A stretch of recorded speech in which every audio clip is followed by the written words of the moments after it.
It's the top of the hour, and we welcome you to Morning Mic Drop at Truth Talks Live, where your voice matters.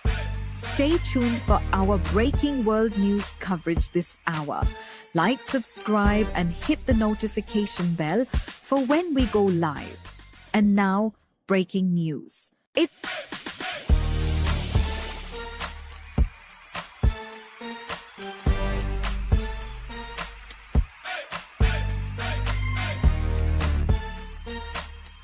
Are y'all ready to roll? Let's go. Tonight, breaking news. Late today, authorities on this deadly runway collision at LaGuardia Airport. Late today, ABC News obtaining the chilling new video. The passenger plane crashing into that fire truck. That truck had just been given the clear to cross the runway. Then an air traffic controller trying to get the truck to stop. Stop, truck one. Stop. The two pilots both killed. A flight attendant reportedly found ejected from that plane, still belted into a seat. Passengers turning to help each other off that plane down the wing. More than 40 rushed to the hospital. The two firefighters in that truck surviving raced to the hospital with broken bones.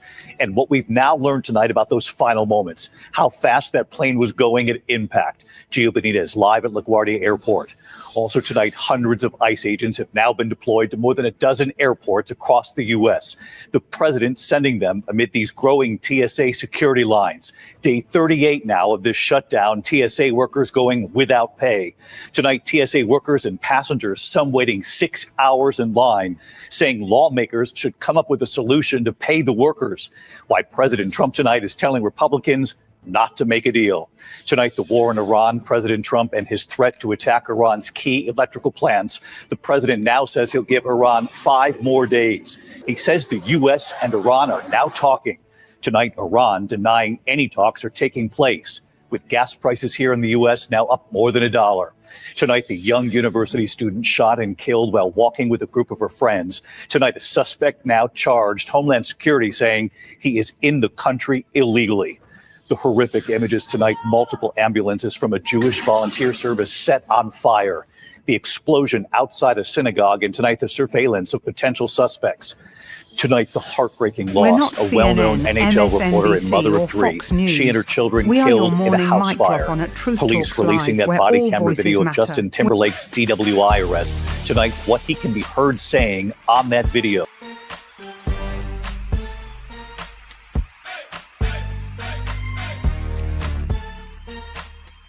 Are y'all ready to roll?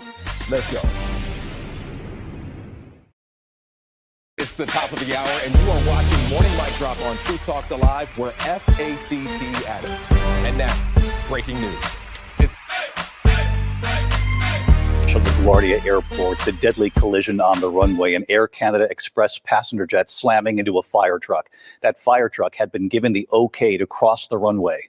Late today, ABC News obtaining this chilling video here showing the moment that passenger jet crashed into the truck on the runway, moments after touching down. And tonight, audio from the air traffic control tower suggesting a controller in those final seconds urgently tried to then get that truck to stop. He could be heard saying stop over and over again. The two pilots killed, a flight attendant reportedly still strapped into the jump seat, ejected onto the runway. More than 40 passengers rushed to the hospital. The two firefighters in that truck surviving, raced to the hospital too with broken bones. Tonight, the NTSB on the scene, preliminary data showing the plane was going up to 105 miles per hour just before impact. With the pilots dead and the flight attendant ejected from the plane, passengers turning to one another to help each other, describing the chaos and escaping down that wing. ABC's Gio Benitez leading us off tonight from LaGuardia Airport. Tonight, horrifying surveillance footage posted online shows the moment an Air Canada Express jet slammed into a fire truck as it crossed the runway at New York's LaGuardia Airport. The NTSB now on the scene, poring over the mangled wreckage of the first deadly crash at LaGuardia in more than 30 years. It happened at around 11:40 p.m. after authorities say air traffic controllers granted a Port Authority fire truck permission to cross runway 4 to respond to a separate incident, a United Airlines plane reporting an odor in the cabin. Listen to Truck 1 talking with the tower. Truck 1 and Company, LaGuardia Tower requesting to cross 4 at Delta. Truck 1 Company, cross 4 at Delta. Truck 1 and Company crossing 4 at Delta. But at that very moment, Air Canada Express Flight 8646 from Montreal was coming in for a landing on that very same runway. Listen to the controller trying to tell the truck to stop. Stop, truck one, stop. Stop, truck one, stop. But it was too late, as that surveillance video posted to X shows there was no time for the plane to stop or abort the landing. Preliminary data from Flight Radar 24 shows that the plane was traveling between 93 and 105 miles an hour at the moment of impact. We were honestly sleeping and then landing, and all of a sudden, boom, woke up in shock. We were a couple rows behind first class, and it was everything at the front of the plane was pretty messed up. Jet 646, I see you collide with a vehicle here. Just hold position. I know you can't move. The vehicles are responding to you now. Passenger Jack Cabot shooting these video clips as passengers climb down off the wings. And in this short selfie video, you can see the moment the nose of the plane tipped upward. Watch again closely as the passengers move to the rear of the cabin to escape. One flight attendant was reportedly found outside the plane, alive and still strapped in their jump seat. Authorities confirming the pilot and co-pilot did not survive. I want to extend my sympathies to the families of the two pilots. These were two young men at the start of their careers. 41 of the 72 passengers were taken to area hospitals, and inside that fire truck, 2 Port Authority officers surviving as well, taken to the hospital with broken bones. Listen to the air traffic controller speaking with a Frontier pilot who witnessed the collision, telling that pilot, "I messed up." That wasn't good to watch. Yeah, I know I was here. I tried to reach out to my stuff, and we were dealing with an emergency earlier. No, man, you did the best you could. This was a very busy night with a lot going on. The weather was bad. There was an emergency aircraft that the fire crew was trying to get to. It's not hard to see how a mistake could have been made. And amid a nationwide shortage of air traffic controllers, Transportation Secretary Sean Duffy addressing reports that there was only one controller in the tower at the time of the crash. I've heard the rumor that there was only one controller in the tower, and that's not accurate. So let's bring in Gio Benitez with us live tonight from LaGuardia. And Gio, you reported there that flight attendant ejected from the plane, still strapped into their seat, the 2 pilots killed. And you think about all those passengers on board who had to work together to get themselves off the plane. Yeah, David, they were essentially on their own. These passengers trying to figure out how to get off the plane, how to open those doors on their own. But David, we saw a real miracle here with that flight attendant who was ejected. Apparently, we're told she's going to be okay. That is good news. We're thinking about the families of those pilots and everyone on board, and the 2 firefighters as well in that truck. What a horrific scene, Gio. Thank you. There are also breaking developments tonight at airports across the U.S. Hundreds of ICE agents have now been deployed to more than a dozen airports.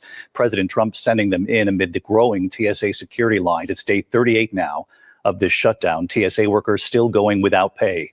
Tonight, those TSA workers and passengers, some waiting 6 hours in line, saying lawmakers from both parties should come up with a solution to pay the workers, and why President Trump tonight is telling Republicans not to make a deal.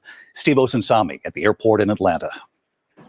While lawmakers in Washington tonight struggle to come up with a deal to end the partial government shutdown and end the long security lines at the nation's airports, federal ICE agents under orders of the president have started appearing in at least 14 airports, charged with helping move people through security checkpoints. They've certainly been visible in Houston, New Orleans, Cleveland, Phoenix, Atlanta, and Newark without the masks that bring complaints from their critics. But outside of crowd control, passengers say they aren't seeing much of a difference. We're flying 12:30. So you got here really early. 6 hours in. Yeah. People who are giving themselves several hours to get through security are still cutting it close or missing their flights, caught in lines, running out into the street. KTRK's Sarah Al-Sheikh is in Houston. We're inside Bush Intercontinental Airport in Houston, where the line stretches down here to the basement and goes up 2 more floors to the TSA checkpoint. People telling us it's taking them about 5 hours to make it to that checkpoint. The number of TSA officers without a paycheck who are no longer coming into work continues to grow. Around 40% calling out in New Orleans, Atlanta, and Houston Intercontinental on Sunday. What I see ICE agents doing is helping TSA plug the holes of security. But the union that represents TSA workers says that ICE can't really help move the lines because the agents aren't trained to work airport security. ICE agents can't work up a lane and work it. Republicans had entertained the idea of reopening all of the Department of Homeland Security except for ICE and to fund that agency separately. But tonight, President Trump says make no deal unless you pass his Voter ID Act. And I'm suggesting strongly to the Republican Party, don't make any deal on anything. The most important thing we can have is what's called the Save America Act. Don't make any deal on anything unless you include voter ID, and you have to be a citizen to vote. But Democrats say they've offered to pay the TSA agents immediately, and that it's the ICE and Border Patrol agents who they want to bring changes to. I honestly think that the politicians should just quit penalizing the people who are trying to do their job. And frankly, they shouldn't get paid until they get this straightened out. TSA workers have now gone 38 days without a full paycheck and are having to make that work. And this standoff right now has no end in sight. David? Yeah, that was something the passenger who told you, Steve, waiting 6 hours today. Steve, thank you. Now to the war in Iran tonight, President Trump and his threat to attack Iran's key electrical plants. The president is now giving Iran 5 more days, he says, saying the U.S. is now talking with Iran. Iran tonight saying they're not talking. Rachel Scott at the White House. Tonight, President Trump backing away from his threat to attack Iran's key electrical plants, saying the two countries are now in talks to end the war. We have had very, very strong talks. We'll see where they lead. We have major points of agreement. I would say almost all points of agreement. But tonight, Iran insists, quote, no talks with the U.S. have taken place, saying any claims to the contrary are aimed at influencing financial and oil markets and distracting from the challenges facing the U.S. and Israel. Over the weekend, the president declared that if Iran did not open the Strait of Hormuz by tonight, the U.S. will hit and obliterate their various power plants, starting with the biggest one first. But President Trump now says he's giving Iran 5 days to make a deal, and that his son-in-law Jared Kushner and Mideast envoy Steve Witkoff are leading the talks. But the president won't say who in Iran they're talking to. We're dealing with the man who I believe is the most respected and the leader. It's a little tough. We've wiped out everybody. Is that the Supreme Leader? No, not the Supreme Leader. Still, the president telling reporters Iran has already agreed to an array of things. You said there's many points of agreement with Iran right now. Many. What, can you give us a Many, like 15 points. 15 points. Iran has said yes. Well, they're not going to have a nuclear weapon. That's number one. That's number 1, 2, and 3. They will never have a nuclear weapon. They said yes to that? They've agreed to that. The president says if a deal happens, the Strait of Hormuz will be open, quote, very soon. And who's in control of it? Will Iran still be able to control the flow of oil? Be jointly controlled. By who? Maybe me. Maybe me. Want the United States to be Me and the Ayatollah, whoever the Ayatollah is, whoever the next Ayatollah. Look, and there'll also be a form of a very serious form of a regime change.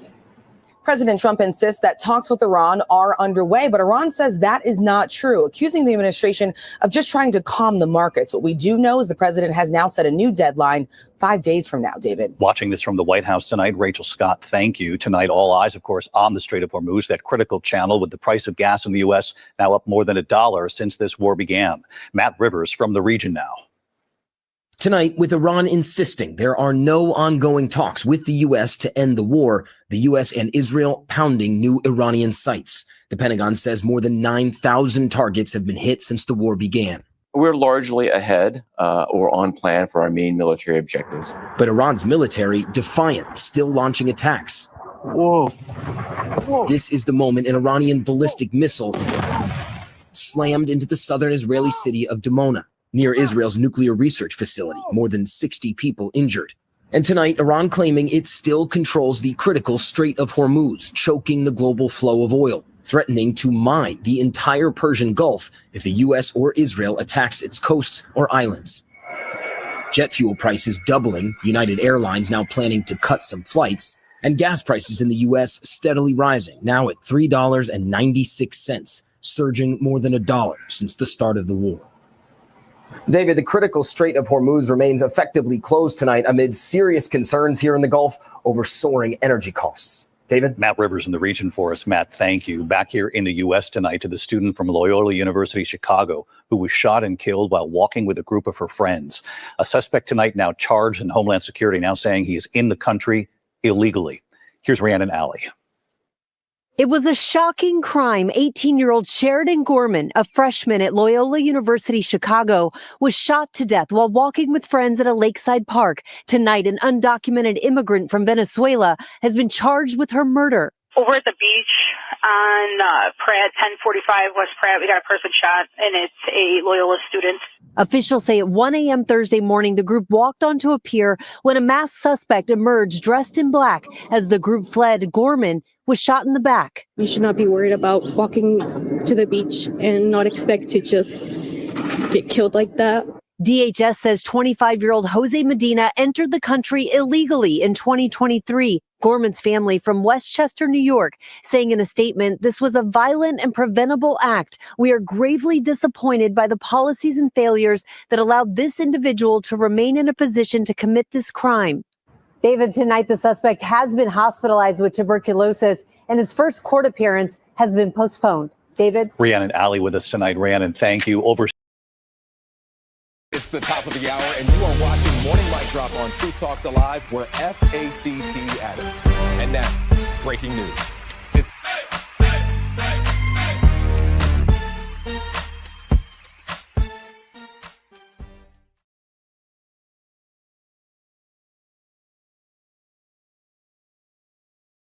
And a reflection of the depth of partnership in humanity and religion between both the countries and the peoples.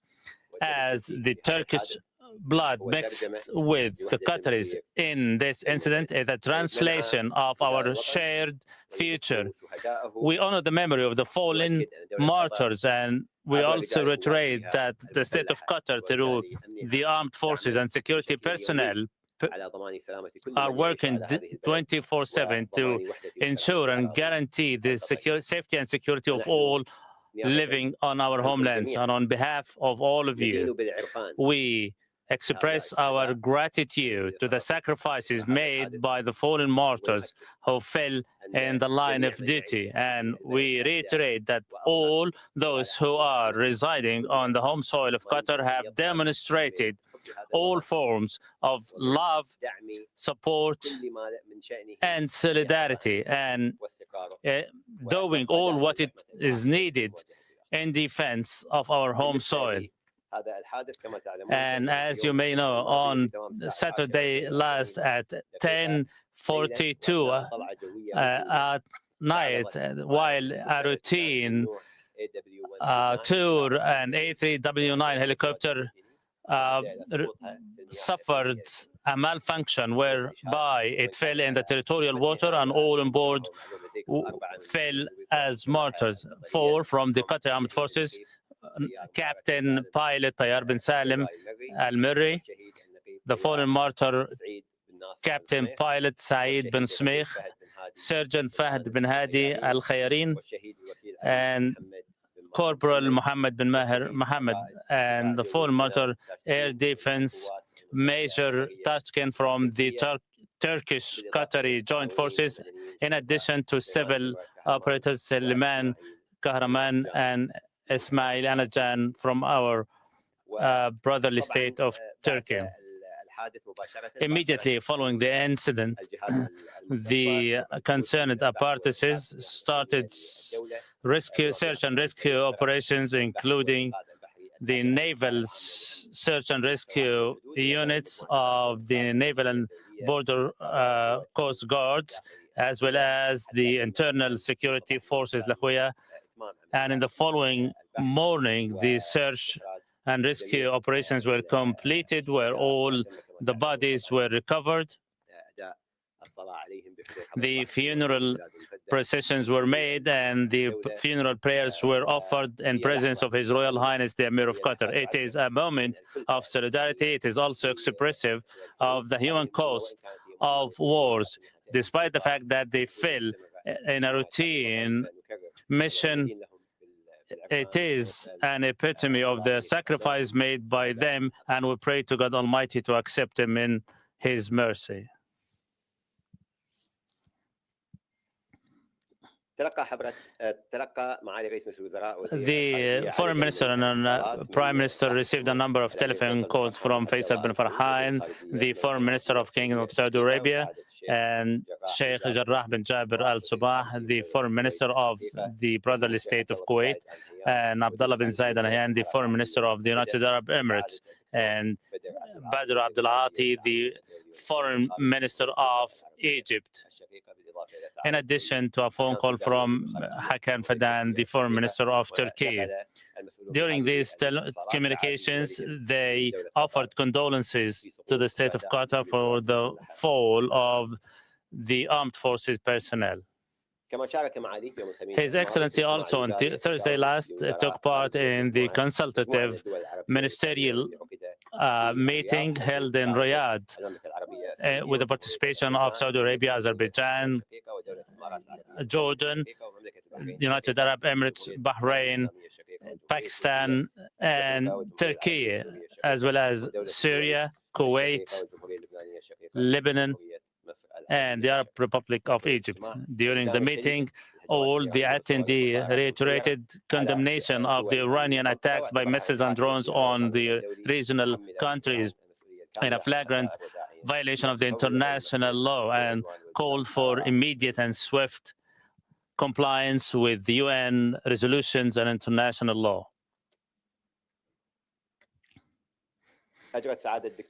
Dr. Mariam Ben Ali Al Misnad, the State Minister for International Cooperation, on Tuesday last had a telephone call with Ms. Hanina Said, the Social Affairs Minister of Lebanon. During the call, they demonstrated the humanitarian affairs in Lebanon amid the massive displacement of thousands of Lebanese under the current situation, in addition to a number of other humanitarian affairs. That's all what we have for this week's briefing, and open the floor to questions. Al Jazeera Television, we start by offering condolences on the fallen martyrs.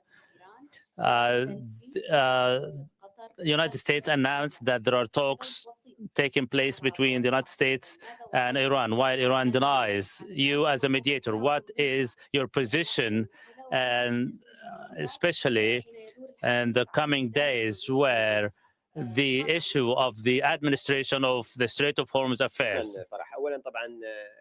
To begin with, this position of Qatar from day one has been clear, putting an end to this war through diplomatic means. This is our position throughout any dispute worldwide. The faster the diplomacy is, the more lives and losses we save. That's why we support and uphold all diplomacy efforts, be it in terms of communication or through official channels, and all what is needed in order to bring a diplomatic end to this war. Here, I reiterate that there is no direct effort, mediation effort made by Qatar. Our efforts are totally centered on defending our homeland and addressing the losses and damage suffered as a result of the continued attacks on the state of Qatar. And as you may have heard shortly, we are in communication with regional and other international players. Also, the international organizations hoping to bring an end to this war and also bring a halt to the hostilities against the state of Qatar and other regional countries. We remain vigilant. We remain at alert in terms of the military operations and their social, political, and economic repercussions. Here, it is very important to emphasize that it is clear, as expressed by the Prime Minister, Minister of Foreign Affairs, in the press conference with his Turkish counterpart, there are certain beneficiaries from circulating false rumors. This cannot be interpreted but in two ways. First is to drive a wedge between our countries and to paint a false picture that there are disputes among ourselves with the aim of driving a wedge between the regional countries, and also to undermine any efforts aiming at reaching a ceasefire. I believe you are all expert journalists, and you can easily interpret what is really meant by these false rumors and who is the true beneficiary.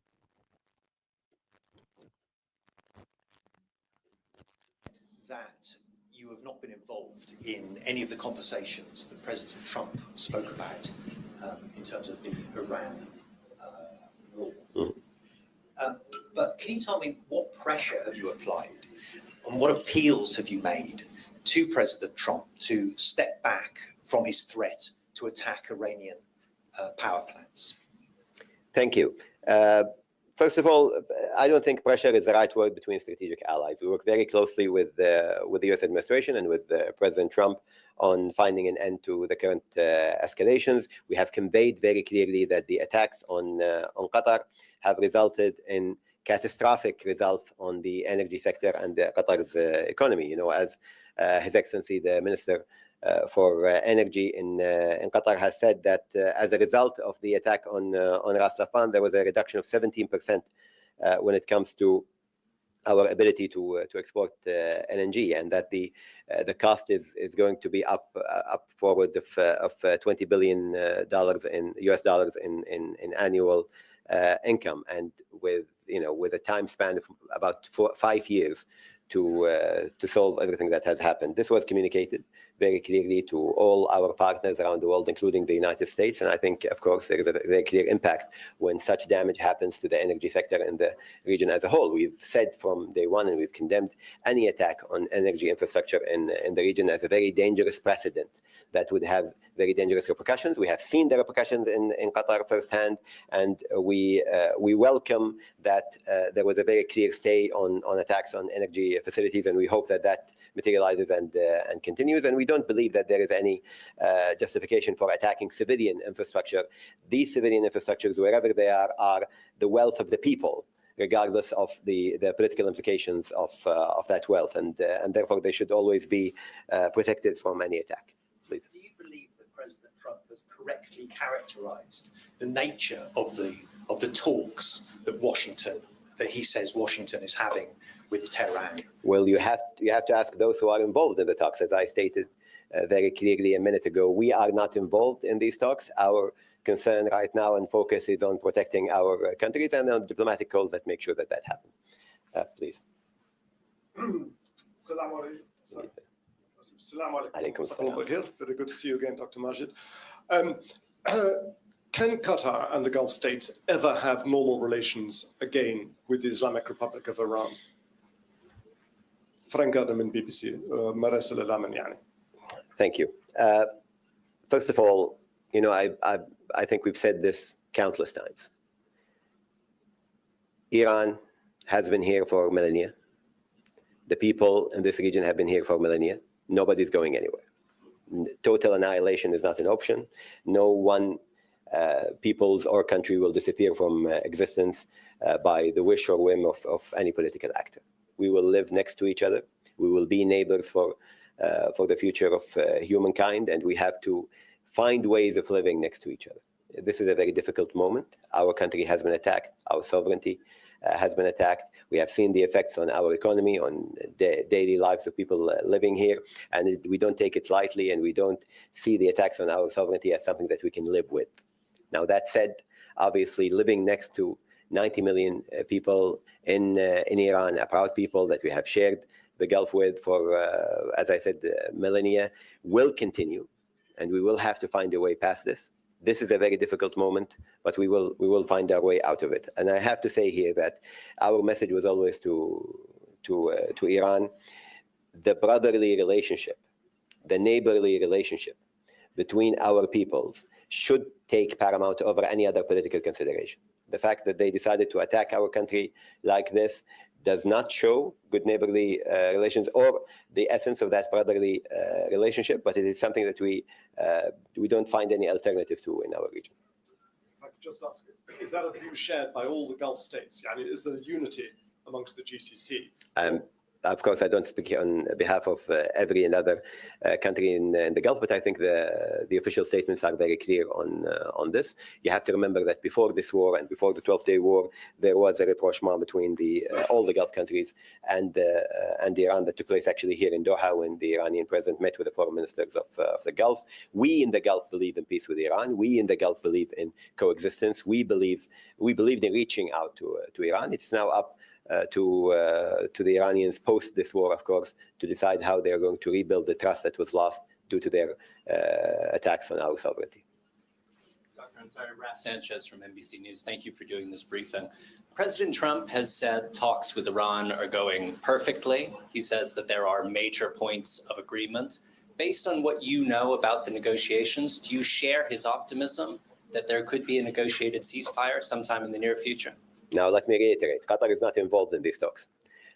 Our views about any talks, if they exist, are consistent with our very principled position that all conflicts will end on the negotiation table, and we support all of these efforts. I'm not privy to the details of the current negotiations, but we stand ready to help, of course, if there is any role for Qatar. But right now, our concern is in supporting these efforts and stopping the attacks on our country. Follow up. When President Trump threatens escalation against Iran, the Iranians respond by threatening to retaliate against Gulf states like Qatar. Do you feel like the president is adequately taking the danger that the Gulf allies face into account when he makes these threats of escalation? We are in constant communication with the administration, conveying to them exactly what the Iranian attacks are doing to our countries. We are grateful for the partnership that is allowing us to help protect our region against these attacks, and I will leave it at that. Anwar?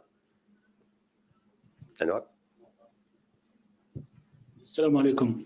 To begin with, I offer condolences for the fallen martyrs. And a question, I understand that Qatar is not involved in the ongoing mediation efforts. After this war, when dust settles, the dire economic consequences suffered. Will Qatar be part of any future agreement in order to maintain security within the region? Thank you for this question. It is a very important question. As a matter of fact, the most important outcome of this war is that the regional defense and security ecosystem has been shattered. Many of the established principles have been undermined, which means many of the Gulf countries who are, as you know, currently and closely cooperating and coordinating to maintain their collective security. This ecosystem requires total reconsideration and reassessment once dust settles. And as you know, the Gulf Cooperation Council, GCC, on many opportunities, and since the Israeli attacks against Qatar last summer, many measures have been taken in order to ensure joint defensive actions. And this has been further re-emphasized in this war. As you mentioned, yes, we need to pause, reconsider, and reassess the situation. The joint GCC defense ecosystem has proven effective.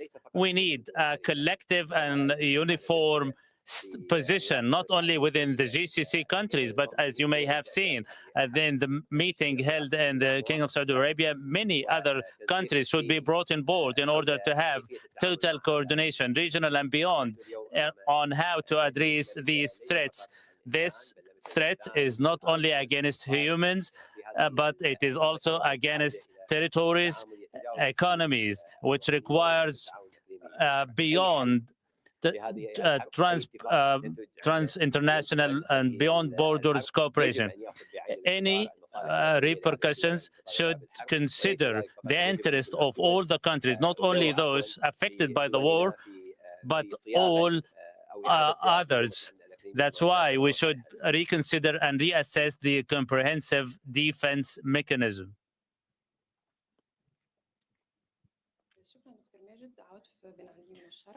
Al Sharq newspaper. There are reports that the United States is prepared to deploy troops in the Middle East, which means a land invasion. What's your position?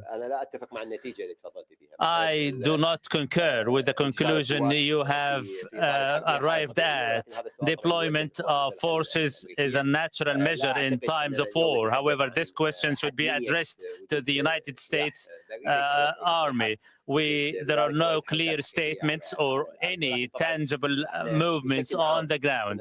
Generally speaking, we stated that the continued escalation will have dire repercussions, and we have seen the outcomes here in Qatar, and that's why we continue to push for diplomatic solutions.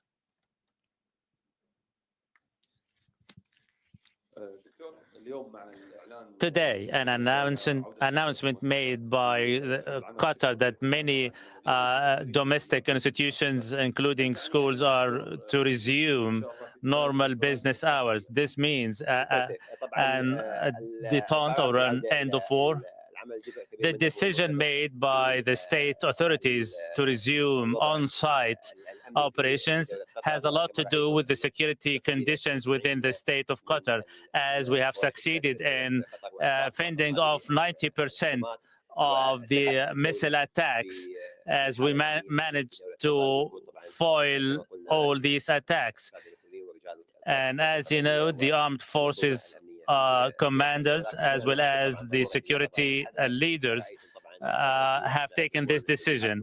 At the same time, we continue to urge the public to abide by the security directives, and we urge all citizens and residents who are to report to office today to continue to abide by these instructions and to ensure that we have access to all the relevant warnings.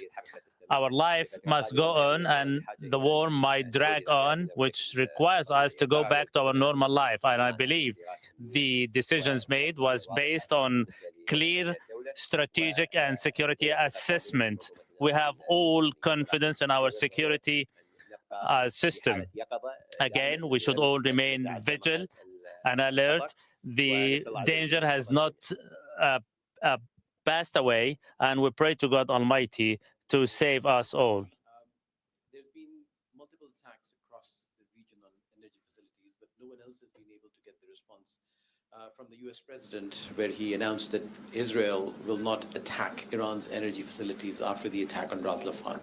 Can you elaborate on what was the discussion had between Doha and Washington in the wake of that, and if Qatar played a role in getting that guarantee? Thank you, Sam. I think for all of us in the region, there was a very clear message communicated to the US administration on the dangers of a reciprocal attacks on the energy sectors. I think the US president and his team understand very clearly the impact of this has on the international energy markets. And I would say that the attack on Qatar was severe, and the results, as I described earlier on the international energy markets, are going to be quite extensive. But I think it's a joint effort by everybody in the region to convey these messages, and I don't think the US administration is unaware of the effects of this on the international economy. And just to follow on Iran, can you elaborate on the level of communication that you have with Iran? Because there has been a lull in attacks on Qatar, there's speculation there might be some understanding with Iran. Is that the case, and is Qatar continuing to, at any level, talk to Iran? The only communication we have had with the Iranians was the call between His Excellency the Prime Minister and the Minister of Foreign Affairs of Iran. We maintain regional communication with Iran, as you have seen, with various interlocutors that we are working with, but I don't think there is anything to report on when it comes to current communications with Iran. Buthayna?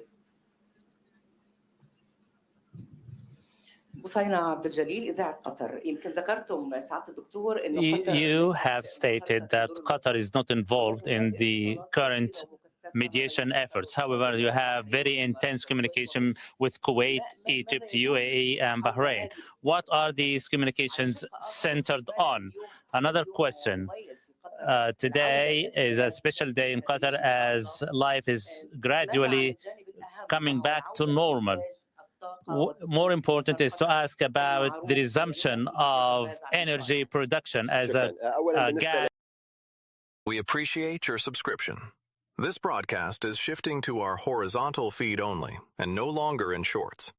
You can still watch on your phones anywhere in the world, but tap the notification bell now. Otherwise, you might miss us when we go live with the truth.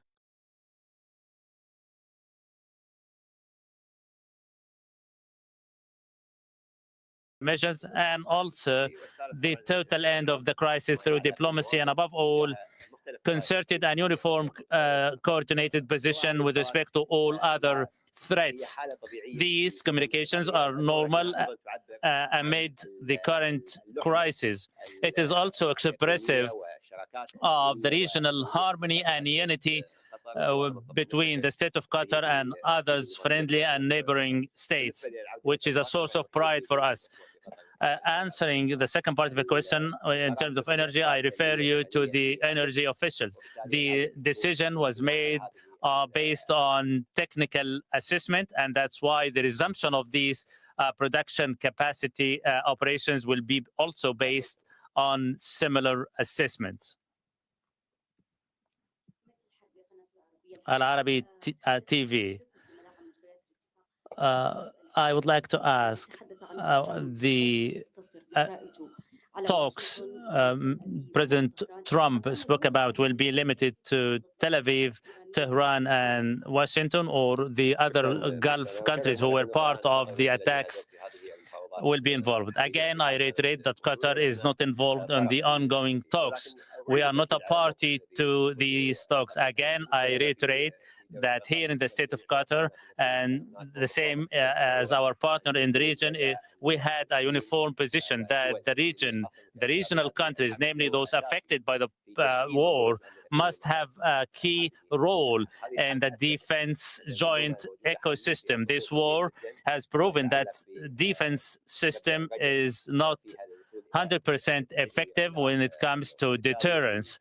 That's why coordination between all the regional players is needed.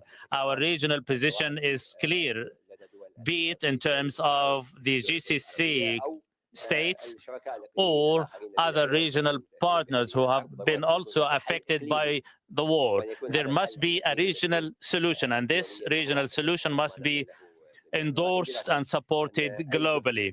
And that's what we're working to achieve. Any diplomatic efforts are commended, and any diplomatic means are endorsed. The Spanish radio.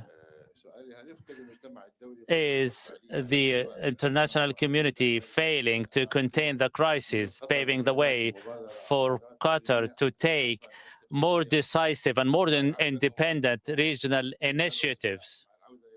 And as life is starting to gradually return in Qatar, are you initiating effective diplomatic channels to avoid future escalation? Speaking of initiatives, we endorse and support any diplomatic efforts aiming at ending in the crisis, and I reiterate, we are not involved in any direct mediation talks as we speak. The second part of your question, the state of Qatar has always been well known for their massive efforts in mediation and dispute resolution. This role is not new. Even in the current circumstances, we still continue our mediation efforts on other international disputes. Our efforts still are going at full speed, and what the current situation cannot hinder our mediation efforts any other part in the world. Hi, thank you very much. Elisa Clash from French Television, TF1 LCI. Would Qatar retaliate if Iran hits your water industries, because it would endanger the whole population for you? Thank you. First of all, we reserve the right to take the appropriate action to respond to any such attacks on our vital infrastructure. That said, I'm not willing right now to commit to any kind of retaliation. This is based on the operational and situational awareness at the time, and it has to do with the type of attack and the way it is. But we want to make it very clear that attacks on the livelihood of Qataris attacks on the essential and very vital infrastructure is something that we do not see as an option for any of the countries in the region. And I don't think Qatar, from a principal point of view, is going to attack at any point vital infrastructure of other countries, but we reserve the right to retaliate against any attacks on our countries. Callum. Hi, Dr. Majid Kalampin from AFP. As far as I can tell, we haven't had an alert or an interception since Thursday now. Don't jinx it, Alex. Yeah. Thank God. Is there a reason that you can point to that this? Well, you ask the people who are sending the missiles, not the people who are receiving them.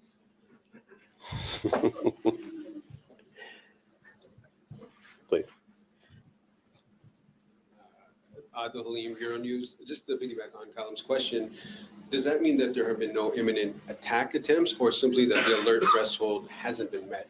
We have not registered any attacks that merited issuing any alerts in the last couple of days, which obviously is a positive thing, and alhamdulillah, anyway, thank God that this is the case. But that doesn't mean that we have the luxury of not being vigilant anymore. We are still in the eye of the storm, and our men and women in uniform, the armed forces, are keeping a very close eye to make sure that there are no attacks. We've seen, of course, attacks happening in the region very close to Qatar.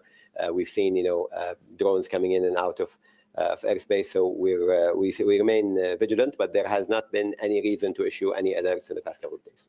And with ongoing risks to regional infrastructure, what specific measures are in place to protect Qatar's energy and water supplies, and are evacuation and contingency plans ready if the situation escalates? I think you need the whole report from our NCC to tell you exactly the answer to that question, but I can assure you that we have taken all possible precautions and planned for every possible contingency with very clear scenarios on possible escalation. But we are confident in our security apparatus right now and our response to the crisis. Plans are being implemented fully, and we have not seen any breakdown within the scenarios that were built for such contingency. Andrew?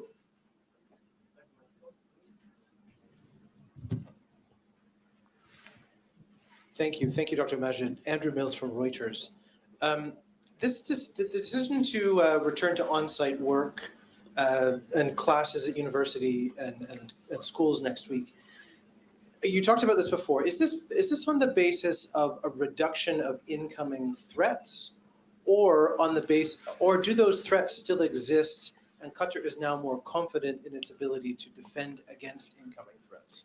I have the feeling I need to have somebody from the Planning Council with me here, and the Cabinet, the Council of Ministers administration, because this is a very administrational decision that was taken on a myriad of parameters, one of which was the need to return to normality if this war rages on without end. Obviously, we can't just close shop and wait for the war to end indefinitely. But that said, we have monitored the security situation. We have monitored the military response to the attacks. We appreciate your subscription. This broadcast is shifting to our horizontal feed only and no longer in shorts. You can still watch on your phones anywhere in the world, but tap the notification bell now. Otherwise, you might miss us when we go live with the truth. Restaurants and other places without incident. So we believe that merits you going back to work for your country, along with doing all of that. But I can confirm that the decision was not taken lightly. It was taken according to security parameters, according to economic parameters, but also with complete confidence that we are all safe here at our place of work. Shukran, Dr. Majid. Mohammed Mzarahi from France Television. France TV. Iranian strikes are continuing across the region, but Qatar has not been targeted since last Thursday. My question is just how do you explain this? Do you believe Qatar is being deliberately spared, or why there is no? If there is some discussion toward Qatar and Iranian, because until like a few minutes ago, United Arab Emirates, they're still targeting from missiles and drones, Saudi Arabia as well. And in Qatar, there is like maybe just few days without any missiles, any sirens, like a normal life. So how? You know, last time I stood here was after a period of calm, and the minute I got off the podium, we had a couple of attacks. I'm not comfortable with this line of questioning, because if an attack happens, then people will start making correlations about my press briefing and the attacks on the country. But let me say it very clearly.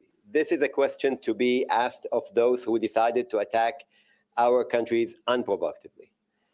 The attacks on the region persists. We remain vigilant. We are not out of the eye of the storm. Well, I can't explain to you why these couple of days were without incident. But what I can tell you is that we welcome any reduction of escalation, generally speaking, especially against our country. But we don't have any specific reason to state for it. Osama?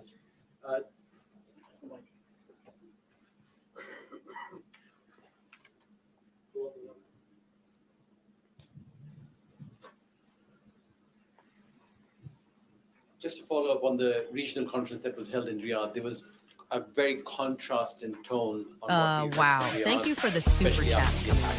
Please support independent media like Morning Mic Drop on Truth Talks Live, where your voice matters. A retaliatory response from the region if this infrastructure threat continues to be there and if Iran continues to target infrastructure. Is that a possibility? There is some regional directions towards it, especially from the UAE, Bahrain. There are indications they might be willing. What is Qatar's stance in all of this, and can it be dragged into any offensive action against Iran? You know, throughout our history, we have not been aggressors in any conflict against any of our neighbors or anywhere beyond that. Our defensive posture is very clear. Our country is being attacked. It suffered more than 200 missile attacks on our countries, countless drones with losses that you are aware of. And therefore, we reserve the right to retaliate in a manner that is respectful of international law, but is also cognizant of the fact that we will live in this region indefinitely. And therefore, we have to work together towards regional peace, not towards regional escalation. I think the decision for retaliation is to be taken according to the situational assessment that is coming from our military and the decisions by our leaders. No such decision has been taken yet, but we are taking every possible precaution, every possible measure in our defensive posture to make sure that these attacks never succeed. And we have seen, as I said, more than 90% of the attacks thwarted through the brave work of our men and women in uniform. Okay.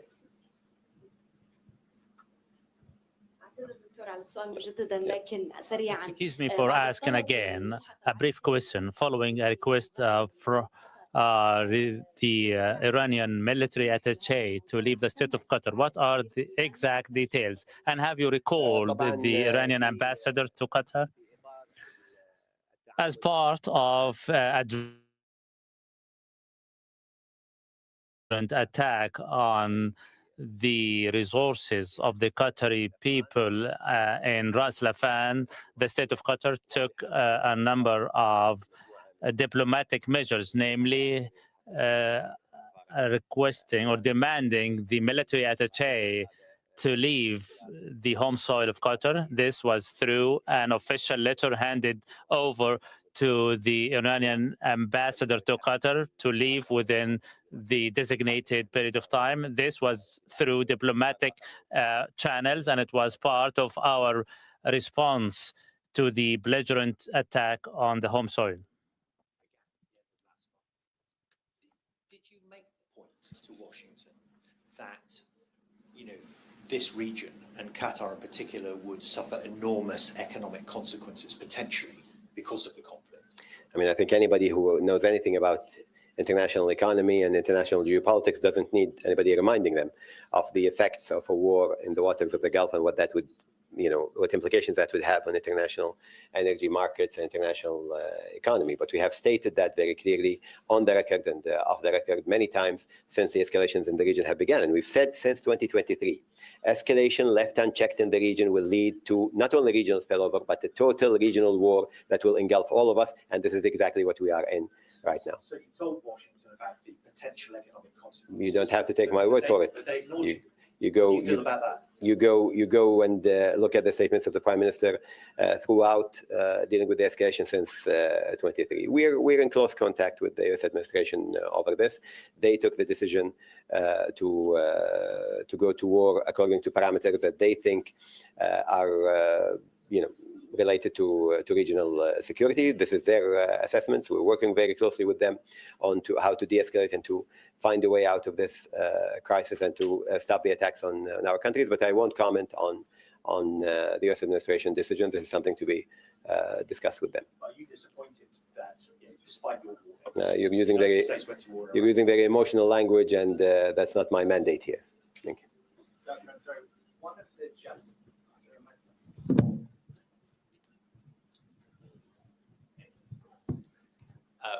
One of the justifications that Iran has given for striking Qatar is the presence of U.S. bases here. Do you feel, based on Qatar's experience in this war, that having a U.S. base here makes this country more safe or less safe? And does this cause you at all to reconsider whether it's wise to have American forces based here? We believe that this crisis, amongst many others in the past, have proved the importance of our security partnerships around the world, including the very strategic alliance with the United States, especially when it comes to security. This is not only a deterrence, it has always been part and parcel to the regional security architecture of our region. If anything, I think post this escalation, there is a renewed need to increase our defense partnerships and strengthen our defense partnerships in a way that would guarantee that such attacks in the future would never happen. Given that Iran has been striking Qatar, striking key energy infrastructure? I mean, escalation, as we said, since 2023, escalation left unchecked will lead to results that will engulf all of us. This would go beyond any partnership in the region. Yeah. There is a report suggesting that a deal being offered includes closing, quote, the largest US base in the region, which I guess would be Al Udeid. Has that been discussed at all? No, and I don't think I can comment on unsubstantiated reports of such nature. You're watching Al Jazeera. We've been bringing you coverage of a press conference that's being held by Majid Al-Ansari, the spokesperson for Qatar's Ministry of Foreign Affairs in Doha. He covered a wide variety of subjects there, but he did, and I'm going to summarize what he said here. He said that Qatar's stance with regard to the war on Iran by Israel and the US is that we must end this war through diplomatic means. We support all informal and formal diplomatic channels. He said there's no direct Qatari effort to mediate between the two parties. He said, however, that we reserve the right to take appropriate action to respond to any possible attack on vital infrastructure. Osama bin Javed as the latest from the news conference, which has been held by the Foreign Ministry. It was a wide-ranging news conference by the Ministry of Foreign Affairs here in Qatar on a number of issues, especially about energy and security. Qatar has seen a lull in the number of attacks that have happened in the last few days in this country. And according to Majid Al-Ansari, you have to ask the attackers on why there is a lower number of attacks in this particular country, and there's been other attacks on energy facilities across the region. What was very interesting is what came out of that meeting in Riyadh when regional countries and others were invited to discuss the fallout of this war. And they are now thinking about a strategic rethink of the framework of security, because as the Qataris have identified that there were shortcomings in how these countries were defended against incoming Iranian attacks. There's the talk of the town now is what is happening between Donald Trump and Iran. According to the Qatari Foreign Ministry, they're not involved in this. They welcome the idea of a de-escalation. They welcome the idea of talks and are ready to provide any assistance.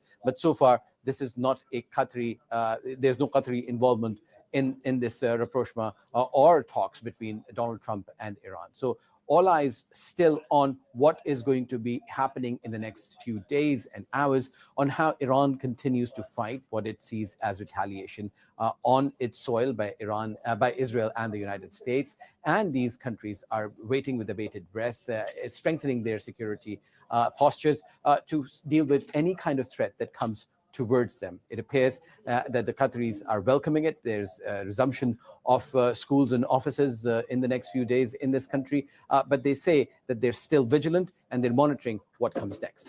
Sama Javed, Al Jazeera, Doha. Well, joining me in the studio is Hassan Amarian. He's an associate professor at the University of Tehran, and Sultan Barakat, professor of public policy, Hamad bin Khalifa University here in Qatar. Gentlemen, thank you very much indeed for being with us.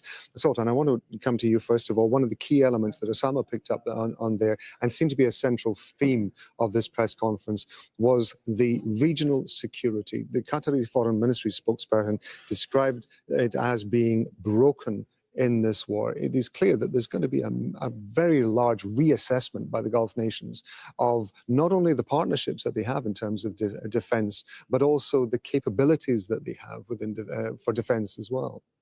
Absolutely. I mean, in the press conference, which I thought was extremely articulate and balanced and within the international framework of what is expected of a proper briefing, I think. He has made it clear that there's been all sorts of security arrangements. He implicitly referred to the Turkish alliance, and now we know that Turkish forces are working jointly with the Qataris.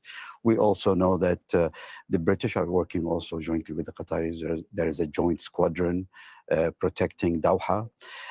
Also, of course, the Americans are present, and the situation has probably worked its way so far. But he also made a very interesting, I think, reference to escalation since 2023. And that makes me wonder, what is it he's referring to? What's been going on since 2023? And the only thing I can think of is 7th of October and the way Israel has normalized a lot of these aggressions across the region, including the targeted assassination of political and military leaders. We haven't seen this before at the scale that Israel has made it happen. Also, if you go beyond that, from 2016 onwards, under the first term of Trump, Israel is the new boy in the block, that entered the region through normalization with some Arab states, the Abrahamic Accords, joint intelligence, etc., etc.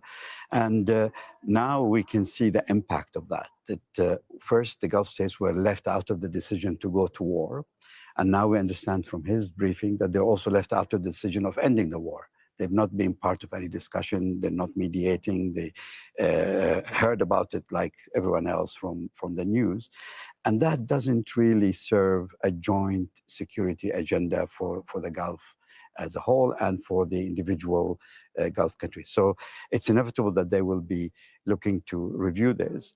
In fact, last June, some revision has already started. Saudi Arabia reached out to Pakistan to re-establish that relationship. United Arab Emirates reached out to India. So some countries are already thinking of alternatives. But I think as far as Qatar is concerned, his message really was to try and reassure the people of Qatar, both citizens and residents, that we have the capability to defend ourselves. We don't need, although we reserve the right to retaliate, we don't really need to retaliate, given our knowledge of the history, the politics, and the size of Iran. And for now, we must do our best to go back to normality. And for them, normality is really, really important. Qatar, unlike all the other Gulf states, has very little alternative to export its energy to the rest of the world. The liquid gas is a very sophisticated industry, requires extremely expensive terminals on both ends. And they have no other alternative. They can't pipe it across elsewhere. They can't carry it on trucks like some of the oil can be smuggled from Iraq into Turkey and so on. So for them, I think a feel of normality is important. Going back to productivity is important. And I think they're banking on Iran understanding all of this. And with their control of the Strait of Hormuz, they've already given signals that they would allow some of the LNG shipment to cross. I want to put some of those points to Hassan because it seems from the press conference that Qatar is already looking ahead to the end of the war and what is going to happen in terms of its relationships with Iran. He said Iran has been here for millions of years. So have we. He said nobody is going anywhere. Clearly, that there has to be some sort of understanding that is going to be met. He said we will live next to each other. We will be neighbors. We'll have to find a way of living next to each other. But he was implying that the onus is on Iran to rebuild the trust with its Gulf neighbors. That is going to be a very large hurdle for Iran to be able to achieve. Is there any indication about how it might be able to do that? Well, I think his points on Iran were rather balanced, though he criticized Iran's attacks, but still he talked about ways that should be thought of to remedy because we have to live together. I think that, though doesn't agree, but rhymes with what Iranian officials have been trying to convey time and time again from the beginning of the war, that we are not attacking our neighbors. We're attacking the infrastructure that is being used against us. Now, there's a bit of controversy there that both officials, I think Iranian and Qataris, are not trying to get into. But I think that's a starting point for a serious discussion on security and cooperation moving forward. I think the particularity of Qatar and Oman is no secret when it comes to Iran's connection with GCC countries. These two countries have been the closest to Iran. Yet Qatar was attacked a lot. And the Iranian talking point is that, well, there is the Al Udeid base, one of the main bases the US uses directly or indirectly against Iran. And that's the source of this tension, according to Iranians. Now, the Qataris have their own narrative, of course, but I think that particular relationship could have preserved Qatar out of this fray had it not been for Al Udeid, just as in Oman case. So that distinction when it comes to reality on the ground, I think is very clear in Iran's strategic behavior during this war. And also it speaks to Iran's priorities. The country and its leaders have been speaking about them being under existential threat. Now we have a precedent in which if Iran is under existential threat, how could it react? And that also provides a strategic, understanding of how to deal with such a scenario moving forward, which I think can be beneficial to the region if they can really come together and discuss future security architecture in the region. Just very quickly, while I have you here, Hassan, we've only got about a minute, but I do want to bring up the fact that Iran is apparently saying that it has now replaced Ali Larijani as the head of the National Security Division within Iran. We've, as I say, only got about 50 seconds, but what do you think that message is sending by having that transition being made? No power vacuum. That's the main message. Mr. Dul Qadir was working with Mr. Ali Larijani in different capacities in the IRGC and outside the IRGC.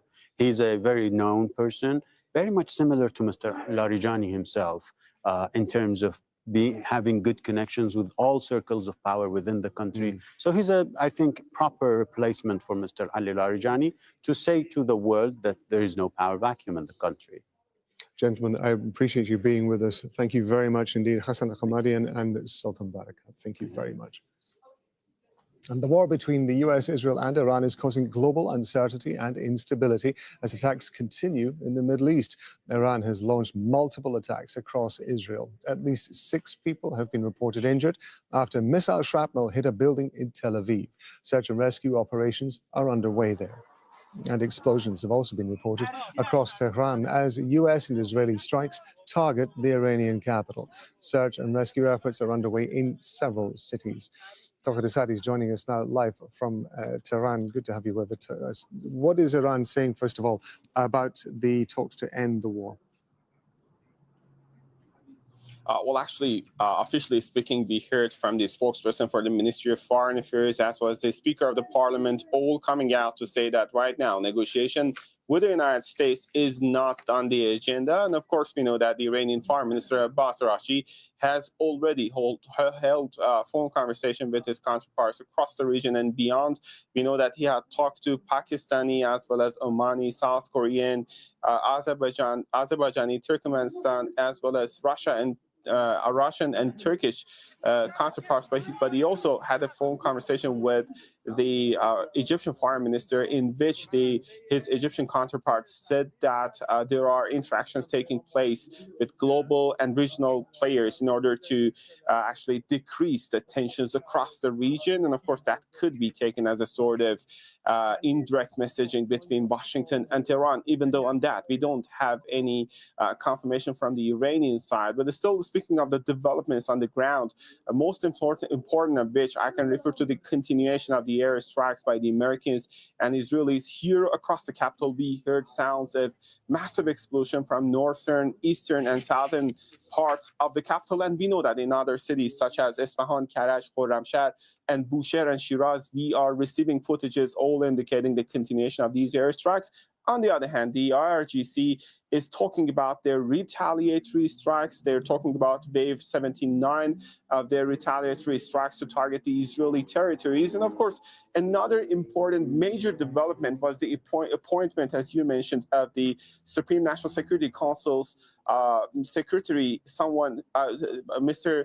Mohammad Bagher Zolgat, who is going to succeed Ali Larijani, who was killed very recently in a campaign, in a recent strikes by the Americans and Israelis. About his background, we know that he's coming from an IRGC background, but with several different positions, including the Deputy Interior Minister, including the Deputy Commander for IRGC, including the former Deputy for the Chief of Staff of Armed Forces, and many other important positions that he has taken so far. And this is obviously a very important development, seeing his role when it comes to the security apparatus of country. Tawqir Asadi there, bringing us up to date from Tehran. Thank you very much indeed. Well, Lebanon's declared the Iranian ambassador persona non grata, demanding that he leaves Lebanon by Sunday. The ministry has also summoned the Lebanese ambassador to Iran for consultations over what it described as Tehran's violation of diplomatic norms and established practices between the two countries. Heidi Pett is live for us in Tyre. So the Iranian envoy has been asked to leave. Yes, a short while ago, the Foreign Ministry made an announcement about this decision that you just mentioned, asking the Iranian ambassador to leave Lebanon. Now, this is a very significant, quite an unprecedented step here, and they cited the violation of diplomatic norms. And the context here is that just a couple of days ago, the Prime Minister, Nawaf Salam, gave an interview to Al Arabiya about this, and he cited, the fact that the IRGC had announced joint operations with Hezbollah here in Lebanon. He pointed to a drone that landed on a British base in Cyprus, which had been launched from Lebanon, and he pointed the finger at the IRGC for that. And in that interview, he also was saying that, unfortunately, that the IRGC was operating inside Lebanon. He said that they'd come in illegally on forged passports. So that's a little bit of the context for this decision to expel the Iranian ambassador to Lebanon. They've given him until Sunday to leave the country. Heidi, we just have a couple of minutes left. I want to ask you about the forced evacuation orders for buildings in Tyre. Last time we spoke to you, there was a jet that was flying overhead. Just bring us up to speed with what's happening. Yeah, so since the last time we spoke, those jets have delivered 3 missiles here in the city of Tyre. So there were 4 locations in the city that the Israeli military issued a specific warning for this morning, saying that those buildings would be struck. And in the last hour, 3 of those have been hit by airstrikes. The last one quite large at a location in the middle of the city. Now, the last location that they've said they're going to hit is just behind me on the waterfront, one of these residential apartment buildings just in between the minarets of these 2 mosques. You might be able to see it. So we're waiting for that to happen at any moment. It has been quite a tense day here down in Tyre. We've had the constant sound of not just the warplanes overhead, but the thud of artillery, the whoomp of outgoing rockets as well, in this continued exchange of fire here in southern Lebanon as we see Israel expanding the ground operation that has been ongoing here for some time now. It's been focused on a couple of key locations here in the south, Naura, which is a coastal town just down towards the Israeli border. We understand that Israeli troops have been operating inside that town for some days now, but there are still exchanges of fire going on. Now, the other places where activity has been concentrated in the last little while is the town of Hiam. That's over in the eastern sector. It's a hilltop town that the Israelis have been seeking to take control of for some time now, but there is still fighting ongoing there as well. Heidi, thank you very much indeed. That's Heidi Pett talking to us there from Tyre in southern Lebanon. And good morning. It's the top of the hour on Morning Mic Drop at Truth Talks Live, where your voice matters. Stay tuned for our breaking world news coverage this hour. Like and subscribe now. Building in Tel Aviv. As I say, we're going to be back in a couple of minutes with more of our extensive coverage of the war in Iran. Stay with us. It's the top of the hour, and you are watching Morning Mic Drop on Truth Talks Alive. We're FACT at it. And now, breaking news.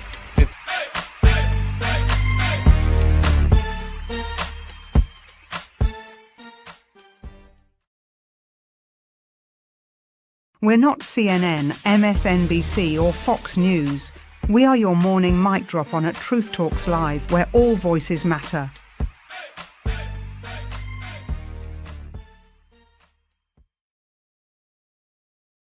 Wow.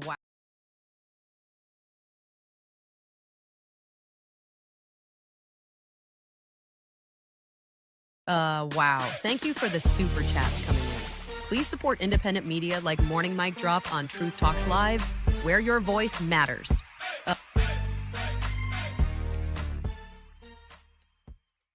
And good morning.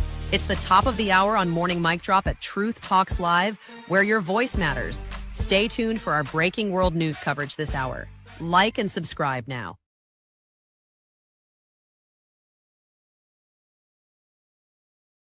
Thank you for subscribing to Truth Talk Live. Be sure to like this video now to keep our algorithm high.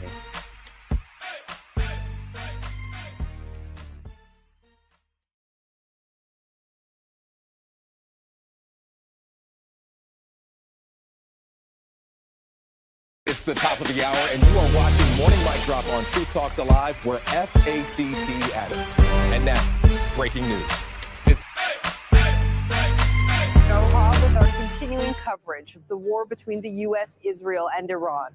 Coming up in the next 60 minutes, Iran launches several missile attacks across Israel, targeting Tel Aviv, Haifa, and Dimona in the south. At least 6 people are injured. Despite President Trump's announcement of diplomatic progress, U.S. and Israeli airstrikes hit several Iranian cities.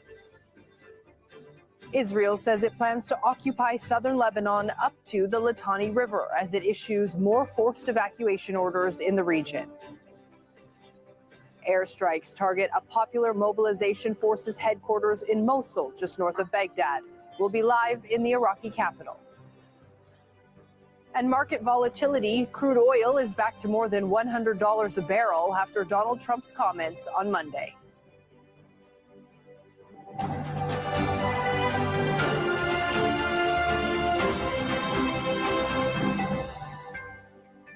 Thank you for joining us.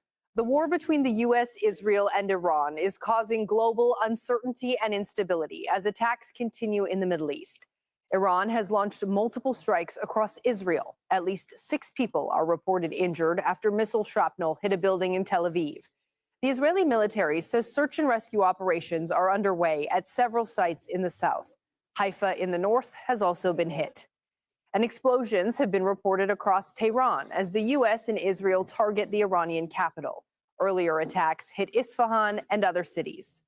Meanwhile, Iran has announced a new security chief. Former IRGC commander Mohammad Bagher Zolgadar replaces Ali Larijani, who was killed in an American-Israeli airstrike last week. Qatar's foreign ministry has held a press briefing here in Doha about the conflict in the region. The ministry's spokesman acknowledged that ties with Tehran have been severely strained, but says Qatar and Iran have no option but to coexist going forward. The people in this region have been here for millennia. Nobody's going anywhere. Total annihilation is not an option. No one peoples or country will disappear from existence by the wish or whim of any political actor. We will live next to each other. We will be neighbors for the future of humankind, and we have to find ways of living next to each other. This is a very difficult moment. Our country has been attacked. Our sovereignty has been attacked. We have seen the effects on our economy, on the daily lives of people living here, and we don't take it lightly, and we don't see the attacks on our sovereignty as something that we can live with. And as always, we have a team of correspondents covering the latest developments from Dubai, Baghdad, Tyre in southern Lebanon, and from Tehran. But we will start in Ramallah, in the occupied West Bank, where Nida Ibrahim is following the latest developments in Israel. Nida, we've seen Iranian missiles targeting several parts of Israel throughout the day. What's happening there now? Well, several launches were detected since midnight, targeting different areas inside of Israel, the south, the center, as well as the north. Mostly the north has been focusing, Hezbollah has been more focusing on the north. But when we talk about these Iranian missiles, they are becoming a source of concern for many Israelis. This morning, 6 people have been lightly injured as a cluster munition missile made its way into Tel Aviv, damaging 3 buildings at least and affecting people there. We've seen cars being on fire as well as a result of this explosion. This is an issue that has been irking Israelis. Are the aerial defense systems able to intercept these warheads that splinter across a very wide range and cause a lot of damage? This morning, the damage has been reported in 8 different sites, meaning these small bomblets that sometimes can weigh up to 100 kilograms, as we've seen this morning, can cause a lot of damage. Now, the only solution for these missiles is just for people to go to shelters. But sometimes the sirens do not blast enough and give people enough time to go to shelters. And that issue is being also investigated in Israel. This is reminding Israelis of the time 2 Iranian ballistic missiles have made their way into the southern Israeli cities of Arad, of Dimona, causing severe damage and many injuries because they do not know how come the Israeli defense systems that have been activated have failed to intercept these missiles. Now, one theory is that they are designed in a way that they enter back the atmosphere in a moving way, so that allows them to sometimes penetrate these very advanced multi-layered defense systems and still cause damage. This is the situation in Israel right now, as the Israeli officials say they will continue striking targets inside Iran. Now, Nida, stay with us. I just want to play something for our viewers before we ask you another question. Israel says it wants to control southern Lebanon up to the Litani River. The defense minister says Israeli forces have destroyed bridges used by Iran's ally, Hezbollah.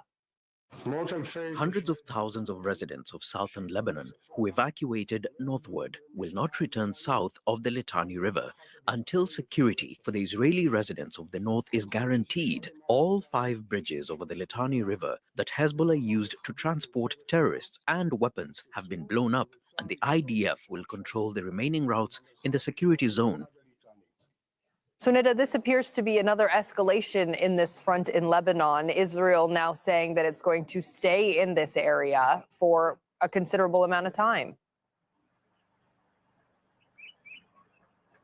Well, although we've been hearing contradicting statements from the very same Israeli military officials, but from the first few days of the combat that started and the fighting that started between Hezbollah and Israel a few days after the war started inside Iran, we've been hearing from Israeli military officials, on top of them the Israeli defense minister, saying that they want to create what they call a security buffer zone that extends from the borders in northern Israel up to the southern Litani River.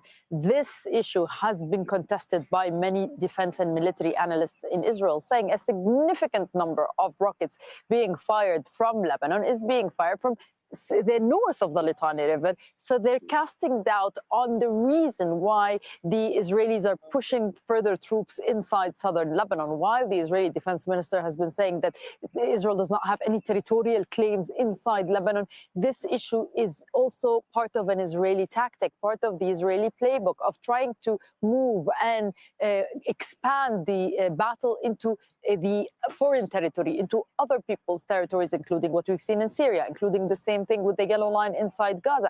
They try to move away from the Israeli border, saying that this will help them protect the communities in northern Israel, as they still refuse to evacuate people from there, even though Hezbollah has issued such evacuation threats and orders against these people in northern Israel. This is a situation that Israel wants to do. It has always been talking about disarming Hezbollah and wanting the Lebanese government to take up this role and continue fighting with the Lebanese army. But again, as we say, there is a lot of pushback by certain voices in Israel who say that just by going there on the ground, they risk losing the geographical highlands that they are on. That gives them strategic advances. When they advance further into southern Lebanon, they might lose that strategic advantage and they might incur more and more damage, and it might be costly for the Israeli army. Nida Ibrahim live for us in Ramallah. Thanks to you, Nida. While Israeli ground forces are in southern Lebanon, several neighborhoods in the south of the capital, Beirut, are being targeted from the air. Israel says it's targeting Iran's ally Hezbollah, but it has repeatedly issued forced evacuation orders for residential areas. More than 1,000 people have been killed and more than 1 million people have been displaced.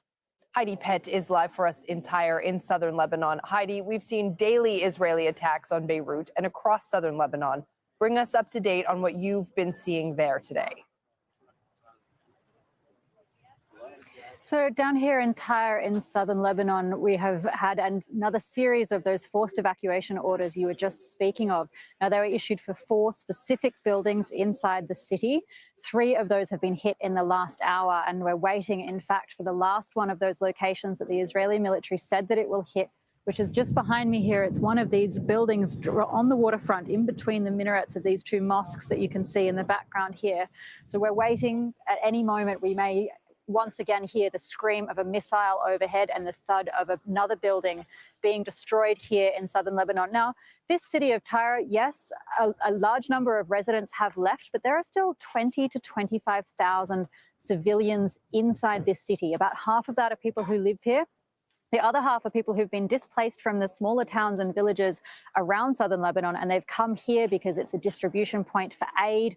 There are still some sections of the city which weren't covered by the evacuation orders, and so people have come here for some kind of sense of safety, community, access to food and medicine. But the city it's been very quiet the last, since this morning, since these warnings were issued.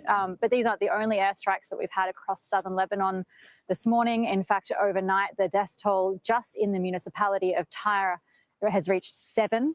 And there have been a number of other airstrikes across the south in the context of this ongoing Israeli ground invasion. We've seen a lot of activity along the coast and in the hills around Tyre this morning. We've been hearing the thud of artillery. We've been hearing the roar of outgoing rockets by Hezbollah as they continue to target Israeli troops that are operating on the ground here inside Lebanon, as well as Israeli troops and settlements on the other side of the border in northern Israel.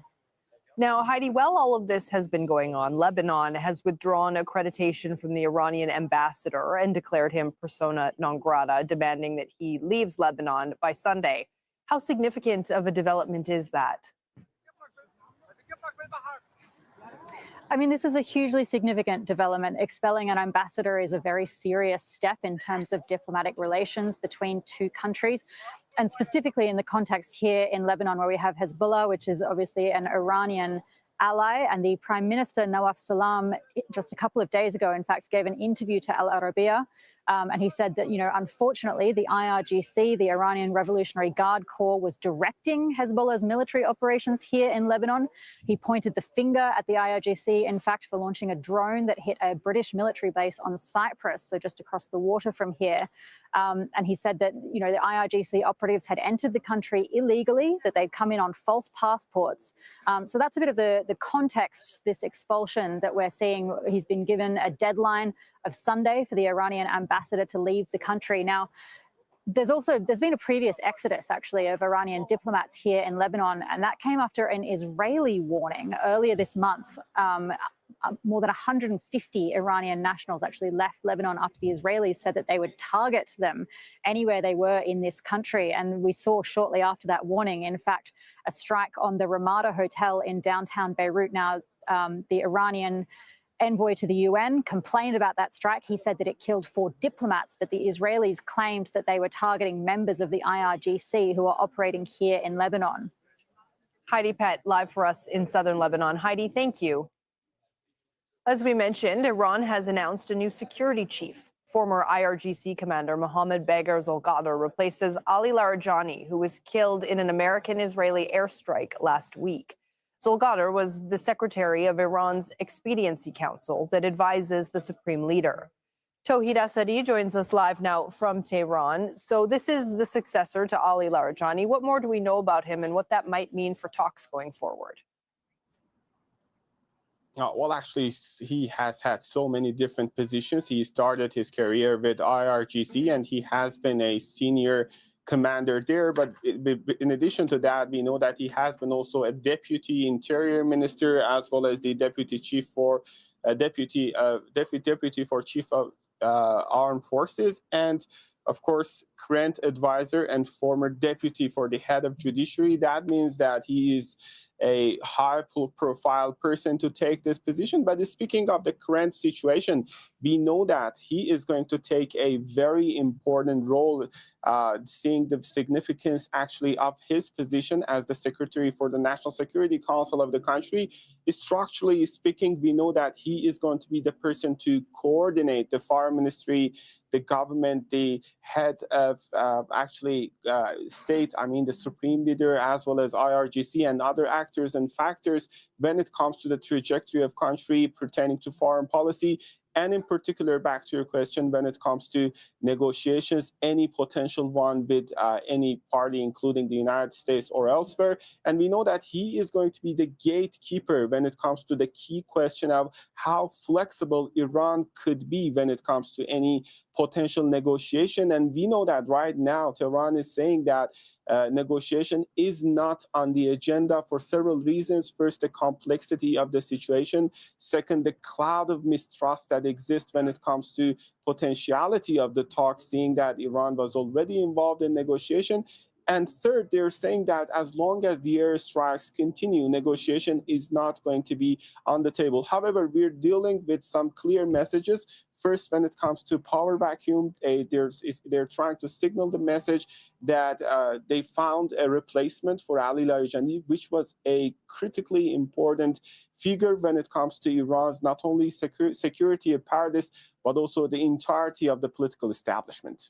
And Tawhid, we are also hearing from Iran's Revolutionary Guards that they're warning the Israeli military and their troops in the northern part of Israel and the Gaza Strip that they will be targeted without limit if Israel targets civilians in Palestinian territories and in Lebanon.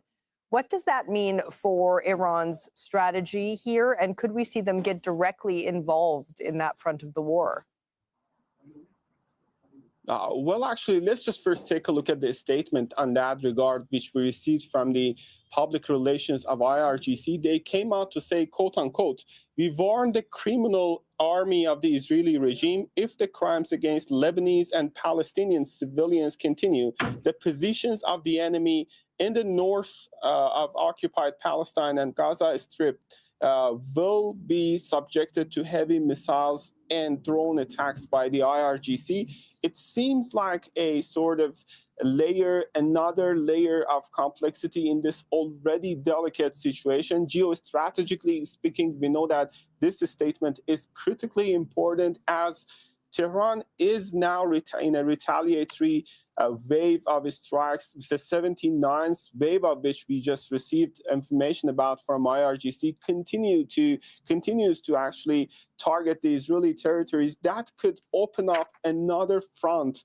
when it comes to this already delicate battlefield. And of course, this is also a sign of the traditional alliance that was out there, that's coming up basically from the traditional Palestinian cause, which has been a part and parcel of Iranian foreign policy since the Islamic Revolution of 1979. And of course, this is a sort of, I would say, leverage that Iran is trying to show at this level, depending on how the situation goes on. Tawhid Asadi, live for us in Tehran. Tawhid, thank you.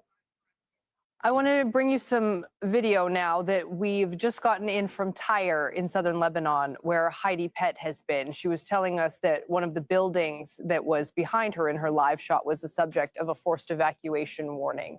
And it does appear that that building has now been hit. Whoop, there it comes.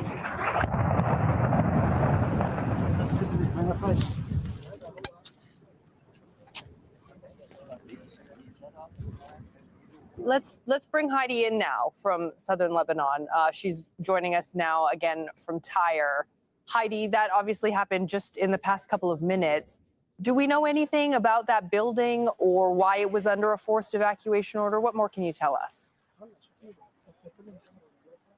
Yeah, just as I finished speaking to you and I was saying we were expecting to hear the scream of a missile overhead any second now, it did come in and hit one of these buildings. You can still see a little bit of the smoke rising. In fact, one of the buildings on the waterfront here. Now, Israel hasn't given a reason why it was going to hit that building. I have been asking around here in Tyre this morning if anybody knows why that particular building would be hit. It's one of the, the waterfront kind of residential apartment buildings. Some of them are used for holiday lets, others are people's permanent homes here. Now, nobody here had a reason why that particular building would be struck. Israel has consistently maintained that the reason it's hitting buildings here in Lebanon is that it's targeting Hezbollah operatives, that it's targeting Hezbollah weapons dumps. In fact, the strikes in central Beirut last week, they said that they were targeting cash reserves belonging to Hezbollah. But no matter when these civilian objects and when these civilian institutions get targeted, there's a difficulty in terms of proportionality with whether something gets declared a war crime. And that's not something for me to declare, but when an investigation is eventually done into this war, the widespread destruction of civilian infrastructure, not just homes and apartment buildings, but of course, over the last couple of days, we've seen the systematic destruction of bridges across the Litani River, the targeting of electricity substations, and also gas stations across Lebanon. And that's certainly something that people will be looking into. Heidi Pett, thank you for being there, and thank you for your reporting from Tyre in southern Lebanon. Let's take you to Iraq now, where an attack targeting Kurdish Peshmerga forces has killed at least 5 members of the group. The incident happened in the northern Erbil province. At least 19 Peshmerga members have been injured. Also in the north, U.S. air raids targeted the headquarters of the Popular Mobilization Forces in Mosul. The house of Falah al-Fayyad, the head of the paramilitary group, was also struck. Iraq has seen an escalation of attacks since the U.S. and Israel launched their conflict with Iran. Let's go live now to Asad Beg, who is live for us in Baghdad. Asad, what more can you tell us about what's been happening in Erbil? Yes, what's been happening in the semi-autonomous northern region of Iraq, the Kurdish region, is that there's been a missile strike, a wave of missile strikes against Peshmerga fighters. Now, why this is significant is because previously the targets have been Iranian Kurdish opposition groups. Now, this specific attack and target is targeting the Kurdish authorities' security apparatus. Now, what we understand is around 1:50 a.m. this morning, there was a wave of missile strikes, according to the authorities. An hour later, there was a second wave, and that seems to have caused the casualties. We understand at least 6 people have been killed and at least 30 injured. Now, the fear is that, and what's more important is that the Kurdish authorities say that it was 6 Iranian ballistic missiles Now, Iran hasn't taken responsibility for any of those attacks. As I said previously, the attacks have targeted Iranian Kurdish oppositions from Iran has targeted them, as well as armed groups inside of Iraq. And the feeling now is, and the fear is, that this is no longer sporadic. This is a campaign now of escalation targeting possibly the Kurdish Authority security forces. It's getting more complicated there. Asad, what more can you tell us also about that latest strike that's happened in Mosul? Well, just, yes, as you said, getting more complicated, and to complicate things even more is targeting the popular mobilization forces. These are armed factions that come under the Iraqi military that receive state funding. Now, we've seen these factions target US bases and US interests with drones and missiles. Now, these groups have also come under attack. Now, we understand in Mosul, the residence or the residence used by the head of the PMF, Faleh al-Fayed, was targeted. We also understand a faction was targeted by US airstrikes. Now, this is very difficult for the Baghdad authorities. These groups have support, they have political power, they are well armed, but also they come under the Iraqi military security apparatus. So the politicians here in Baghdad condemn those strikes against the PMF, but at the same time, they also have to condemn any strikes against the US embassy here in Baghdad. But the Prime Minister has called for an emergency National Security Council meeting as a result of these strikes, and the strikes that happened last night in Anbar province, which killed 15 PMF fighters. So this is a very difficult balancing act from Baghdad, trying to balance the relationship with Iran, trying to balance the relationship with the United States and these armed factions inside their own country. Asad Beg, we're happy to have you there to break this all down for us. Thank you for being there from Baghdad. Qatar has urged for the end of the war through diplomatic means. Osama bin Javaid has the latest from a news conference held by Qatar's foreign ministry spokesman in Doha. It was a wide-ranging news conference by the Ministry of Foreign Affairs here in Qatar on a number of issues, especially about energy and security. Qatar has seen a lull in the number of attacks that have happened in the last few days in this country. And according to Majid Al-Ansari, you have to ask the attackers on why there is a lower number of attacks in this particular country, and there's been other attacks on energy facilities across the region. What was very interesting is what came out of that meeting in Riyadh, when regional countries and others were invited to discuss the fallout of this war. And they are now thinking about a strategic rethink of the framework of security, because as the Qataris have identified that there were shortcomings in how these countries were defended against incoming Iranian attacks. There's the talk of the town now is what is happening between Donald Trump and Iran. According to the Qatari Foreign Ministry, they're not involved in this. They welcome the idea of a de-escalation. They welcome the idea of talks and are ready to provide any assistance. But so far, this is not a Qatari, there's no Qatari involvement in this rapprochement or talks between Donald Trump and Iran. So all eyes still on what is going to be happening in the next few days and hours on how Iran continues to fight what it sees as retaliation on its soil by Israel and the United States. And these countries are waiting with bated breath, strengthening their security postures to deal with any kind of threat that comes towards them. It appears that the Qataris are welcoming it. There's a resumption of schools and offices in the next few days in this country, but they say that they're still vigilant and they're monitoring what comes next. Sama Javed, Al Jazeera, Doha. Iran has carried out more attacks across the Gulf region. Kuwait, Saudi Arabia, and Bahrain have all reported interceptions of Iranian drones and missiles. Amazon says its operations in Bahrain have been affected by drone activity. Zain Basravi is following all of this for us from Dubai. Zain, what more can you tell us about the strikes that are still ongoing around the GCC?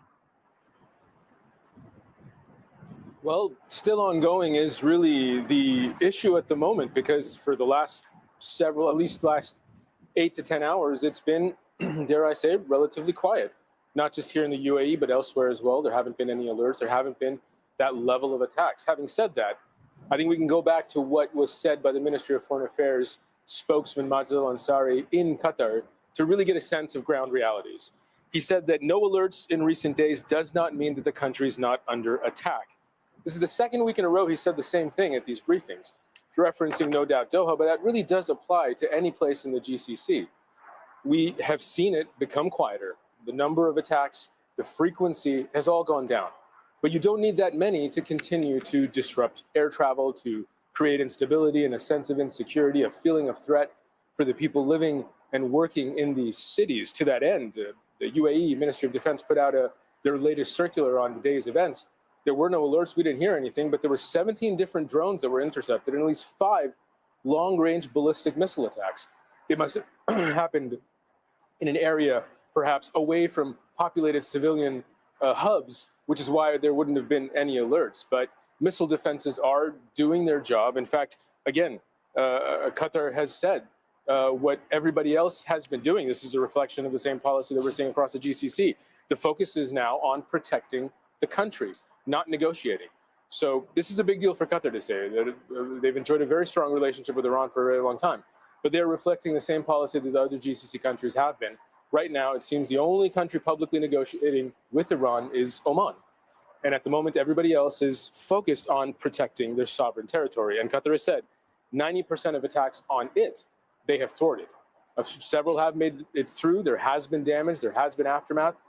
The bulk of attacks that have happened in retaliation by Iran for coming under attack by US and Israel have happened, of course, here in the UAE. But we have seen that level. We have seen the volume. We have seen that concentration of attacks certainly go down in recent days. Zain Basravi live for us in Dubai. Thank you, Zain.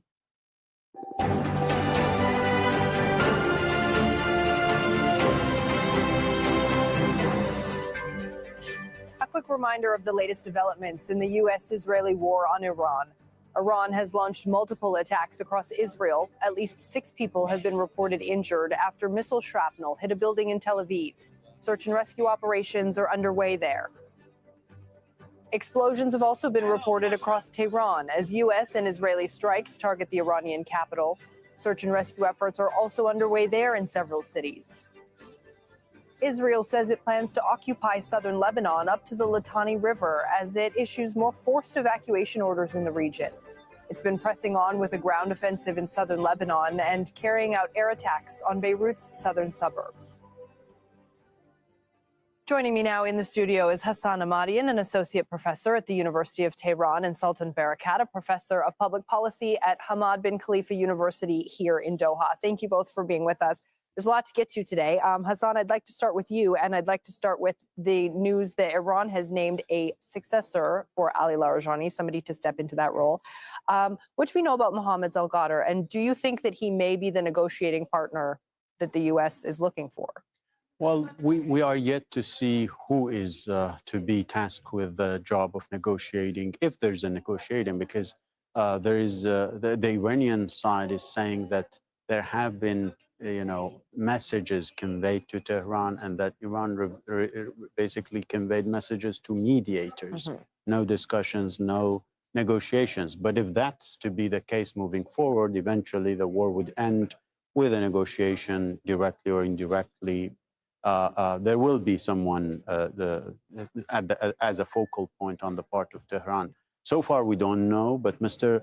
Zolqadr is very much known within Iranian strategic community as someone very close to the profile of Mr. Larijani. He worked with Mr. Larijani both within the IRGC and also outside. He's a member of the Expediency Council, which is very important body within the political system in Iran, tasked with managing differences between different institutions. And now him moving to the Supreme National Security Council, it's basically the same job with but a higher echelon in terms of managing differences between and bringing a consensus within the system and within and between different stakeholders and institutions that are making the strategic decisions. That body is pivotal within the political system because strategic decisions usually are discussed there, and a simple vote would turn them into decisions that should be implemented. So it's a position, obviously, that Tehran did not want to leave empty for a prolonged period of time. Sure, that's part of why he was basically, his name was announced, because Tehran has been keen to showcase that there won't be a vacuum, that assassinations won't lead to that, and there are people who would fill the places that of the assassinated leaders and commanders. Sultan, I want to ask you, because we heard from Qatar's foreign ministry spokesman just a little while ago who said, we are still in the eye of the storm. So does that suggest to you that despite all of this talk, that talks in some way, shape, or form are starting to take shape, that Gulf countries may not be as optimistic on the prospect of those as, say, the U.S. president might be? Well, I'm not sure if it's about optimism. I think they've made their own calculations based on the last few days and based on the potential losses they would incur if they were to continue in this emergency mindset. And I think based on that, they've come up with the decision that life should go back to normal, at least here in Qatar. Other Gulf states may be in a different calculation, particularly the United Arab Emirates. United Arab Emirates, in addition to the vulnerability of having American bases, some of which have been used, they have a very close relationship with Israel. And they have a lot of Israelis on the ground, intelligence, etc. So there are many, many more reasons why Iran should want to target them more than a country like Qatar or Oman. At the same time, they hold against Iran the fact that they have provided for many, many years the financial lifeline for Iran. You know, Iran's real cash assets is sitting in Dubai most of the time. So it's a very difficult calculation there. And I think in general, the feel is that Iran has revisited its strategic objectives of this war. They've made themselves very clear from the beginning that if we are hit, we will retaliate. They've proven that they are able to do this. But now they have got on board the fact that the Gulf countries are really have reached their upper limit of patience with what's going on. And I think maybe there's some kind of calibration to their approach with a more focus on Israel directly. But as Majd Ansari said earlier today, you know, you can never predict anything in this part of the world. Anything can go wrong. The only thing he seems to be able to predict is that both of these countries are still going to be here at the end of this. And so some form of coexistence is going to have to happen. How big of a calculus will that be for Tehran, knowing that obviously all the countries in the the GCC are not happy with how the last 4 weeks have gone?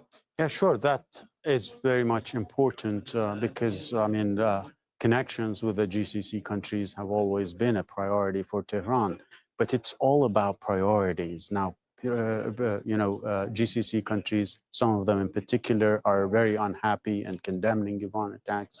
But the distinction that Tehran is making is between the United States and these countries and saying that we don't want to get into trouble with our neighbors, but at the same time, there is an aggression we have to retaliate against. As I said, it's about priorities. And when there's a sense of existential threat, priorities change. Of course, the financial side of it with the UAE is important in times of peace. But when there is a sense of existential threat, that is not going to be the priority. Now we have that, I think, as a ground understanding of strategic behavior on the part of Iran that can be the basis for cooperation in terms of security moving forward between Iran and the GCC countries. Now, Qatar is very much a different category when it comes to Iran-GCC relations, just as Oman is. These two countries have been close, but the difference between the two is Al Udeid in Qatar. That, I think, made it a different category in the mindset in Tehran. Now, they will be, of course, after the war, willing to remedy this, but I think it will take time. And one of the things that Iran has said is that they don't want American bases in the region, but surely the security partnerships of the GCC will not be up for debate after this. They'll try to make sure that it's very... If Iran were to start to dictate who should be and who shouldn't be in the region, these are sovereign decisions that people, nations have got to make.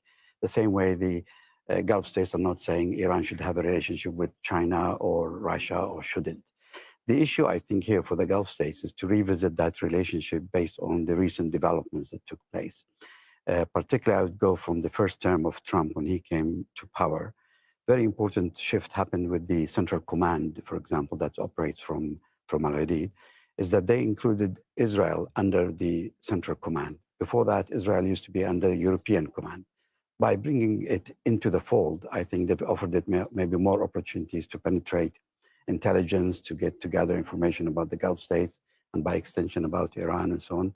That's something the Gulf states probably will want to recommend to the US to reconsider. Other aspects, as we were saying, the extensive relationship between Israel and particularly United Arab Emirates and Bahrain as a result of the normalization process will probably have got to be revisited on the basis that there's no point of you bringing the fire next to the oil. You know, why did we bring Israel so close to Iran and then not predict that there will be a confrontation? Maybe the assumption was that we are in control, we will be consulted and so on, but the reality is that nobody was consulted. Israel did its own bidding, it's following its own objectives. Even when they entered the war with the United States, they still did, they hit the oil field in Iran against the advice of the United States and without their knowledge. So that is a very important lesson, I think, in terms of regional security to be taken on board. Sultan Barakat, Hassan Ahmadian, thank you both for being with us. We appreciate it. Thank you. Asian markets held on to gains on Tuesday, rebounding from a brutal sell-off in the previous session. Sentiment shifted after Donald Trump suggested Washington and Tehran had been holding talks and said the U.S. would delay strikes on Iran's power plants. Several countries are bracing for a prolonged interruption to energy and fuel supplies. Patrick Falk reports from Hong Kong. Asian markets ended in positive territory on Tuesday, but the relief remains fragile. Stocks rose after President Donald Trump signaled a delay to planned strikes on Iranian power plants and suggested de-escalation talks were underway. Analysts warned that for any rebound to last, rhetoric must turn into results. Uncertainty is weighing on economies that rely on fuel imports like Japan. Global oil prices remain significantly higher than when the conflict began on February 28th.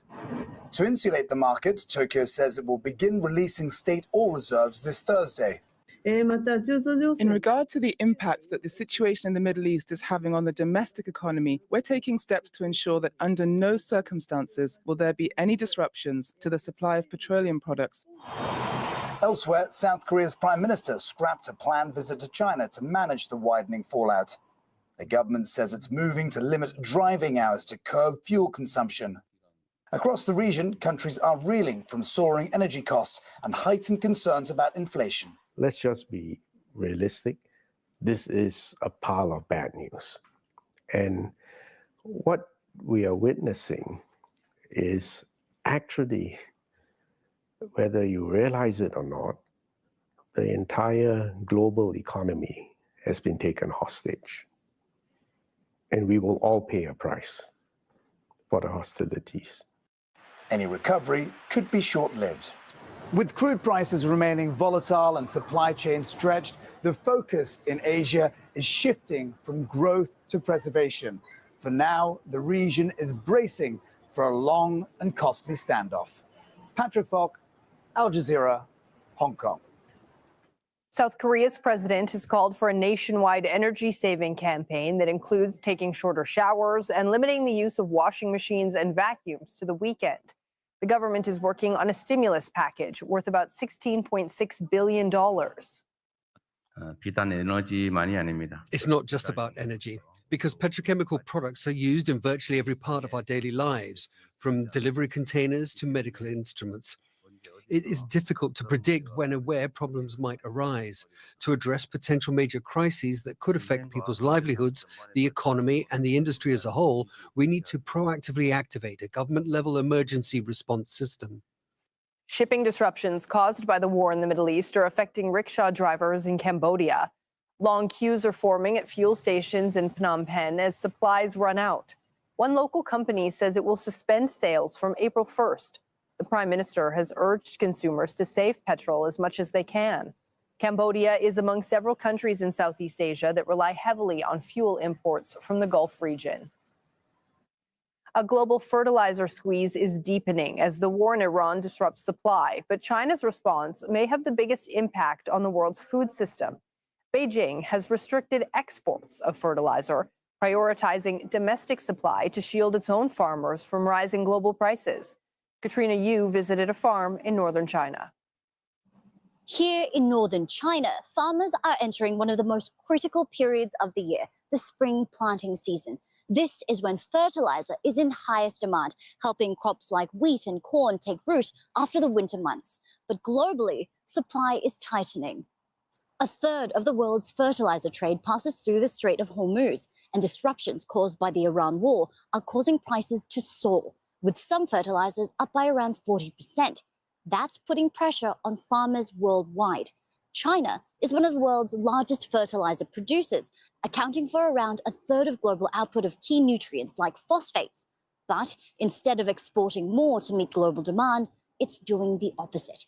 Beijing is restricting fertilizer exports and keeping more supply at home in order to shield its own agricultural sector.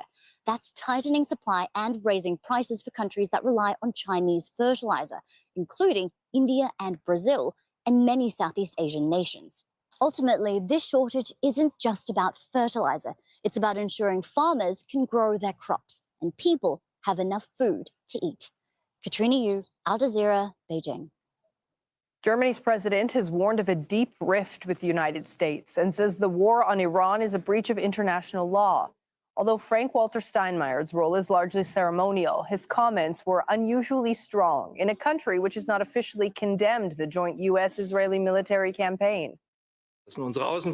Our foreign policy does not become any more convincing simply because we do not call a breach of international law a breach of international law. We had to grapple with this during the Gaza war, and we must also deal with it in the Iran war. For in my view, this war is a breach of international law. There is little doubt about that. In any case, the justification of an imminent attack on the United States does not hold water. This seems to be the view currently held in parts of the American intelligence services as well. France's military chief has also voiced frustration over the conflict. Speaking at a defense forum in Paris, he accused the U.S. of being an unreliable partner. We were surprised by an American ally who remains an ally, but who is becoming increasingly unpredictable and doesn't even bother to inform us when they decide to launch military operations. It has an impact on our security. It has an impact on our interests. We've got some breaking news for you now. The Philippine President, Ferdinand Marcos Jr., has declared a state of national emergency in response to the Middle East conflict. Ferdinand Marcos Jr. says there is an imminent danger posed to the country's energy supply. Marcos said a committee has been formed to ensure the orderly movement, supply, distribution, and availability of fuel, food, medicines, agriculture products, and other essential goods.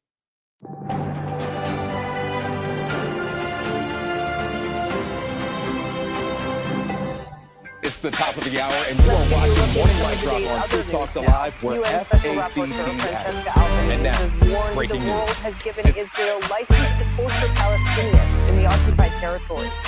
In her latest report to the UN Human Rights Council, Albanese said torture has effectively become a state policy in Israel.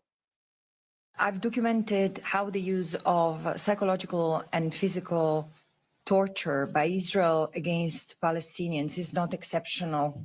It is not merely punitive. It is strategic, it is deliberate, and it is integral to Israel's genocide of the Palestinians. In the past 2 years, more than 18,500 Palestinians have been arrested, including 1,500 children. The family of a Palestinian child in central Gaza accuses Israeli soldiers of torturing the boy to get information about his father. The boy, named Jawad Abu Nasser, was detained alongside his father, who suffers from mental health issues near Israel's so-called Yellow Line. Al Jazeera's Tariq Abu Azoum has their story from Deir al-Balah. Jawad is a 2-year-old from Gaza. Doctors believe these burns have been caused by cigarettes and the wounds on his legs from a sharp object. Jawad was reunited with his family in Al-Maghazi refugee camp. Hours after witnesses say, he and his father were detained by Israeli forces. His family says there was blood on his clothes. When we first received him, we noticed blood on his pants. His mother examined his body and saw wounds. At first, we thought it might be from shrapnel, but when we got him to the hospital, doctors confirmed these are clear signs of abuse caused by cigarettes and a sharp object. The wound on his leg has both an entrance and an exit, and now you can see his condition. On March 20th, Jawad was with his father, Osama Abu Nassar, in Al-Maghazi. Witnesses say they were detained shortly after approaching Israel's so-called yellow demarcation line. This is the area where Osama Abu Nassar was last seen carrying his son. Israeli forces are deployed here. We rushed to reach him, but came under fire from tanks.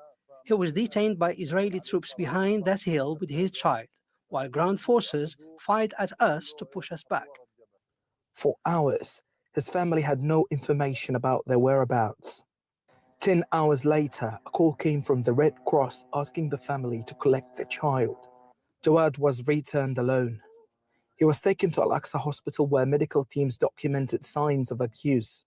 Osama Abu Nassar is now in Israeli detention. Jawad remains another child in Gaza growing up in a reality where brutality arrives early and leaves a lasting impact. This is the medical report for Jawad. Doctors documented injuries around both knees, consistent with cigarette burns. The report also classifies this as a case of child abuse by unknown individuals. For families in Gaza, even the youngest are not shielded from Israeli army brutality. And this case highlights the urgent risks Gaza children face every day. Tariq Abu Azzoum, Al Jazeera, Deir al-Balah, Palestine.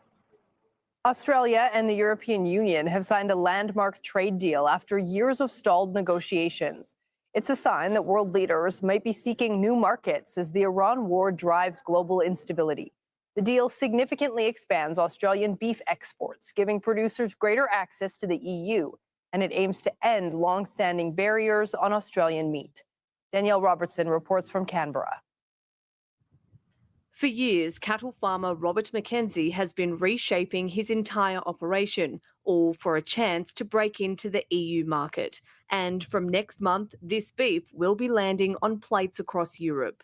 Our whole farm's now EU accredited, our cattle are EU accredited, and we're ready to go. So this has been a focus for 5 years for us, and this couldn't come at a more important time with just the uncertainty around the world.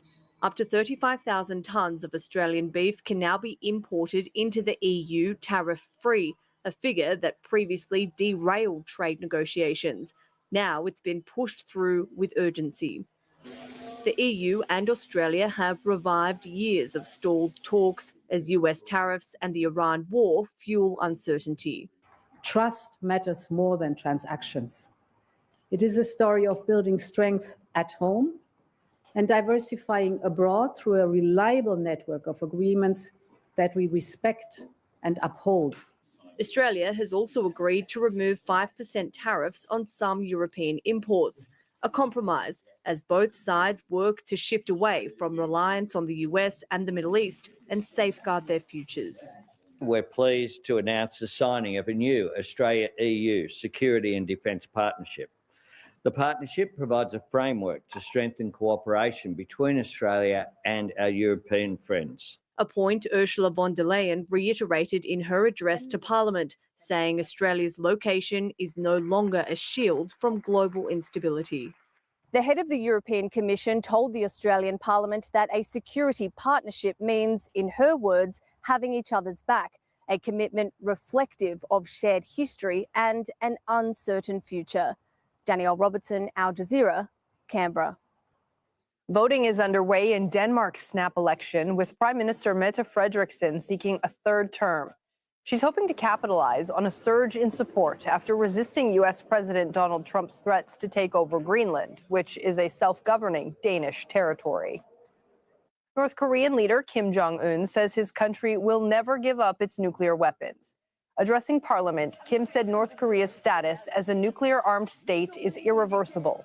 He also toughened his line on South Korea, calling it the most hostile state.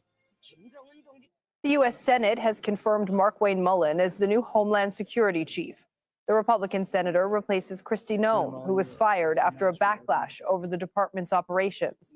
Mullen's first challenge will be restoring funding, which has been blocked for more than a month. Democrats are calling for changes to immigration enforcement after officers killed 2 citizens during protests in Minneapolis in January. And U.S. senators are discussing a proposal to end the shutdown of the Department of Homeland Security, which has caused major disruptions at airports across the country, including long queues and a shortage of staff. Meanwhile, in a controversial move, President Trump has deployed ICE agents to help with airport security. Teresa Bowe reports from Arlington, Virginia. Agents from the U.S. Immigration and Customs Enforcement, or ICE, in airports across the United States. They're unmasked at the request of President Donald Trump. The federal government deployed them in at least 14 airports across the country to help with the increasing lines at security checkpoints. They're there to assist the TSA, the agency in charge of airport security. Workers from the Transportation Security Administration have not been paid for weeks. Thousands of them have not shown up for work, and that's the reason why there's been lots of frustration and long lines on several airports across the country. In Atlanta, people waited for hours to be able to get on flights.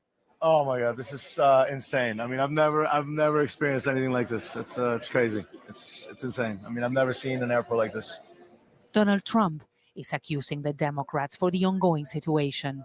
I want to thank ICE because they stepped in so strongly. They'll do great. And if that's not enough, I'll bring in the National Guard. We're not going to have the Democrats destroy our country. These people are the most destructive, sick people, the Democrats.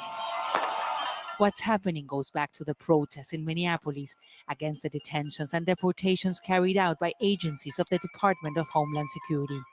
2 U.S. citizens were killed, one of them by ICE, the other by Border Patrol agents.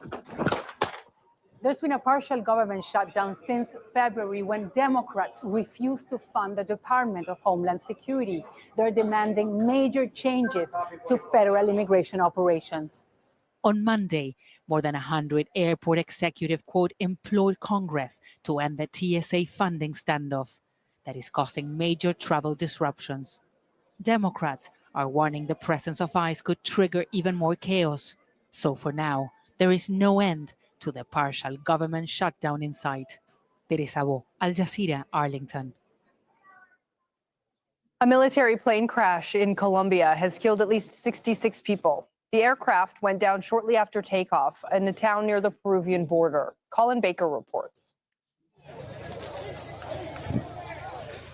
A thick cloud of black smoke rose from a field as emergency crews and soldiers raced against time to find survivors. The aircraft, a U.S.-made C-130 Hercules used to transport troops, came down near the town of Puerto Leguizamo, 2 kilometers from the airport. It was pretty far away. It was coming over here, but at quite a distance. I saw it disappear into the mountain, and then I heard the crash. Colombian Air Force confirmed there were 121 people on board, 110 soldiers and 11 crew members. Locals joined the rescue effort, rushing survivors to nearby hospitals. The Colombian Army deployed several aircraft to evacuate the injured following a request for help from the mayor. Some were flown to the capital, Bogota, for treatment. Soon after the crash, President Gustavo Petro took to social media. He blamed bureaucratic hurdles for blocking his efforts to modernize military equipment. But critics of the president blame budget cuts instead, saying fewer training hours had left flight crews less prepared. It's the second aircraft incident involving the same model in a month. In February, a Bolivian Air Force C-130 Hercules crashed in the city of El Alto, narrowly missing a residential area and killing more than 20 people while carrying banknotes. Investigators will now work to determine how another one of the world's most widely used transport aircraft crashed while in service. Colin Baker, Al Jazeera. Peru has had 8 presidents in the last 10 years, with many removed from office after being accused of corruption. And for the next presidential vote on April 12th, Peruvians have to choose from a record 35 candidates. This fragmentation comes amid a growing security crisis. Mariana Sanchez reports from Lima. We're just 3 weeks away from general elections, and the number of undecided is very high. Polls say 57% of Peruvians still don't know who they will vote for. Well, there are 35 candidates, so people are confused and nervous about how to get the country back on track, voting for competent and corruption-free candidates. So for 3 days now and into next week, Peruvians will hear from all of the candidates in a series of debates that may hold a key role in their decision. Many Peruvians say the April 12th elections are crucial. Jose Quispe is watching the debates closely. Transport workers like Quispe have been the main targets of extortions and contract killings. The government has even ordered police to escort some vehicles. He says he'll vote for anyone who will guarantee his safety. We need them to convince us that they will truly deliver, that they will do what they are promising. But we don't believe anything politicians say. Last year, the expansion of extortions and contract killings affected people across Peru in all sectors of the economy. Now candidates must share their plans for the fight against crime and corruption. Supporters of several candidates are excited, but a majority of Peruvians say this election is overshadowed by uncertainty. With 8 heads of state in the last 10 years and most sacked for corruption charges, the presidency is among the weakest institutions of the government. 40% of voters say they will vote for president, legislators, and senators from the same party to give the new leader the ability to govern with the support he or she will need in Congress and not be a subject of a fast-track impeachment. But some believe Peruvians have the power to break the cycle of political instability. We must vote strategically for the democratic and honest candidates with the highest percentage points, support them and their congressional lists. With nearly 2/3 of voters still undecided, it's possible that a winner won't be chosen until a runoff in June. Mariana Sanchez, Al Jazeera, Lima.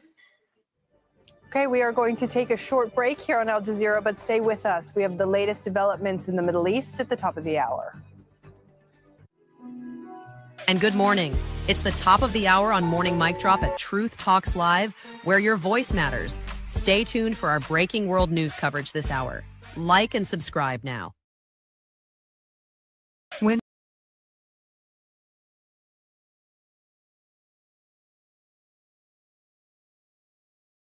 We're not CNN, MSNBC or Fox News. We are your morning mic drop on at Truth Talks Live, where all voices matter.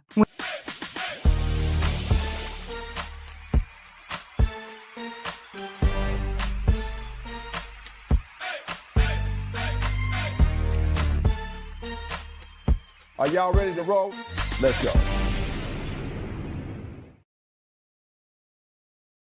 Petrol, it's now 1.749, which is around $2 per liter. So filling up the car here can save people tens of dollars.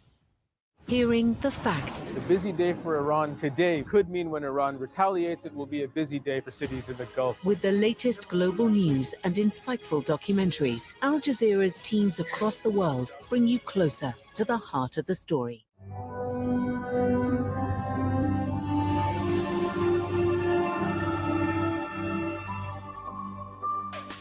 Good morning to the best morning audience on YouTube. It's the top of the hour on Morning Mic Drop at Truth Talks Live, where your voice matters. Stay tuned for our breaking world news coverage this hour. Like and subscribe now. US, Israel, and Iran. Coming up this hour, Iran launches several missiles across Israel targeting Tel Aviv, Haifa, and Dimona in the south. At least 6 people are injured. U.S. and Israeli airstrikes hit several Iranian cities, despite President Trump's claims of diplomatic progress. Israel says it plans to occupy southern Lebanon up to the Litani River as it issues more forced evacuation threats in the region. Airstrikes target the headquarters of Iraq's paramilitary Popular Mobilization Forces in the north. And market volatility. Crude oil is back to more than $100 a barrel amid growing fears of a continuation of the war in the Middle East.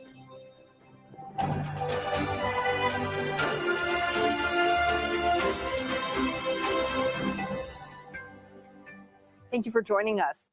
The war between the U.S., Israel, and Iran shows no sign of slowing down, causing growing fears about the fate of the global economy. In just the last 30 minutes, Iran has launched a new wave of missiles towards Israel. It's the latest of multiple strikes targeting cities there on Tuesday. At least 6 people are reported injured after missile shrapnel hit a building in Tel Aviv. The Israeli military says search and rescue operations are underway at several sites in the south. Haifa in the north has also been hit. And explosions have been reported across Tehran as U.S. and Israel target the Iranian capital. Earlier attacks hit Isfahan and other cities. Iran has announced a new security chief. Former IRGC commander Mohammad Begher Zolgadar replaces Ali Larijani, who was killed in an American-Israeli strike last week. Qatar's foreign ministry has held a press briefing in Doha about the conflict in the region. The ministry spokesman acknowledged that ties with Tehran have been severely strained, but says Qatar and Iran have no option but to coexist going forward. The people in this region have been here for millennia. Nobody's going anywhere. Total annihilation is not an option. No one people's or country will disappear from existence by the wish or whim of any political actor. We will live next to each other. We will be neighbors for the future of humankind, and we have to find ways of living next to each other. This is a very difficult moment. Our country has been attacked. Our sovereignty has been attacked. We have seen the effects on our economy, on the daily lives of people living here, and we don't take it lightly, and we don't see the attacks on our sovereignty as something that we can live with. We have a team of correspondents covering the latest developments from Riyadh, Tehran, and Tyre in southern Lebanon. But first, we're going to go to Ramallah in the occupied West Bank, where Noor O'Day is following the developments from Israel. Noor, Iranian missiles have been targeting several parts of Israel. Can you tell us what's happening there as another wave is apparently incoming? The 10th, actually, Riley, 10 waves of Iranian missiles have targeted much of Israeli territory from Tel Aviv in the north all the way to Beersheba and Dimona in the south. The injuries to people have been limited, but extensive damage has been reported, especially in Tel Aviv, where a missile fell in the middle of a residential area, and reportedly 3 buildings have been damaged. The military censor has just cleared information that the house of a member of the Knesset from Yesh Atid, from the opposition, was targeted in earlier strikes, not the ones today, but we are just receiving information cleared by the military censor there. So extensive damage to buildings, some injuries, a handful of injuries, but really right now you have 1,500 Israeli families who have left their homes or have been forced to leave their homes in the Tel Aviv area alone, just an indication of the kind of damage these missiles are managing to do. Noor, I want you to stay with us because we want to play a clip from our viewers. Israel says that it wants to control southern Lebanon up to the Litani River. Its defense minister says Israeli forces have destroyed bridges used by Iran's ally Hezbollah. Hundreds of thousands of residents of southern Lebanon who evacuated northward will not return south of the Litani River until security for the Israeli residents of the north is guaranteed. All 5 bridges over the Litani River that Hezbollah used to transport terrorists and weapons have been blown up, and the IDF will control the remaining routes in the security zone. So, Noor, help us understand what that means. What does that mean for the Israeli offensive, and what does that mean for the people who are living in southern Lebanon? Well, it means, and I'm going to rely on more statements from the Israeli Minister of Defense and another key minister, the Minister of Finance, Bezalel Smotrich.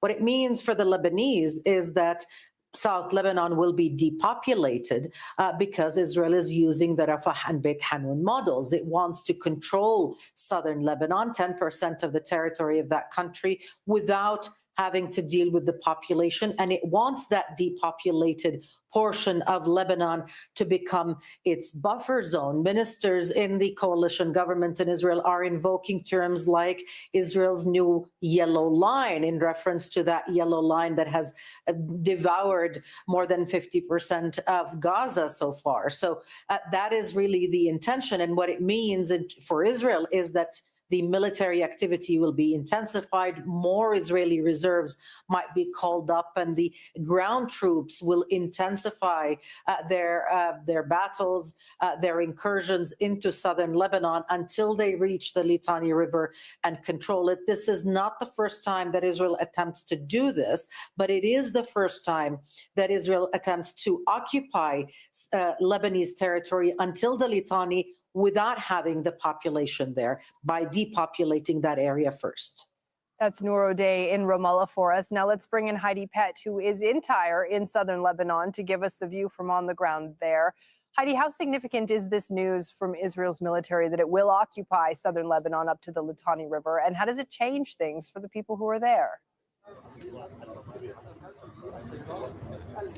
I mean, this is a realization of the worst fears for many in southern Lebanon. They predicted, they expected, or they were worried that this would be the case. And these statements that we've had today from the Israeli military leaders merely confirm their worst fears, that there is a plan not just to enter and to conduct a military operation in southern Lebanon, but to take control of it up to the Litani River and, in fact, to depopulate it. And, you know, we have seen the signals of their intention to do this with these forced evacuation orders, targeting everybody who lives south of the Litani River, and then, in fact, extending that further northwards to everybody who lives south of the Zahrani River, which is about another 40 kilometers deeper into Lebanese territory. Heidi Pett reporting live for us in Tyre in southern Lebanon. Several neighborhoods in the south of the capital, Beirut, are also being targeted. People have also been warned to evacuate buildings in Tyre, where Heidi was, in the south. Israeli forces there are carrying out what they have called a limited ground assault. Israel says it's targeting Hezbollah, but it has repeatedly issued forced evacuation orders for other residential areas. More than 1,000 people have been killed in Lebanon, and more than 1 million have been displaced. As we mentioned, Iran announced that it has a new security chief. Former IRGC commander Mohammad Bagher Zulgadar replaces Ali Larijani, who was killed in a U.S.-Israeli strike last week. Zulgadar was the secretary of Iran's Expediency Council that advises the supreme leader. Tawhid Asadi joins us now live for more on this from Tehran. So what more do we know about him, Tawhid, and what might this mean for any talks going forward? Well, actually, he has been involved in different positions related to the security of the country, as you mentioned some of them. And of course, we know that in addition to that, he has been the former deputy interior minister, as well as an advisor to head of judiciary, and formerly a deputy for the head of judiciary. And of course, it means a lot when it comes to the trajectory of negotiations, and when it comes to, obviously, the trajectory of foreign policy of the country. We know that the Supreme National Security Council Secretary plays a critical role when it comes to sort of coordination between different parts of the political establishment, including the presidency, the foreign ministry, the Supreme Leader's Office, IRGC, and of course, he's going to be a gatekeeper when it comes to this critically important question of how flexible Iran could be when it comes to a ceasefire, when it comes to negotiation, or when it comes to, obviously, continuation of the trajectory of war. Also, when we speak about the power vacuum, of course, it goes without saying that the system is trying to send out the message that it is able to actually fill this gap. And of course, when it comes to the larger context, we know that it could be interpreted as another sign of more colorful role by the military and IRGC in particular when it comes to the political courses of action for Iran. Tawhid Asadi joining us live from Tehran. Tawhid, thank you. And joining us now in the studio is Sultan Barakat, a professor of public policy at Hamad bin Khalifa University here in Qatar. Sultan, it's good to have you with us. There's a lot to unpack today. Let's start in Iran. Let's start with the appointment of Mohammad Zolgadar. What could he mean for talks going forward? There are some people who thought Ali Larijani might have been the intermediary that the U.S. could be looking for. Is this somebody that could potentially fill that role? Well, clearly he's been close to Larijani, so maybe we can, based on that, assume that he will continue the same line of Larijani. But in fact, Iran has shown that they're not reliant on any one individual. I mean, they've lost the top imam, and they continue to fight back. They've lost a lot of their leaders, and they've been able to field people to fill in all these positions. So the original assumption of the war, that if you decapitate the state, it will fall apart, that has now been proven false. And based on that, I think him particularly may not make a difference, but the fact that they're able to show continuity, resilience, and no power vacuum may help them moving into the next phase of negotiation from a position of some power. Right. I want to ask you also about what's happening in Lebanon now and what's happening with the Israeli offensive in South Lebanon. How do you read this sort of idea that there will be now an occupation of the southern part of Lebanon? Well, this has been the agenda of Israel for a long time. You know, since the first attempt in 1982 until today, they've never really settled to their borders in the north. And they've been arguing, and you hear Smotrich in the last couple of days, that the natural border for Israel is the Litani River. The Litani River, if they have that, then they can square up the whole area all the way to the Golan Heights. And now they've taken a bite of Syria. That, for them, will give them a more feasible, if you like, geographical boundary. And this is Israel has attempted so many times. And I think looking back at the last few weeks, probably this was the main motivation behind this whole conflict. They got the United States and Iran stuck together so that they have a free hand in the south of Lebanon. They've now managed to displace 1 million people out of their homes. The south of Lebanon, aside from it being strategically important to them, now is important in relation to the gas fields in the Eastern Mediterranean. In the past, they have extracted, in fact, even fertile soil from the south of Lebanon, taken it into Israel, water resources, olive trees, all sorts of things. I think we'll see very soon, if they are going to occupy a land without people, they will be extracting as much as possible out of it before starting negotiations with the rest of the world as to whether this is our boundary or not. Just to show how sort of complicated this is, Lebanon has also now expelled its Iranian ambassador. How significant of a move is that, given everything else that's happening? Well, it's significant. The Lebanese government is in a very difficult position. They're trying to show the world, particularly France and the United States, that they've done their very best to try and disarm Hezbollah. But the reality is that Israel has never really given them a chance to operate as a state in the south of Lebanon.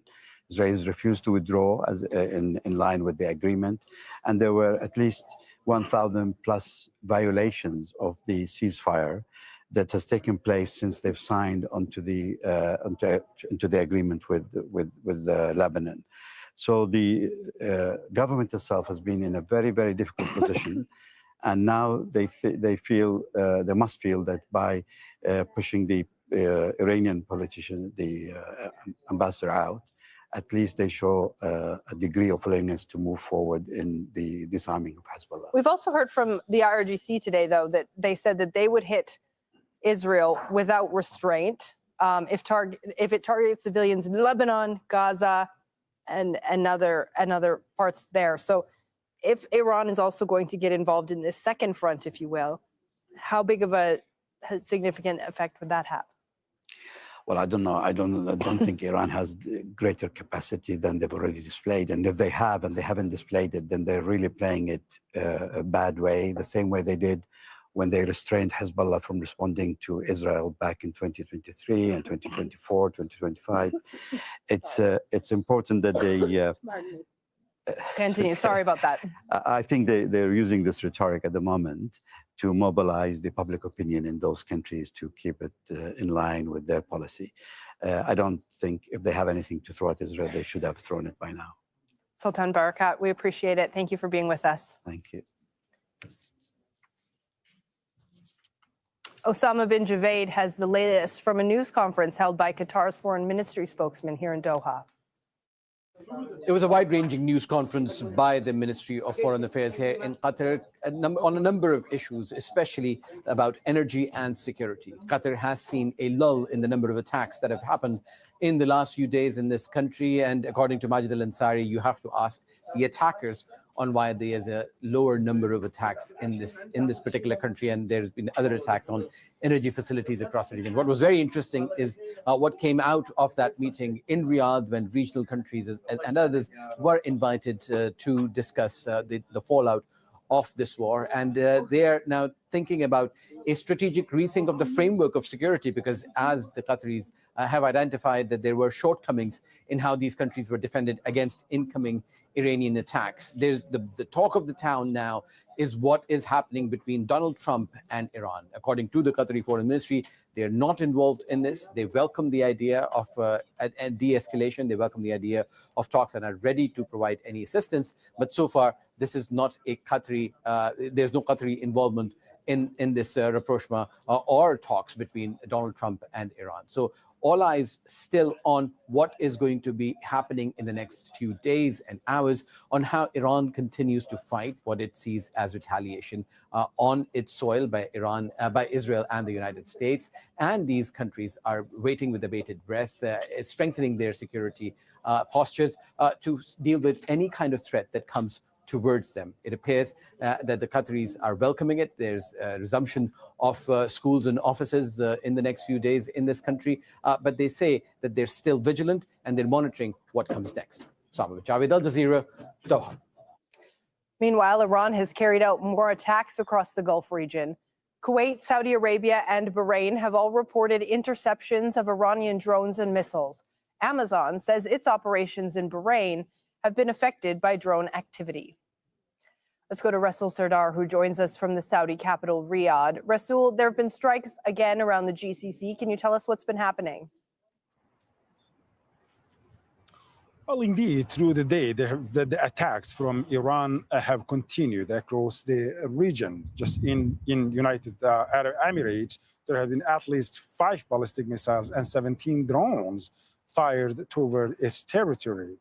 And then in Bahrain, a fire broke in a company as a result of the Iranian attack. So the UAE officials are saying that so far there have been 372 ballistic missiles and more than 1,800 drones. And in Bahrain, Bahrainis are saying that at least 153 ballistic missiles were fired at the country and hundreds of drones. So considering the size of these countries, the Gulf countries, Bahrain, Kuwait, and United Arab Emirates, these are tiny countries, and the numbers of the attacks, drones and ballistic missiles, are huge. Then here in Riyadh, in Saudi Arabia, through the whole day, we have received statements after statements, almost on hourly basis from the Ministry of Defense that have been the destruction and interception of the Iranian drones that were aimed at particularly the country's eastern province. That is important because the eastern province of Saudi Arabia is where the 70% of Saudi Arabia's oil activities or the energies or resources are located. And so that as a result, Saudi Arabia is trying to divert that, is trying to find alternatives. So 40 years ago, there was a pipeline built connecting the east of the country to the west, to the city of Yanbu on the Red Sea coast. And now Saudi officials are saying just before the war, the capacity of that 1,200 kilometers pipeline connecting the east of the country to the west was around 2 million barrels of oil per day. They have increased that to nearly 3 million, and there are plans on the way to make it like 4 million barrels of oil per day, and then gradually to increase it, to make sure that at least the energy transport is safer. However, the Iranian drones and ballistic missiles are not only targeting the eastern province. From time to time, we're seeing that actually there are Iranian drones and ballistic missiles that are targeting the port of Yanbu as well. So in that sense, the country's whole energy infrastructure is at the risk of the attacks from the Iranian side. And that is putting quite a huge pressure on Saudi Arabian economy. The Saudi officials here are growingly getting impatient and sending out the message, if these continue, there might be retaliations from Saudi Arabia. And of course, while all that attacks are happening, there are questions also about the regional security architecture. Well, that's what I wanted to ask you about, Rasool. A new security umbrella architecture or not. Yeah, sorry to jump in on you there, because we heard this from Qatar's foreign ministry spokesman, who spoke extensively about the security concerns, saying we're still in the eye of the storm and our focus now is protecting our country. What are you hearing about the security concerns of other countries in the region? Are they similar at this point? Well, traditionally or historically, the GCC countries were mostly relying on the American security guarantees. And so that was almost the only source of the security that was provided for the GCC. And the GCC countries, through the decades, they have diversified their trade relations with several actors: China, Russia, regional countries, Europe, the USA. But when it comes to security, mostly they were reliant on the United States. And last year, when Israel conducted attacks on Doha, the capital of Qatar, in September 2025, that was a shock. For the first time, a GCC country came under attack and the U.S. security guarantees could not deliver. The U.S. security umbrella did not work. And since then, there have been serious questions: how reliable is the U.S. security guarantees? But in 2023, then there has been another agreement between Saudi Arabia and Iran that was signed in Beijing, and simply saying, in case of any war between Iran or the United States, Iran and Israel, then the GCC countries or Saudi Arabia is going to remain neutral and none of the sides is going to attack the country. But that has not been the case now. Since the beginning of the war, we are talking about over 1,000 missiles and thousands of drones being targeted at the regional countries here. Indeed, 85% of the projectiles that are fired from Iran have been directed toward the GCC countries. And now, so growingly, increasingly, the regional countries are questioning whether this outsourced security architecture is coming to an end, whether the region needs to rely on its own sources, whether they need to increase the cooperation among the GCC countries. These are wealthy countries with very much little production of or little improvement of the defense industry. So the self-reliance now is becoming more and more urgent for them. That's why today the spokesperson of the Qatar foreign minister, Majid Al-Ansari, said that one of the things that have failed or is broken now is the regional security architecture.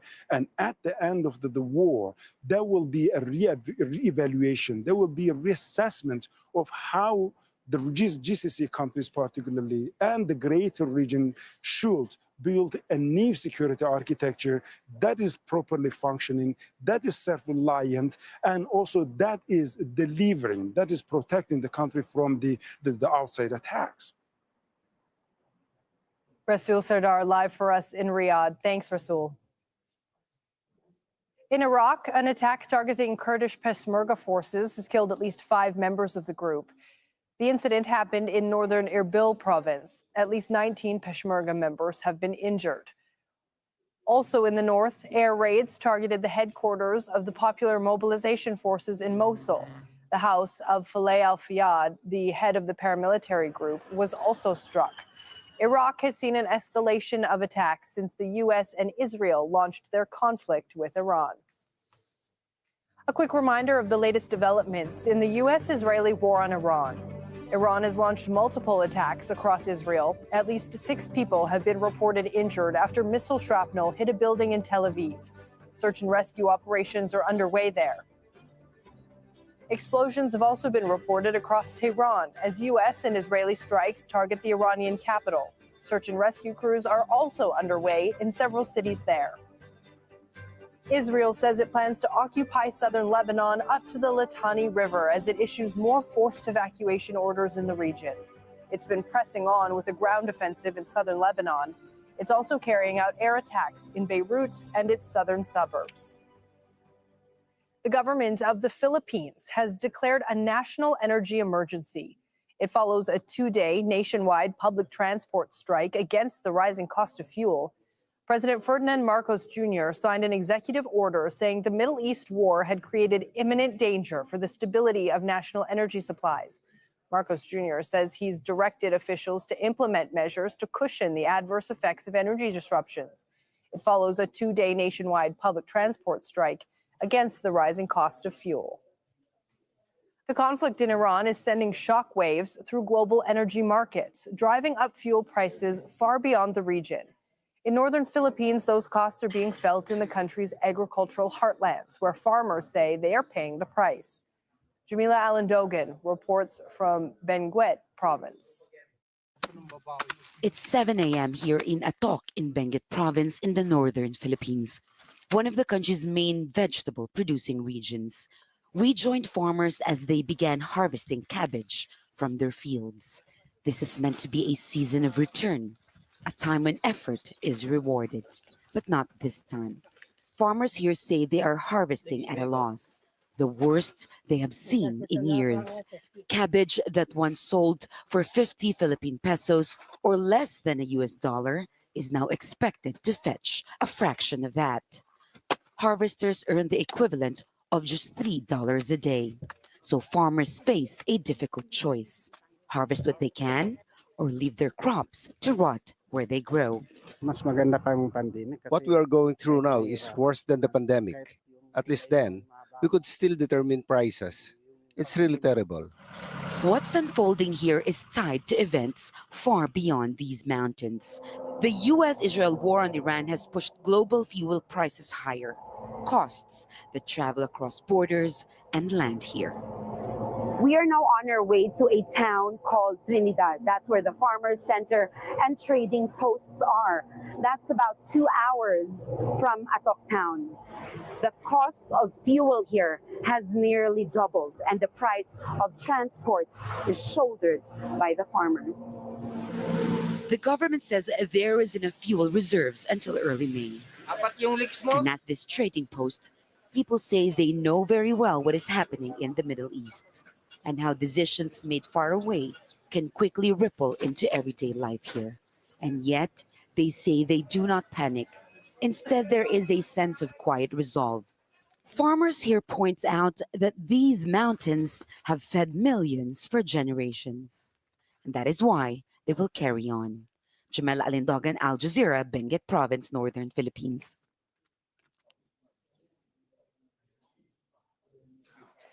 Asian markets held onto gains on Tuesday, rebounding from a brutal sell-off in the previous session.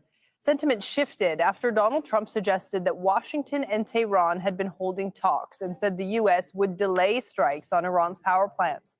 Several countries are bracing for a prolonged interruption to energy and fuel supplies. Patrick Falk reports from Hong Kong. Asian markets ended in positive territory on Tuesday, but the relief remains fragile. Stocks rose after President Donald Trump signaled a delay to planned strikes on Iranian power plants and suggested de-escalation talks were underway. Analysts warned that for any rebound to last, rhetoric must turn into results. Uncertainty is weighing on economies that rely on fuel imports like Japan. Global oil prices remain significantly higher than when the conflict began on February 28th. To insulate the market, Tokyo says it will begin releasing state oil reserves this Thursday. In regard to the impact that the situation in the Middle East is having on the domestic economy, we're taking steps to ensure that under no circumstances will there be any disruptions to the supply of petroleum products. Elsewhere, South Korea's prime minister scrapped a planned visit to China to manage the widening fallout. The government says it's moving to limit driving hours to curb fuel consumption. Across the region, countries are reeling from soaring energy costs and heightened concerns about inflation. Let's just be realistic. This is a pile of bad news. And What we are witnessing is actually, whether you realize it or not, the entire global economy has been taken hostage. And we will all pay a price for the hostilities. Any recovery could be short-lived. With crude prices remaining volatile and supply chains stretched, the focus in Asia is shifting from growth to preservation. For now, the region is bracing for a long and costly standoff. Patrick Falk, Al Jazeera, Hong Kong. Keaton Joshi is an independent energy analyst, and he joins us now from Oslo, Norway. Thank you very much for being with us here on Al Jazeera. We appreciate it. I want to ask you about some of the things that we're seeing governments around the world do. We're seeing them ration fuel in some cases. We're seeing them ask people to take a day off in the middle of the week in other places. How concerned are governments getting about the possibility of a shortage in fuel supplies? My personal opinion is they're perhaps not getting concerned enough. We saw a set of recommendations released by the International Energy Agency just a few days ago, recommending several ways to reduce demand for oil in particular. This is suggestions such as working from home or rationing. And I think that this is just the beginning. If this crisis continues to get worse, these suggestions will move into enforced rules, and this will get very serious indeed. That's if the conflict is prolonged. If for some reason it ends in the next week or so, what will we still need to contend with as consumers? Because I assume that this isn't something that's just going to immediately go away. Indeed, and the disruptions to the supply chain for both oil and gas have already been very, very significant. We saw the bombing of a gas processing facility just a few days ago. The damage to that facility is extremely significant. The repairs will take months to years. This will have impacts going on for a very long time. And then, of course, there is the various flow-on impacts throughout the world. The supply chains for fossil fuels are long and complicated, and this will take a very long time to filter out of the system. Given that those supply chains are long and complicated, and given that this conflict is not over, how concerning is it for energy analysts, for governments, to see energy facilities become targets in this war? I was personally quite shocked, in particular, to see the threat of bombing power stations in particular. This is something that I found shocking several years ago when we saw the bombing of the Nord Stream 2 gas pipeline. And that was something we found quite surprising. It was very unusual. And then when, of course, Trump threatened to bomb Iranian power stations, it felt like the graveness of such a threat was not truly recognized. Power stations are facilities that provide power across an entire city. This is very much a threat to civilians rather than just the infrastructure of fossil fuels. And so I think that if this continues to get worse, and I sincerely hope that it doesn't, I think that there needs to be much more condemnation of attacks against energy and power generation facilities. What's the way to safeguard against this, given that it's very difficult for a country to become energy independent? It's certainly very difficult for a country to become energy independent immediately in the aftermath of this crisis. What is the takeaway here? The core thing that I think is the concern for many governments right now is short-term reductions in dependency on fossil fuels. This will entail actions such as those we mentioned before, asking people to drive less, to conserve fuel, things like that. I'm not the only one who very much remembers the early days of the COVID pandemic in the early 2020s. A lot of these suggestions felt shocking, and then over time, we started to become somewhat accustomed to them. What we must also do, of course, is consider structural changes in the way we source energy in society. We have to start moving towards fuel types that do not depend on these global supply chains. Renewable energy and electric vehicles have come up a lot, but there are many other technologies as well that we can consider to reduce reliance in the short, medium, and long term. All right, Kenton Joshi, thank you very much for joining us from Oslo. We appreciate it. Thank you for having me. A global fertilizer squeeze is deepening as the war in Iran disrupts supply, but China's response may have the biggest impact on the world's food system. Beijing has restricted exports of fertilizers, prioritizing domestic supply to shield its own farmers from rising global prices. Katrina Yu visited a farm in northern China. Here in northern China, farmers are entering one of the most critical periods of the year, the spring planting season. This is when fertilizer is in highest demand, helping crops like wheat and corn take root after the winter months. But globally, supply is tightening. A third of the world's fertilizer trade passes through the Strait of Hormuz, and disruptions caused by the Iran war are causing prices to soar, with some fertilizers up by around 40%. That's putting pressure on farmers worldwide. China is one of the world's largest fertilizer producers, accounting for around a third of global output of key nutrients like phosphates. But instead of exporting more to meet global demand, it's doing the opposite. Beijing is restricting fertilizer exports and keeping more supply at home in order to shield its own agricultural sector. That's tightening supply and raising prices for countries that rely on Chinese fertilizer, including India and Brazil, and many Southeast Asian nations. Ultimately, this shortage isn't just about fertilizer. It's about ensuring farmers can grow their crops and people have enough food to eat. Katrina Yu, Al Jazeera, Beijing. Shipping disruptions caused by the war in the Middle East is affecting rickshaw drivers in Cambodia. Long queues are forming at fuel stations in Phnom Penh as supplies run out. One local company says it will suspend sales from April 1st. The Prime Minister has urged consumers to save petrol as much as they can. Cambodia is among several countries in Southeast Asia that rely heavily on fuel imports from the Gulf region.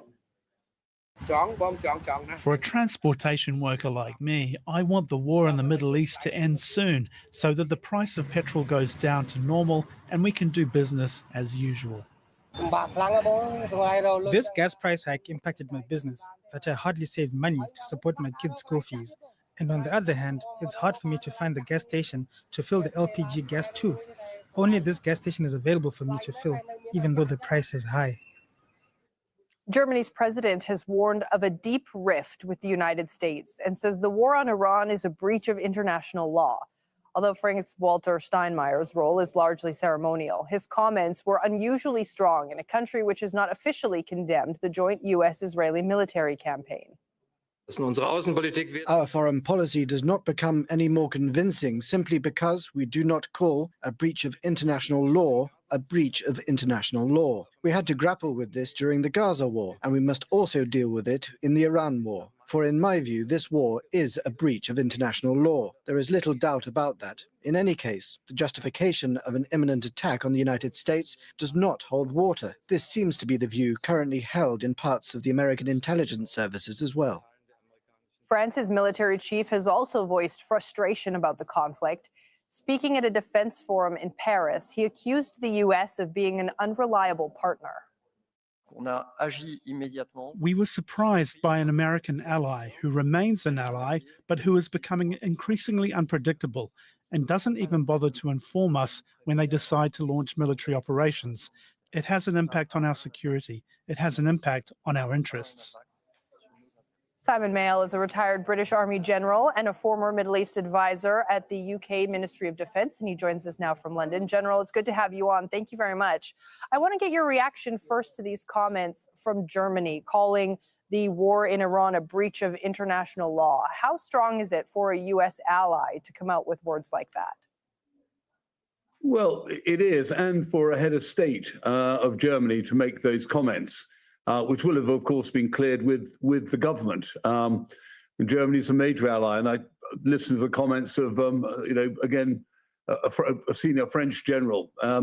These are worrying cracks in what has been for a long time a very, very important alignment of interests and alliances through NATO and many, many other organizations between the North Americans, I call them Americans, and the Canadians, and Western Europeans. So there is undoubtedly what's going on in Iran is putting pressure on domestic politics and leading to sort of international fragmentation, without doubt. But it's worrying, and it's another reason why we'd like to bring this to a halt sooner rather than later.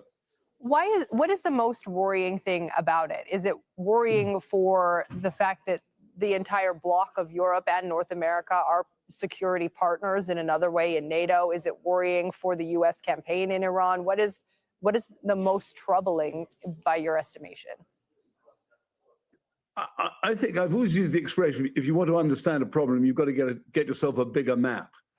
And undoubtedly the reverberations, although they focus on freeing up the Straits of Hormuz, are really having an impact. Listening to your interviews from the Far East, knowing what's happening in my own country, watching the domestic issues in America, watching Russia and Ukraine.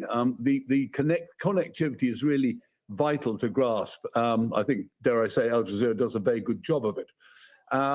I do worry significantly about a breakaway from the assumption that, and I speak rather parochially here as a former British general, a breakdown in the assumption that the Americans and the Western Europeans are fundamentally aligned on major security issues, talk to each other, coordinate with each other.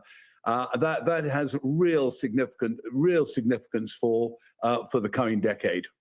And what does that mean for countries like the UK, perhaps, who are, sitting outside of the European Union now, who are looking at this and trying to figure out where they fit in? I want to get your thoughts on where the UK stands on all of this, given that it says it's taking a defensive position, but should it be more concerned about its bases in Cyprus and Diego Garcia, given the events of the last month?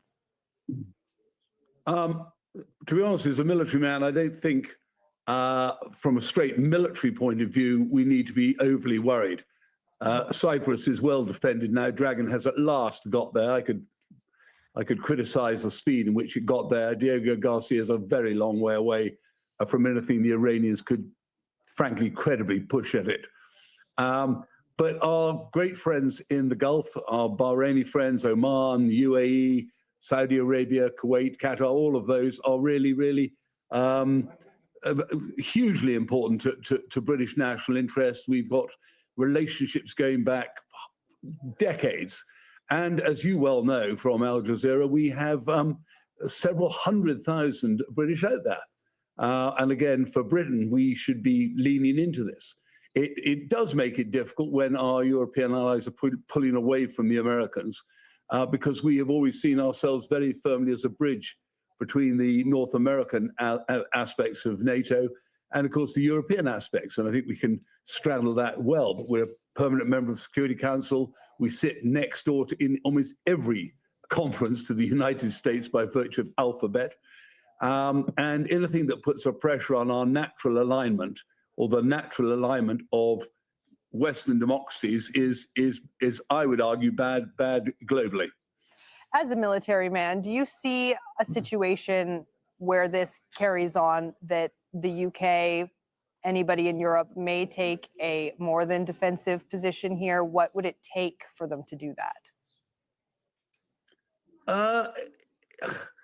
Everybody will have plans for it. Because of the political rhetoric, and I'm sure you'll have reported on this and know it well, there's an awful lot of activity, diplomatic, military, coordinating, going on behind the scenes.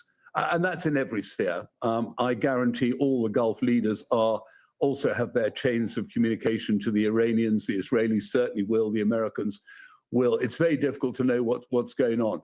But the Gulf is a hugely important part of the world. We've always known that, but by goodness, the crisis in the Strait of Hormuz has really brought that home.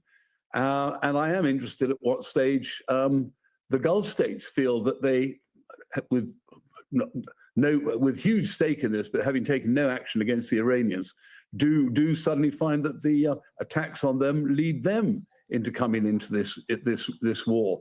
And I'm sure, again, they're warning the Iranians. So some of this talk over the weekend by Trump, ignored or dismissed by Iran, I suspect does reflect that in Iran, they really are also extremely worried that the regime, or Iran itself as a sovereign entity, the integrity of Iran, is very brittle, very fragile, and under threat at the moment if they continue to be obdurate about clearing the Strait of Hormuz. General Mail, it's good to have your insight here. Thank you for joining us on Al Jazeera. Thank you indeed. Wow. Thank you for the super chats. Please support independent media like Morning Mic Drop on Truth Talks Live, where your voice matters. To torture Palestinians in the occupied territories. In her latest report to the UN Human Rights Council, Albanese said torture has effectively become state policy in Israel.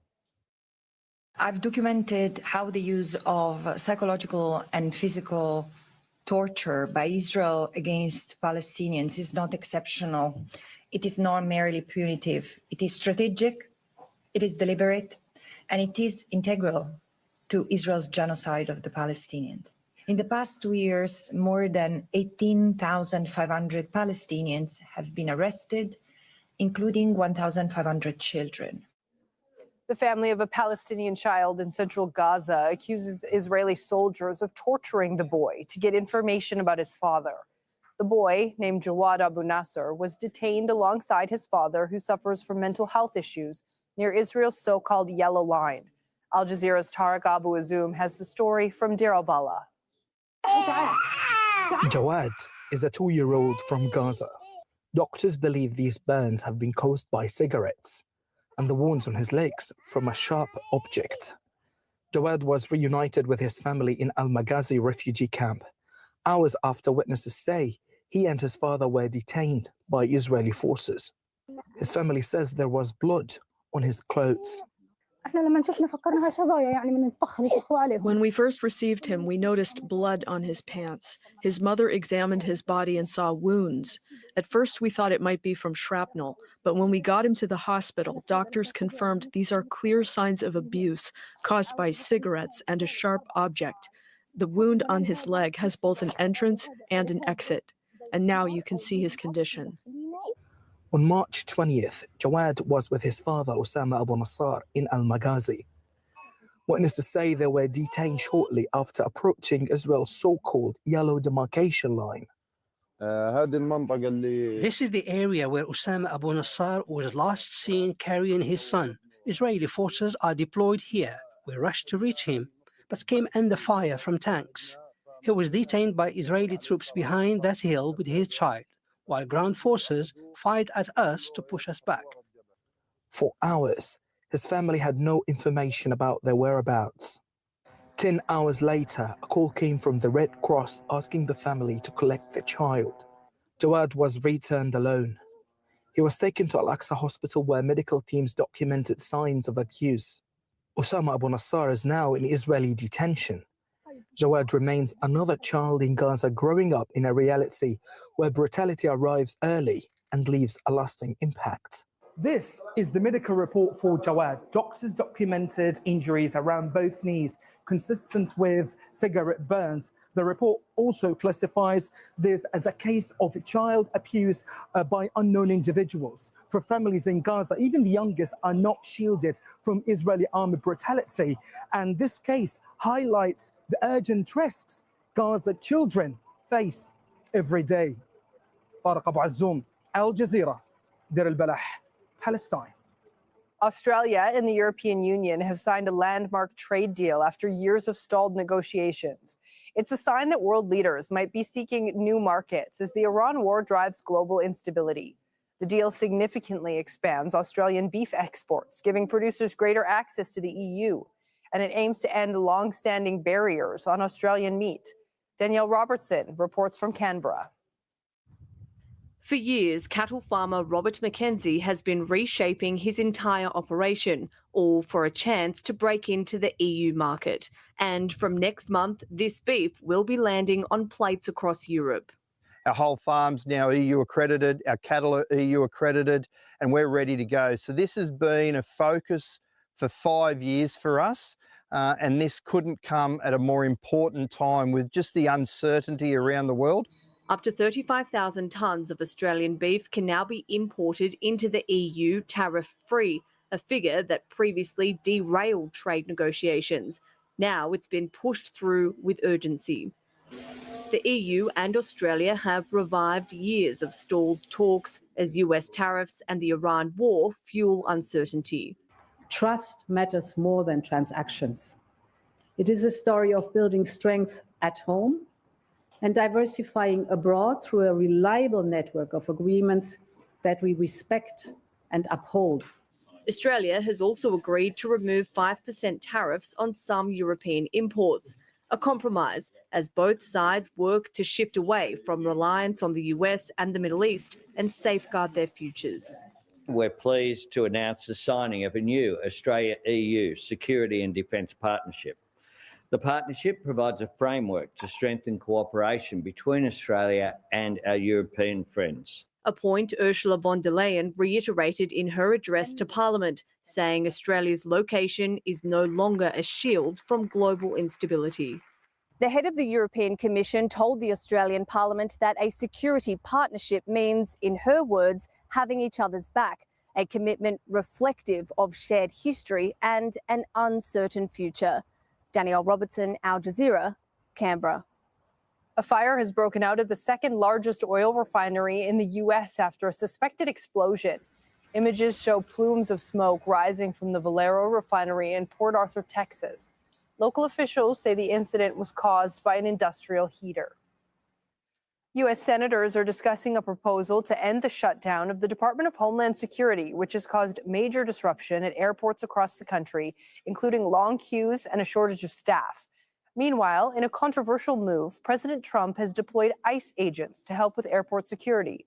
Teresa Bowe reports from Arlington, Virginia.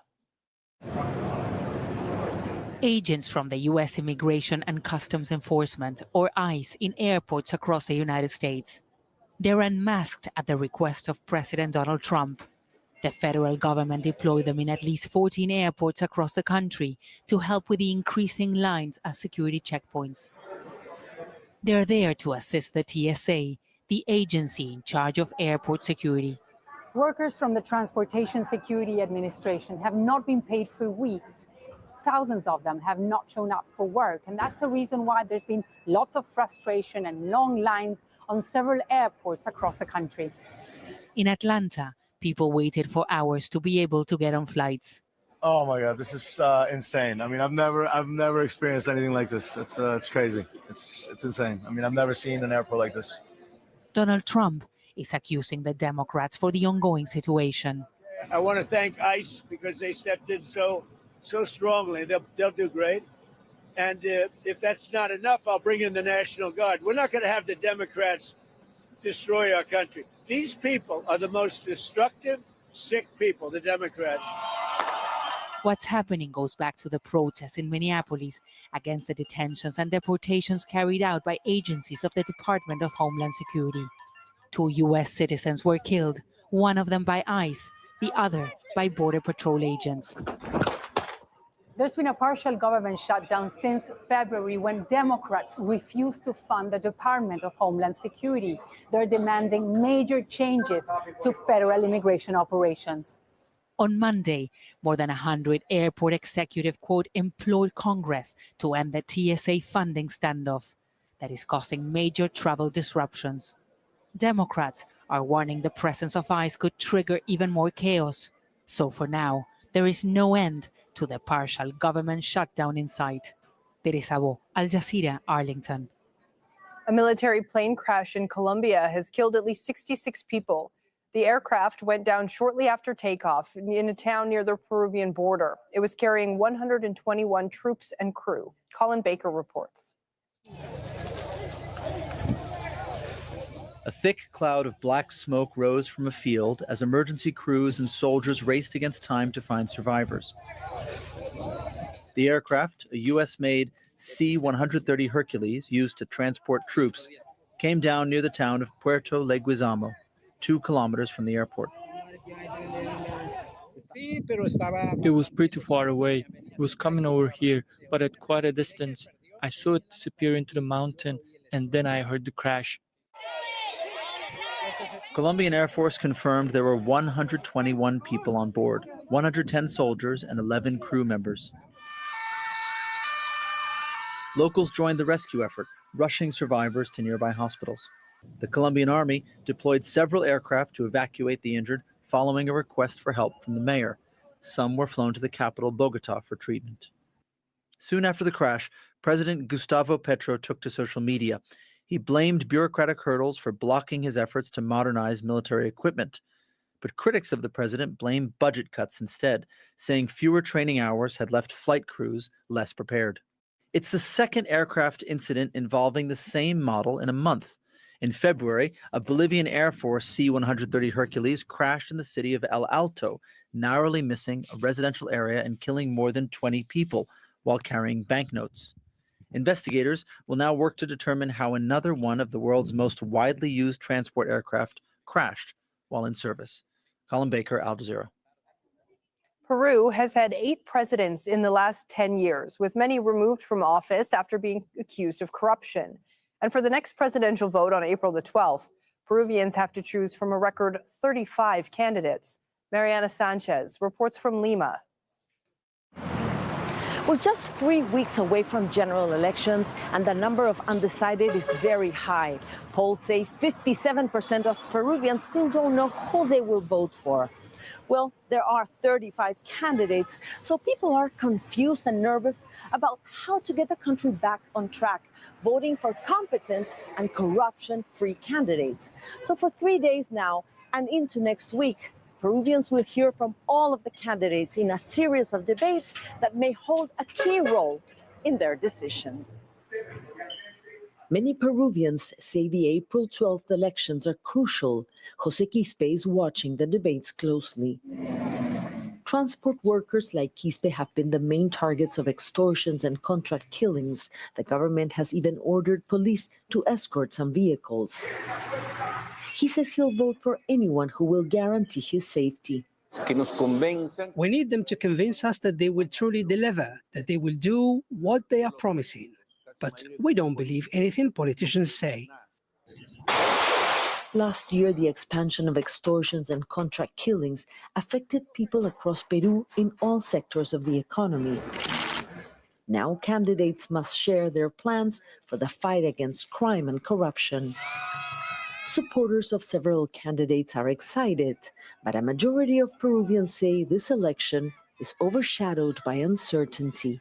With 8 heads of state in the last 10 years and most sacked for corruption charges, the presidency is among the weakest institutions of the government. 40% of voters say they will vote for president, legislators, and senators from the same party to give the new leader the ability to govern with the support he or she will need in Congress and not be a subject of a fast-track impeachment. But some believe Peruvians have the power to break the cycle of political instability. We must vote strategically for the democratic and honest candidates with the highest percentage points, support them and their congressional lists. With nearly 2/3 of voters still undecided, it's possible that a winner won't be chosen until a runoff in June. Mariana Sanchez, Al Jazeera, Lima. We're going to take a short break, but the news continues right here at the top of the hour.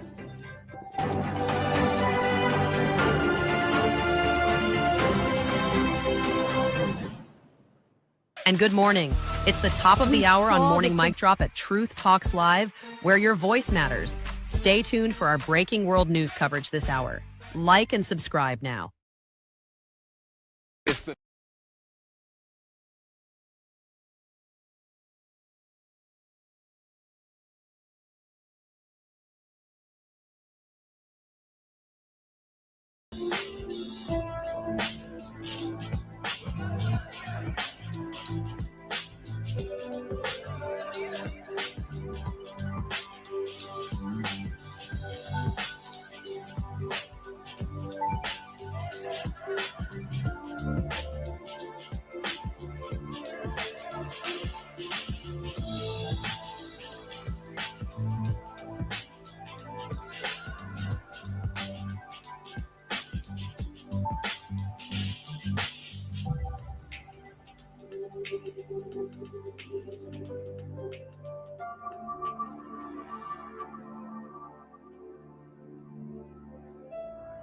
This is breaking news on Morning Mic Drop on a Truth Talks Live, where your voice matters.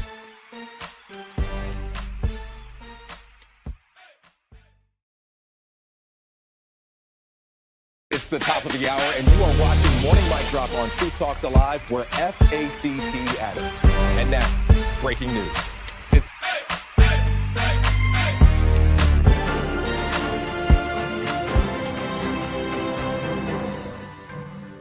I'm Riley Carlson. This is Al Jazeera live from Doha with our continuing coverage of the war between the U.S., Israel, and Iran.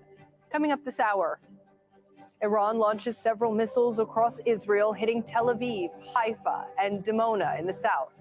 At least 6 people are injured.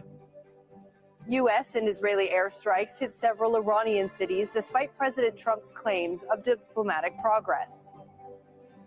Iran appoints a former Revolutionary Guard commander as its new security chief after the killing of Ali Larijani. Israel says it plans to occupy southern Lebanon up to the Litani River as it issues more forced evacuation threats in the region. And market volatility, crude oil is back to more than $100 a barrel amid growing fears of a continuation of the war in the Middle East.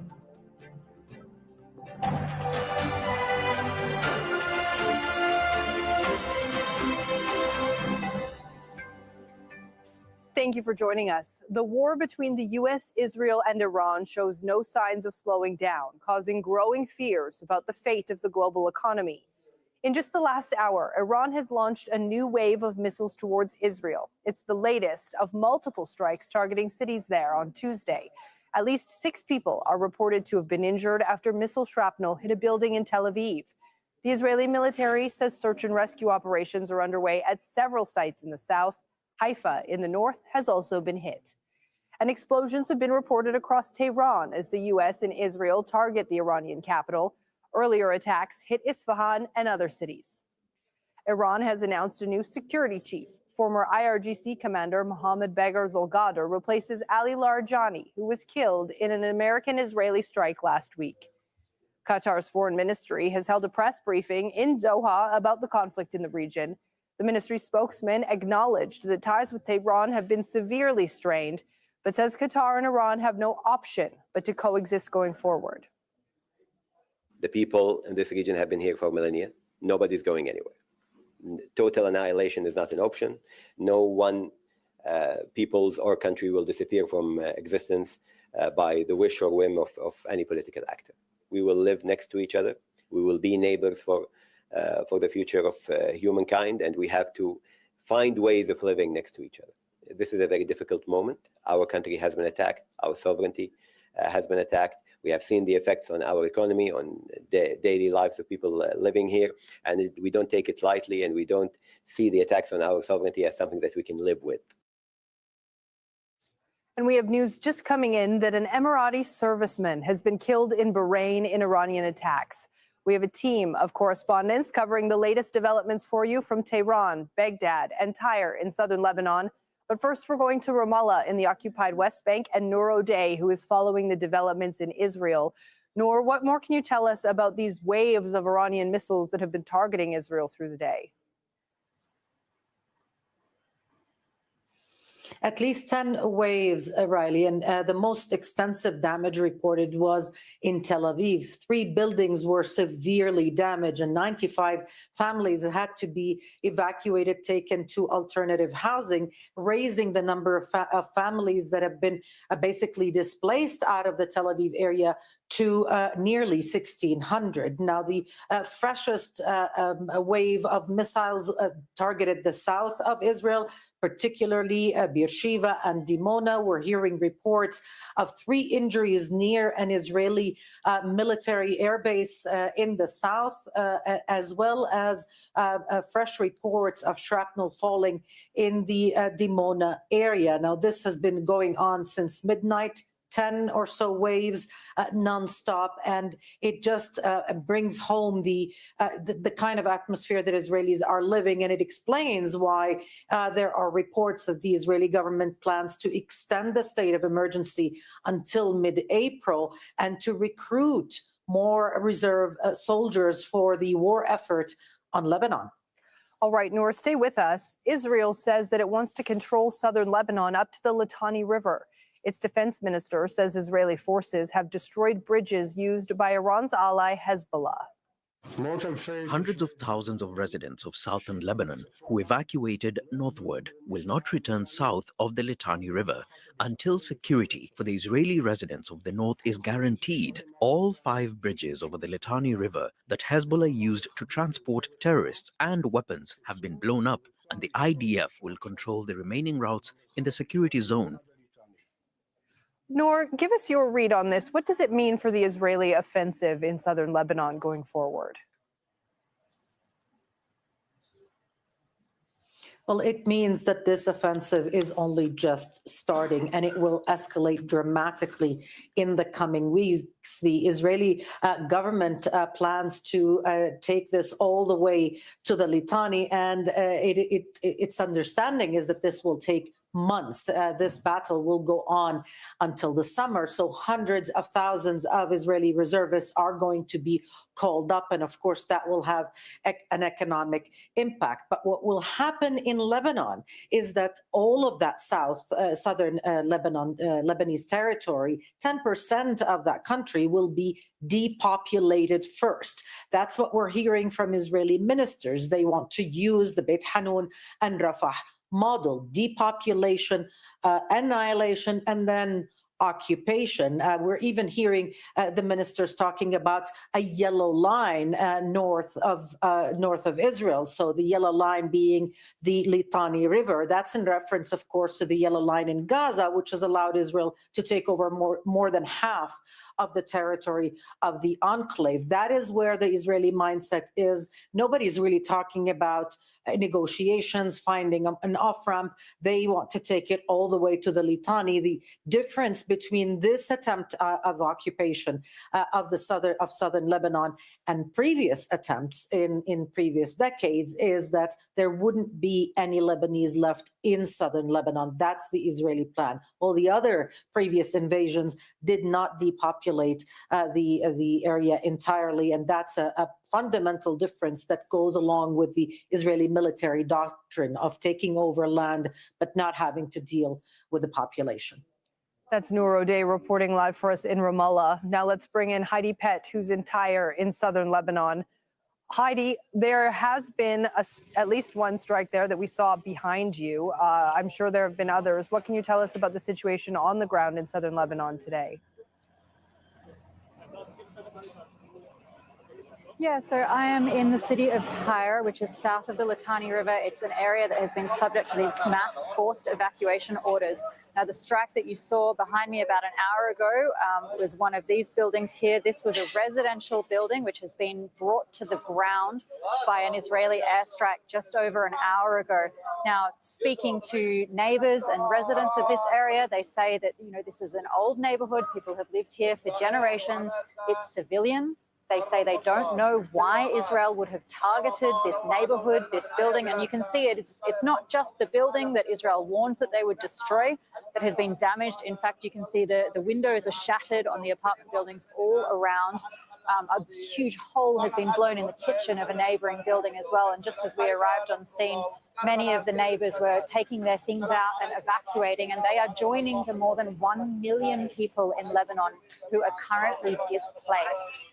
So the broader situation across the south, we've had 5 airstrikes in and around the city of Tyre in the last couple of hours of locations that Israel warned that they were going to hit. But of course, the broader context is this ground operation that is ongoing in southern Lebanon at the moment. It is expanding. We're seeing that on the ground. While the Israelis are reasonably tight-lipped about exactly what they're doing and where, we get a sense of where they're operating from the attacks that Hezbollah claims on Israeli troops operating inside Israel.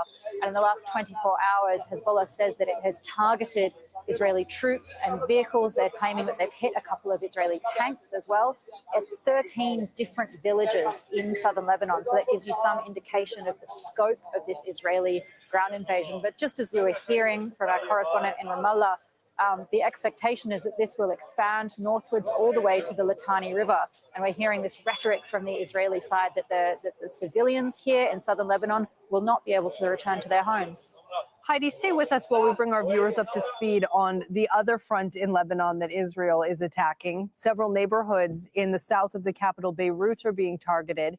People have been warned to evacuate from buildings in Tyre in the south, where Heidi is, and Israeli forces there are carrying out what they call a limited ground assault. Israel says it's targeting Iran's ally Hezbollah, but it has repeatedly issued forced evacuation orders for residential areas. More than 1,000 people have been killed, and as Heidi was telling us, several more thousands have been displaced. So Heidi, back to you. Entire Lebanon is also withdrawing accreditation from the Iranian ambassador and declaring him persona non grata. How significant of a move is that?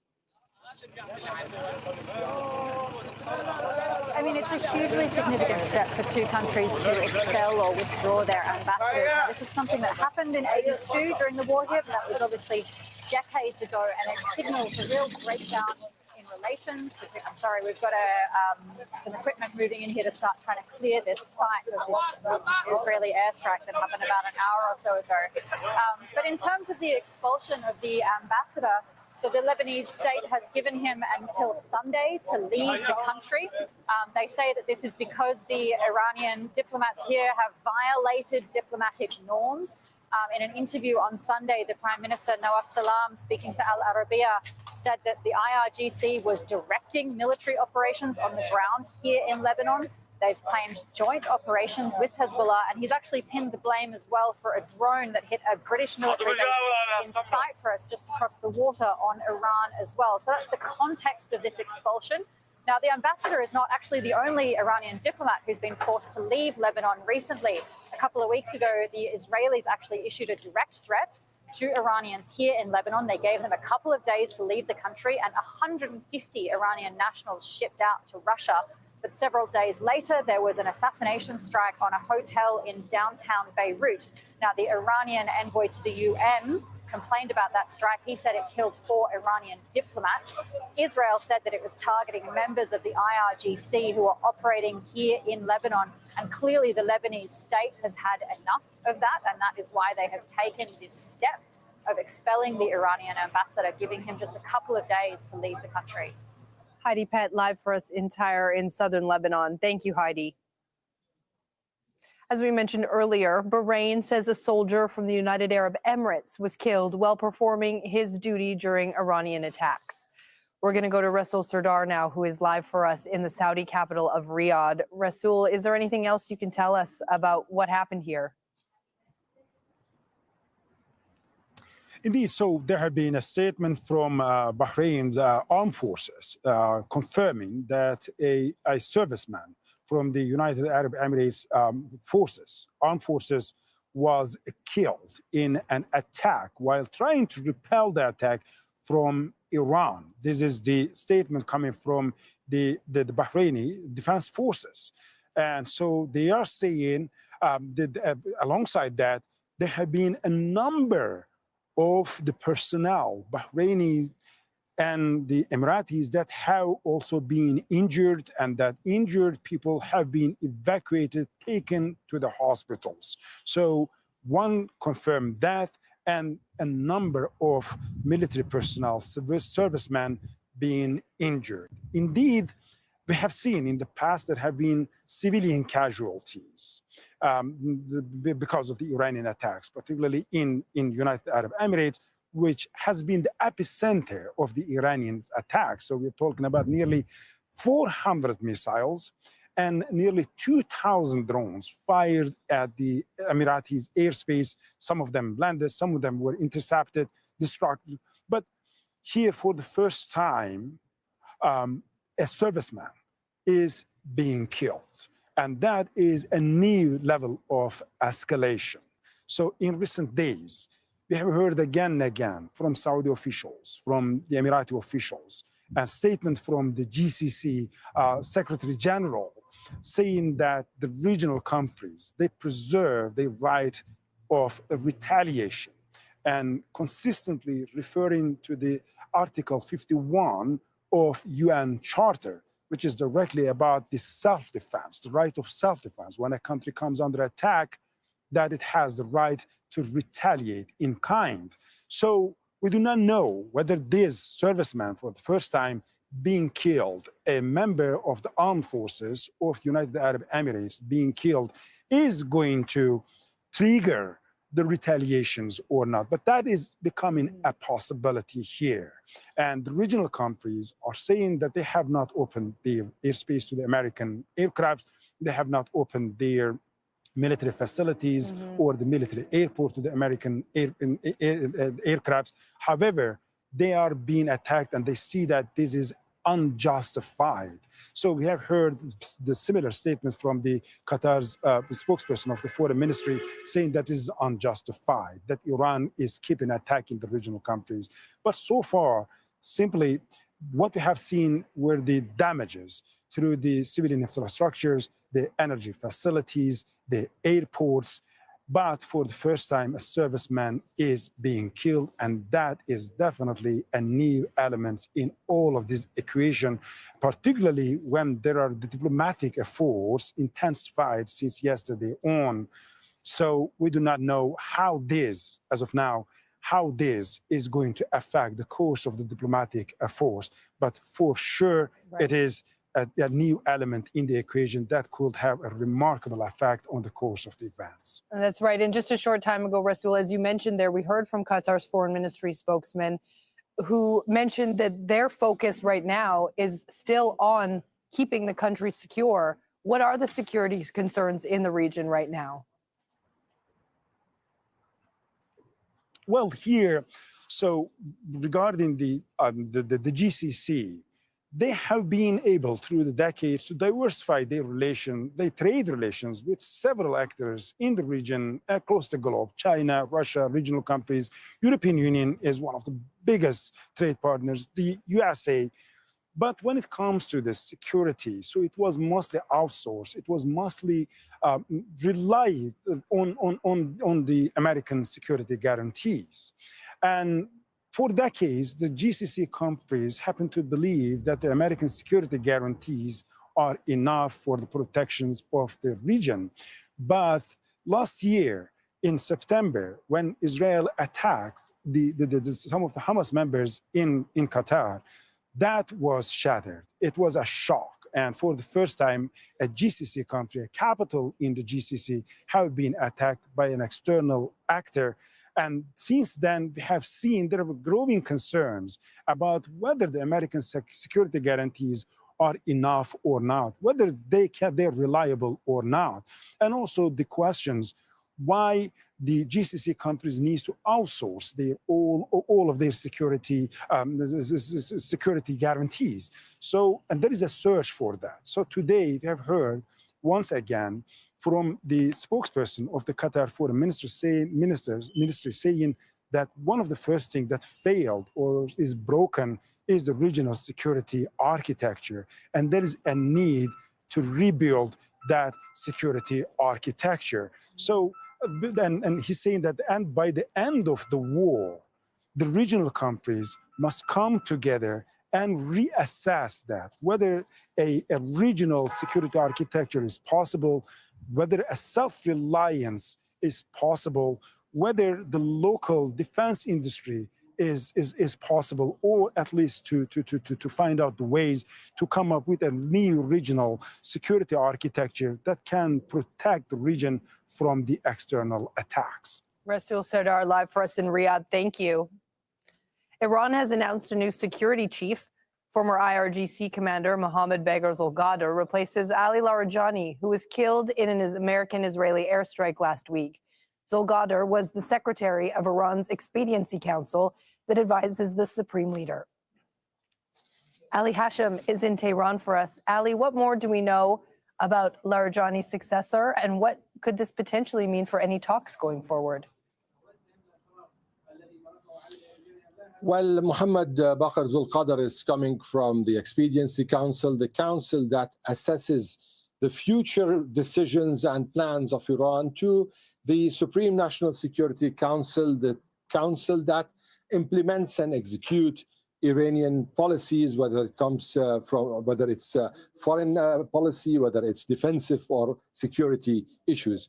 So this personality, this character has been deep in Iranian military and security layers over the past decades. He was in the past a deputy commander of the IRGC. He was also deputy interior minister, and of course, as we said, a secretary of the Expediency Council. His relation with the house of the new leader is known to be very strong, or at least with the entourage of the new leader. So we are expecting someone coming with more ideological thoughts, someone who is, at least from the Iranian establishment and the new leadership, someone who is well positioned to execute the new leadership's vision. So probably we are dealing with a person completely different from the pragmatist Ali Larijani, who was on one side a politician, and on another side an academic, and a third side that brought him to security. Right. And I want to ask you another question, a warning from Iran's Revolutionary Guard to the Israeli military that their troops in the north and in the Gaza Strip will be targeted without limit, they say, if Israel targets civilians in Palestinian territories or in Lebanon. Does this suggest that Iran might be preparing to get directly involved in the second front of this war? But Riley, this is an issue that has been going on since the beginning of the war. I mean, Hezbollah's war in Lebanon is another front of this war. It's not an independent front. Yes, there are Israeli objectives there, but in general, this is one war with two fronts. And we've seen in the past couple of days an Iranian launch towards the Lebanese town of Khiyam on the border. This was reported in Lebanon, and it doesn't seem that the IRGC is vowing something that they're not already doing, but probably they are thinking of maybe enhancing this involvement, whereas it could give Hezbollah more strength in the south whenever they are fighting Israeli forces that are currently, as we heard from Heidi and we heard from you, preparing to occupy the south of the Litani River. So it's just part of this multi-front war that we are already covering. Ali Hashem, live for us in Tehran. Good to see you, Ali. Thank you. Earlier, I spoke to Sultan Barakat, a professor of public policy at Hamad bin Khalifa University in Qatar, and I asked him if Zolgadar could fill Ali Larijani's shoes as a potential intermediary in talks with the United States. Clearly, he's been close to Larijani, so maybe we can, based on that, assume that he will continue the same line of Larijani. But in fact, Iran has shown that they're not reliant on any one individual. I mean, they've lost the top imam, and they continue to fight back. They've lost a lot of their leaders, and they've been able to field people to fill in all these positions. So the original assumption of the war, that if you decapitate the state, it will fall apart, that has now been proven false. And based on that, I think him particularly may not make a difference, but the fact that they're able to show continuity, resilience, and no power vacuum may help them moving into the next phase of negotiation from a position of some power. Osama bin Javaid was at a news conference held by Qatar's foreign ministry spokesman in Doha. It was a wide-ranging news conference by the Ministry of Foreign Affairs here in Qatar on a number of issues, especially about energy and security. Qatar has seen a lull in the number of attacks that have happened in the last few days in this country, and according to Majid Al-Ansari, you have to ask the attackers on why there is a lower number of attacks in this particular country, and there's been other attacks on energy facilities across the region. What was very interesting is what came out of that meeting in Riyadh, when regional countries and others were invited to discuss the fallout of this war, and they are now thinking about a strategic rethink of the framework of security, because as the Qataris have identified that there were shortcomings in how these countries were defended against incoming Iranian attacks. There's the talk of the town now is what is happening between Donald Trump and Iran. According to the Qatari Foreign Ministry, they're not involved in this. They welcome the idea of a de-escalation. They welcome the idea of talks and are ready to provide any assistance. But so far, this is not a Qatari, there's no Qatari involvement in this rapprochement or talks between Donald Trump and Iran. So all eyes still on what is going to be happening in the next few days and hours on how Iran continues to fight what it sees as retaliation on its soil by Israel and the United States. And these countries are waiting with bated breath, strengthening their security postures to deal with any kind of threat that comes towards them. It appears that the Qataris are welcoming it. There's a resumption of schools and offices in the next few days in this country, but they say that they're still vigilant and they're monitoring what comes next. Sama Javed, Al Jazeera, Doha. In Iraq, an attack targeting Kurdish Peshmerga forces has killed at least 5 members of the group. The incident happened in the northern Erbil province. At least 19 Peshmerga members have been injured. Also in the north, U.S. air raids targeted the headquarters of the Popular Mobilization Forces in Mosul. The house of Faleh al-Fayyad, the head of the paramilitary group, was also struck. Iraq has seen an escalation of attacks since the U.S. and Israel launched their conflict with Iran. Let's go live now to Asad Beg, who is live for us in Baghdad. Asad, what more are you hearing about what's happened in Erbil? Yes, I think we should first start off by explaining who the Peshmerga fighters are. These are security forces in the semi-autonomous Kurdish region in North Iraq. Now, previous attacks have targeted Iranian Kurdish opposition groups that the US said that they would support and would like to see mount a ground operation into Iran. The US has since gone back on that. But this attack was against Peshmerga fighters that belong to the regional security apparatus. Now, what we understand is that there were 2 waves of missile strikes. Authorities say that the first one hit around 1:50 a.m. in the morning, and the second one hit about an hour later.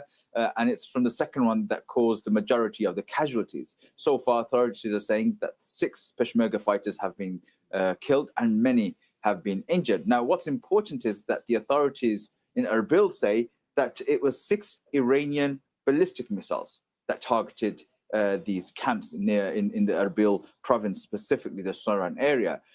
No one has claimed responsibility yet, but it is an escalation or at least a new dynamic to this conflict. Again, the people fear that this is no longer sporadic, that this is a continued attack on this regional security forces, dragging the region into a wider conflict. And to be clear, Erbil, the authorities there, the semi-autonomous region, have always said from the start that they are neutral. They don't want to be a part of this conflict. They don't want to see any military escalation from their region. But now they see that their security forces have been targeted. But it's important to say that no one has yet claimed responsibility. Yeah, something we've been hearing from a lot of places that have been dragged into this war, even though they don't want to be part of it. And what can you tell us, Asad, about the strikes in Mosul? The strikes in Mosul targeted the Popular Mobilization Forces. This is a umbrella organization for many armed Iraqi factions. These come under the Iraqi military and have funding from the government. Now, some of these factions are aligned to Iran and have been carrying out attacks against the US embassy, US bases, and interests. And in return, the United States has been targeting these armed factions. Now, we understand that the attack in Mosul targeted a residence visited by the head of the Popular Mobilization Forces.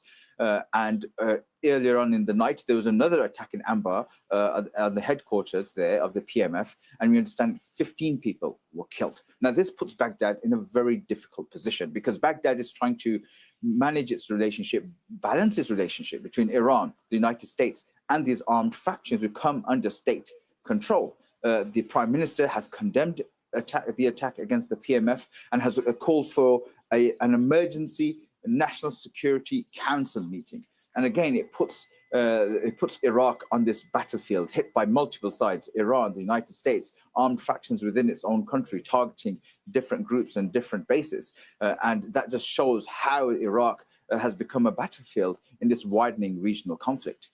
An ever-complicated situation, Asad Beg. Thank you for being there to break it all down for us, live from Baghdad.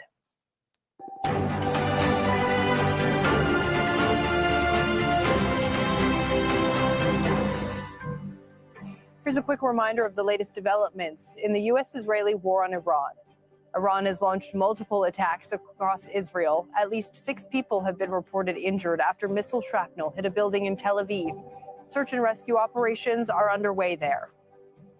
Explosions have also been reported across Tehran as U.S. and Israeli strikes target the Iranian capital. Search and rescue efforts are underway in several cities in Iran as well.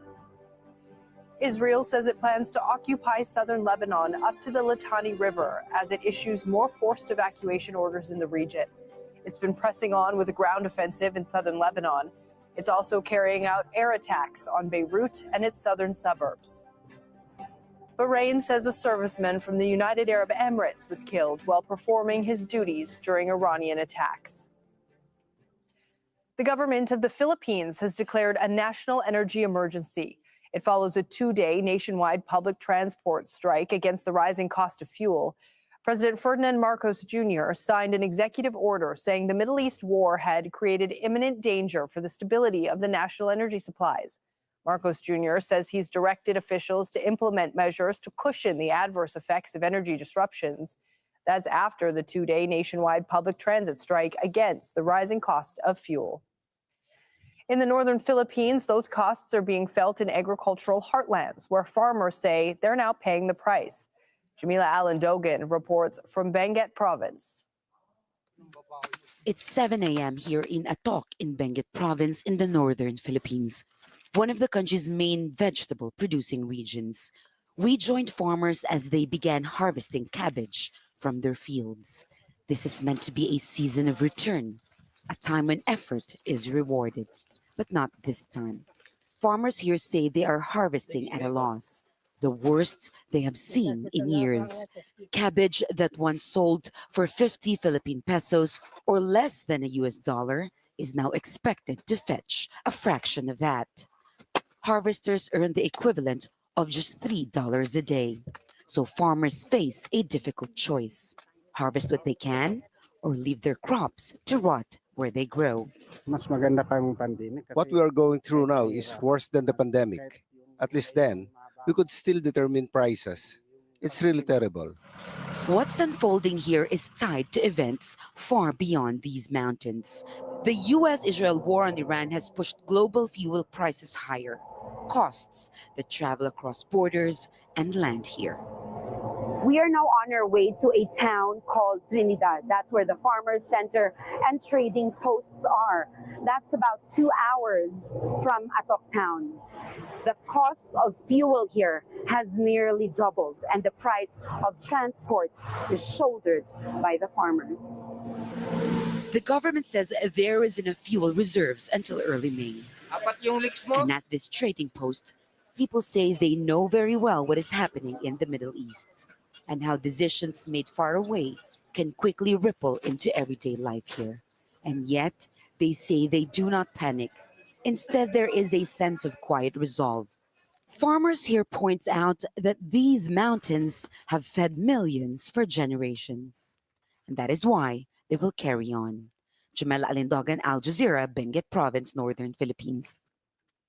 Asian markets held on to gains on Tuesday, rebounding from a brutal sell-off in the previous session.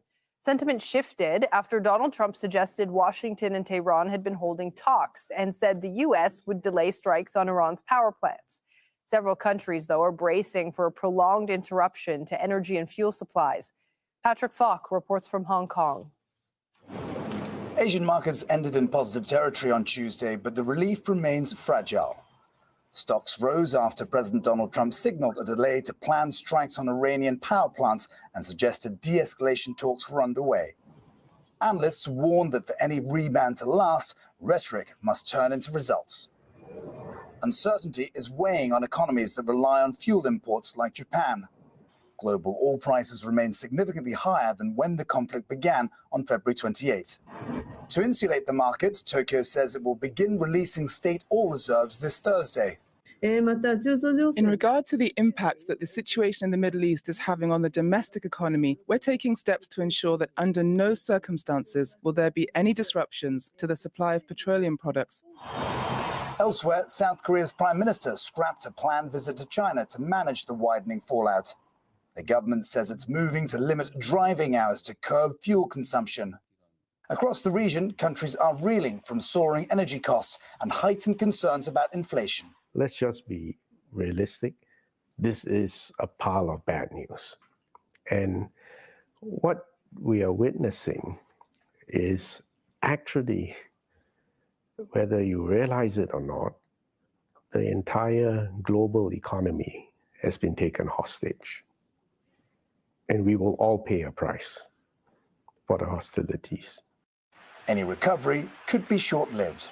With crude prices remaining volatile and supply chains stretched, the focus in Asia is shifting from growth to preservation. For now, the region is bracing for a long and costly standoff. Patrick Falk, Al Jazeera, Hong Kong. A global fertilizer squeeze is deepening as the war in Iran disrupts supply. But China's response may have the biggest impact on the world's food system. Beijing has restricted exports of fertilizers, prioritizing domestic supply to shield its own farmers from rising prices. Katrina Yu visited a farm in northern China. Here in northern China, farmers are entering one of the most critical periods of the year, the spring planting season. This is when fertilizer is in highest demand, helping crops like wheat and corn take root after the winter months. But globally, supply is tightening. A third of the world's fertilizer trade passes through the Strait of Hormuz, and disruptions caused by the Iran war are causing prices to soar, with some fertilizers up by around 40%. That's putting pressure on farmers worldwide. China is one of the world's largest fertilizer producers, accounting for around a third of global output of key nutrients like phosphates. But instead of exporting more to meet global demand, it's doing the opposite. Beijing is restricting fertilizer exports and keeping more supply at home in order to shield its own agricultural sector. That's tightening supply and raising prices for countries that rely on Chinese fertilizer, including India and Brazil, and many Southeast Asian nations. Ultimately, this shortage isn't just about fertilizer. It's about ensuring farmers can grow their crops and people have enough food to eat. Katrina Yu, Al Jazeera, Beijing. Shipping disruptions caused by the war in the Middle East are affecting rickshaw drivers in Cambodia. Long queues are forming at fuel stations in Phnom Penh as supplies run out. One local company says it will suspend sales from April 1st. The Prime Minister has urged consumers to save petrol as much as they can. Cambodia is among several countries in Southeast Asia that rely heavily on fuel imports from the Gulf region.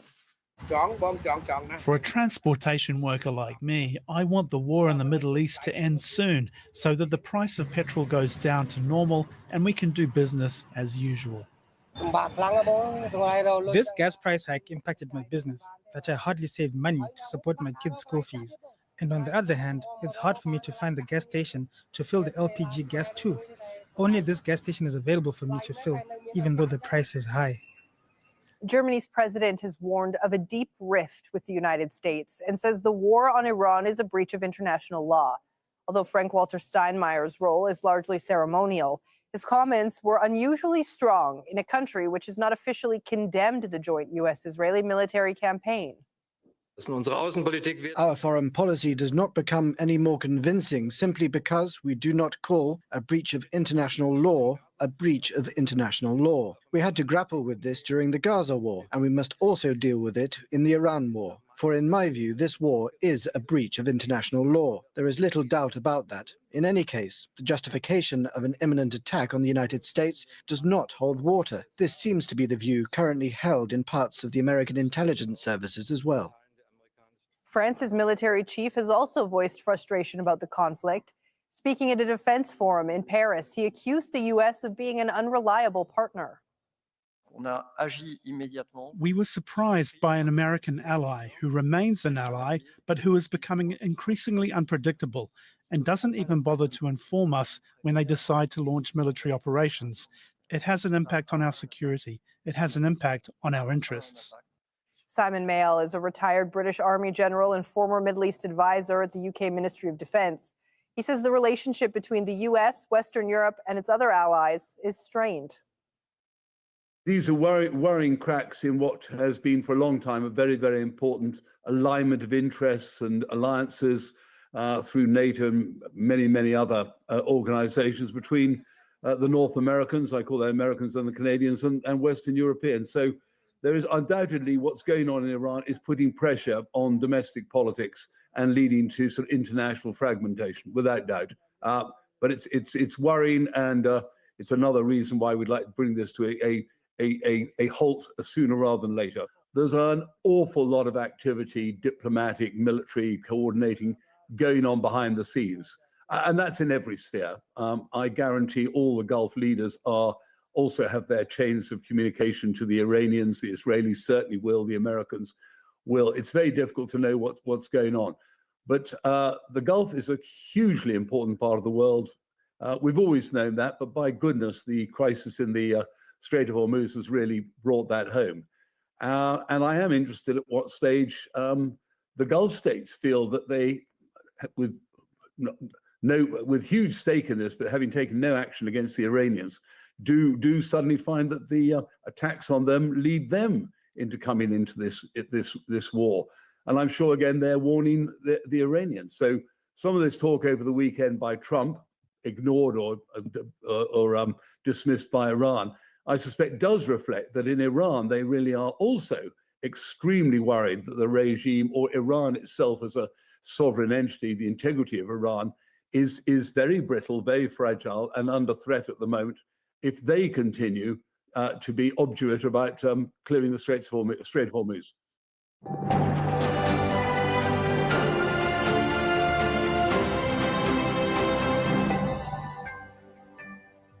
Here's a look at some of the day's other news now. The first boat from an international aid flotilla has arrived in Cuba.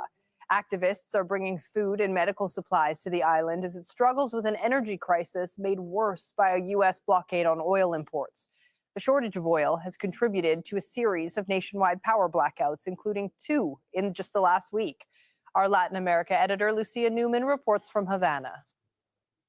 This is the little fishing boat that for 5 days made its way from Mexico all the way to Cuba, bringing 32 activists that came to show that are here actually to show their solidarity with the Cuban people in their time of need. And when I say time of need, I really mean it. It's been 3 months since this country has received a drop of oil because of a total fuel blockade imposed by the Trump administration here. You can see that there are a lot of people waiting now for the members of this flotilla, which had also taken part in the flotilla that went to Gaza, to come and speak to the crowd that's here, members of the government. They've brought all that they can in this little boat. But a short time ago, I did speak to their leader, Tiago Avila, to ask him what this is all about. What we bring is a drop in the ocean for the necessities of Cuba right now. We bring 14 tons of food and medicine, 73 high-capacity solar panels, and 10 bicycles. But in the end, what we really bring is solidarity and a message from all over the world that the free people of the world will never abandon Cuba, that Cuba is not alone. Unlike the flotilla that went to Gaza, this one was welcomed with open arms by authorities in this country, and it's not the first one. We understand that in the next couple of days, 2 sailboats that are also bringing aid to the Cuban people will be arriving here as well. But as Tiago Avila said, this is indeed just a drop in the bucket compared to the needs of this country right now. Lucia Newman, Al Jazeera, Havana. North Korean leader Kim Jong-un says his country will never give up its nuclear weapons. Addressing parliament, Kim said North Korea's status as a nuclear-armed state is irreversible. He also toughened his line on South Korea, calling it the most hostile state. In an apparent reference to the war in the Middle East, Kim also accused the U.S. of what he called state terrorism. UN Special Rapporteur Francesca Albanese has warned that the world has given Israel license to torture Palestinians in the occupied territories. In her latest report to the UN Human Rights Council, Albanese said torture has effectively become state policy in Israel. I've documented how the use of psychological and physical torture by Israel against Palestinians is not exceptional. It is not merely punitive. It is strategic, it is deliberate, and it is integral to Israel's genocide of the Palestinians. In the past 2 years, more than 18,500 Palestinians have been arrested, including 1,500 children. The family of a Palestinian child in central Gaza is accusing Israeli soldiers of torturing the boy to get information about his father. The boy, named Jawad Abu Nasser, was detained alongside his father, who suffers from mental health issues near Israel's so-called Yellow Line. Al Jazeera's Tariq Abu Azoum has the story from Deir al-Balah. Jawad is a 2-year-old from Gaza. Doctors believe these burns have been caused by cigarettes and the wounds on his legs from a sharp object. Jawad was reunited with his family in Al-Maghazi refugee camp. Hours after witnesses say he and his father were detained by Israeli forces. His family says there was blood on his clothes. When we first received him, we noticed blood on his pants. His mother examined his body and saw wounds. At first, we thought it might be from shrapnel, but when we got him to the hospital, doctors confirmed these are clear signs of abuse caused by cigarettes and a sharp object. The wound on his leg has both an entrance and an exit, and now you can see his condition. On March 20th, Jawad was with his father, Osama Abu Nassar, in Al-Maghazi. Witnesses say they were detained shortly after approaching Israel's so-called yellow demarcation line. This is the area where Osama Abu Nassar was last seen carrying his son. Israeli forces are deployed here. We rushed to reach him, but came under fire from tanks. He was detained by Israeli troops behind that hill with his child, while ground forces fired at us to push us back. For hours, his family had no information about their whereabouts. 10 hours later, a call came from the Red Cross asking the family to collect their child. Jawad was returned alone. He was taken to Al-Aqsa Hospital where medical teams documented signs of abuse. Osama Abu Nassar is now in Israeli detention. Jawad remains another child in Gaza growing up in a reality where brutality arrives early and leaves a lasting impact. This is the medical report for Jawad. Doctors documented injuries around both knees, consistent with cigarette burns. The report also classifies this as a case of child abuse by unknown individuals. For families in Gaza, even the youngest are not shielded from Israeli army brutality. And this case highlights the urgent risks Gaza children face every day. Tariq Abu Azoum, Al Jazeera, Deir al-Balah, Palestine. A fire has broken out at the second largest oil refinery in the U.S. after a suspected explosion. Images show plumes of smoke rising from the Valero refinery in Port Arthur, Texas. Authorities have advised people in the area to stay indoors. Local officials say the incident was caused by an industrial heater. The Trump administration is set to pay $1 billion to a French company to abandon its plans to build wind farms off the U.S. East Coast. The payment will reimburse Total Energies for leases secured in the states of New York and North Carolina. The firm has agreed to invest the money in U.S. fossil fuel projects instead. The U.S. president has called wind turbines ugly and inefficient. Environmental groups say the deal is a $1 billion bribe to kill clean energy. The U.S. Senate has confirmed Markwayne Mullin as the new Homeland Security chief. The Republican senator replaces Kristi Noem, who was fired after a backlash over the department's operations. Mullin's first challenge will be restoring funding, which has been blocked for more than a month. Democrats are calling for changes to immigration enforcement after officers killed 2 citizens during protests in Minneapolis in January. U.S. senators are discussing a proposal to end the shutdown of the Department of Homeland Security, which has caused major disruptions at airports across the country, including long lines and a shortage of staff. Meanwhile, in a controversial move, President Trump has deployed ICE agents to help with airport security. Teresa Bowe reports from Arlington, Virginia. Agents from the U.S. Immigration and Customs Enforcement, or ICE, in airports across the United States. They're unmasked at the request of President Donald Trump. The federal government deployed them in at least 14 airports across the country to help with the increasing lines at security checkpoints. They're there to assist the TSA, the agency in charge of airport security. Workers from the Transportation Security Administration have not been paid for weeks. Thousands of them have not shown up for work, and that's the reason why there's been lots of frustration and long lines on several airports across the country. In Atlanta, people waited for hours to be able to get on flights. Oh my God, this is insane. I mean, I've never experienced anything like this. It's crazy. It's insane. I mean, I've never seen an airport like this. Donald Trump is accusing the Democrats for the ongoing situation. I want to thank ICE because they stepped in so strongly. They'll do great. And if that's not enough, I'll bring in the National Guard. We're not going to have the Democrats destroy our country. These people are the most destructive, sick people, the Democrats. What's happening goes back to the protests in Minneapolis against the detentions and deportations carried out by agencies of the Department of Homeland Security. 2 U.S. citizens were killed, one of them by ICE, the other by Border Patrol agents. There's been a partial government shutdown since February when Democrats refused to fund the Department of Homeland Security. They're demanding major changes to federal immigration operations. On Monday, more than 100 airport executives, quote, implored Congress to end the TSA funding standoff that is causing major travel disruptions. Democrats are warning the presence of ICE could trigger even more chaos. So for now, there is no end to the partial government shutdown in sight. Teresa Bo, Al Jazeera, Arlington. A large-scale cleanup operation is underway in Hawaii after the worst flooding to hit the island in 2 decades. Authorities say hundreds of homes were damaged, along with airports, schools, and a hospital. No deaths have been reported. It was really something to see the community come together and help each other out. I mean, there was people that didn't know each other, just walking around, helping each other out, giving people water and food. It was devastating. A military plane crash in Colombia has killed at least 66 people. The aircraft went down shortly after takeoff near a town close to the Peruvian border. It was carrying 121 troops and crew. Colin Baker reports.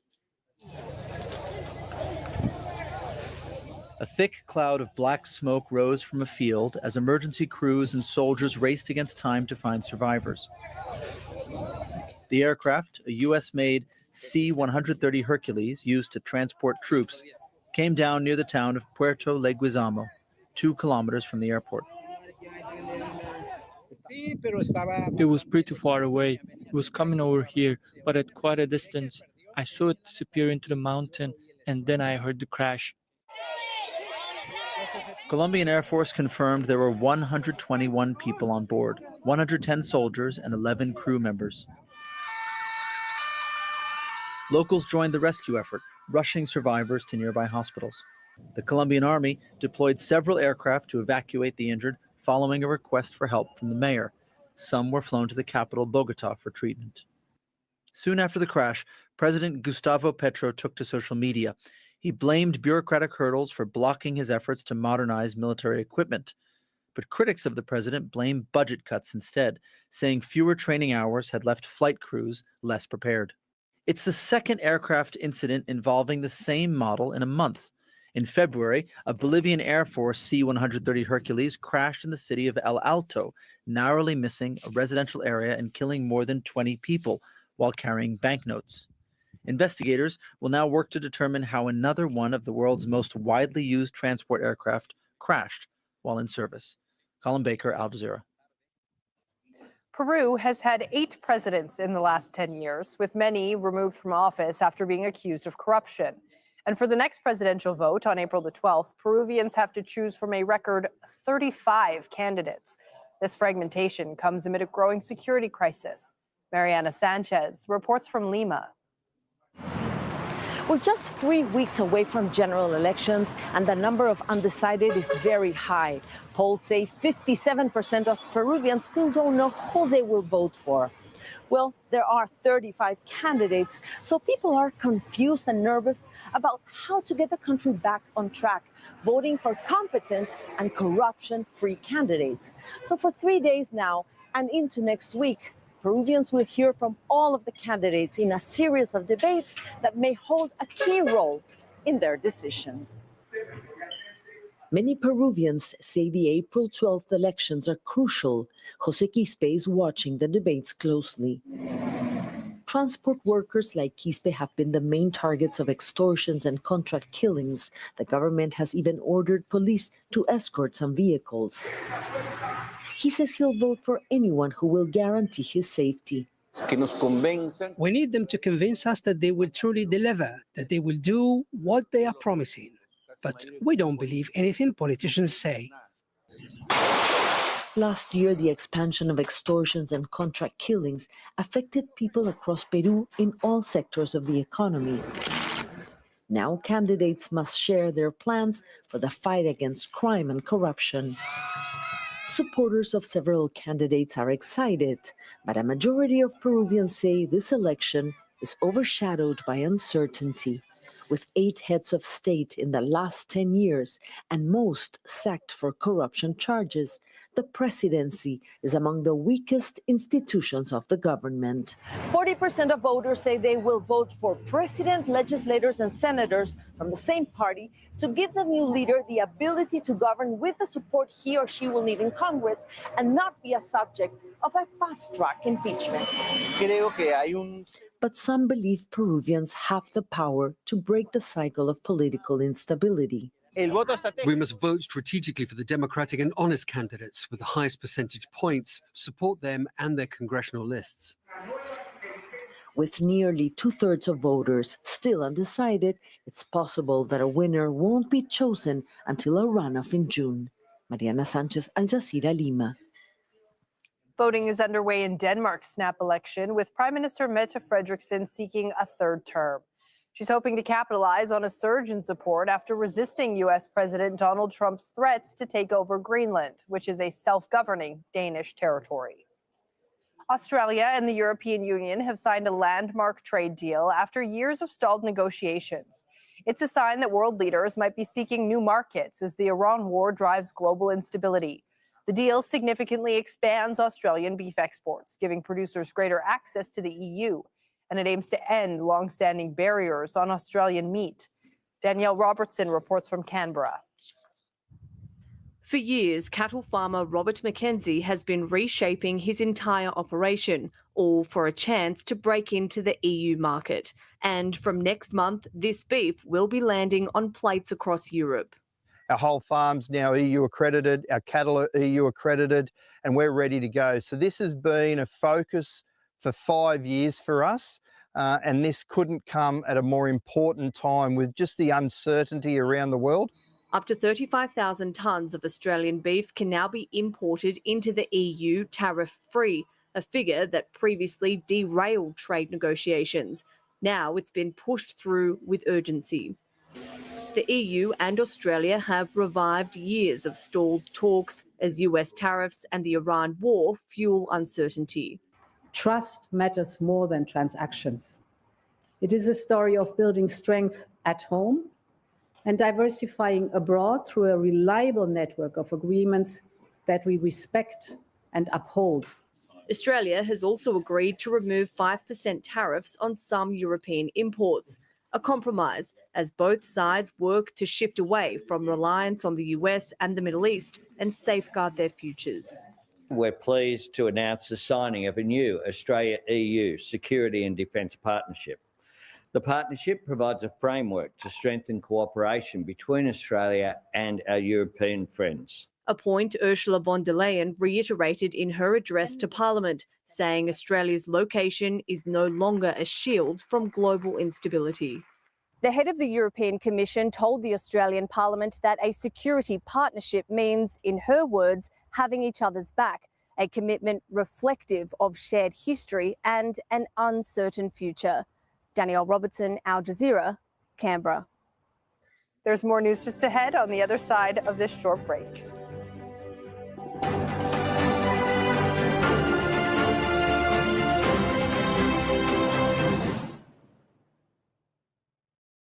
The latest news as it breaks. We witnessed a huge explosion in the center of Tehran where there was an airstrike, also reports of other airstrikes in other cities around Iran. With detailed coverage. The Israeli government is trying to maneuver as it continues to face incoming rockets from both Hezbollah and Iran.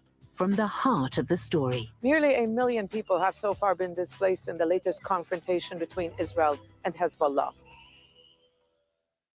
Can you really bomb a political future into existence? I don't think that's what we're trying to do. I think the objective here is to destroy the instruments of Iranian state power.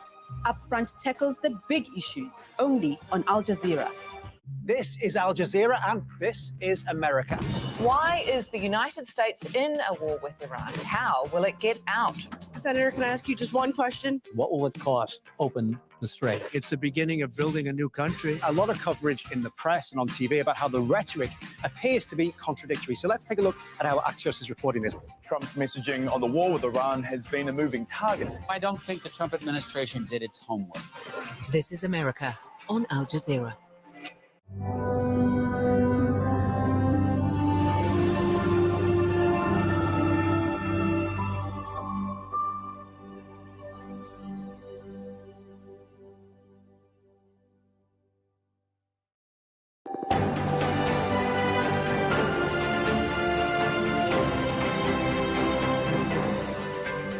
Hello there, I'm Nick Clark. You're watching Al Jazeera's continuing coverage of the conflict between the United States, Israel and Iran. Coming up, Iran launches a new wave of missiles at Israel, targeting Tel Aviv and the south. At least 6 people are injured. More US and Israeli airstrikes hit Iran, despite President Donald Trump's claims of diplomatic progress. Israel strikes southern Lebanon and outlines plans to occupy the region up to the Litani River. And high oil prices triggered by the Middle East conflict sparks a panic buying and emergency measures in Asia.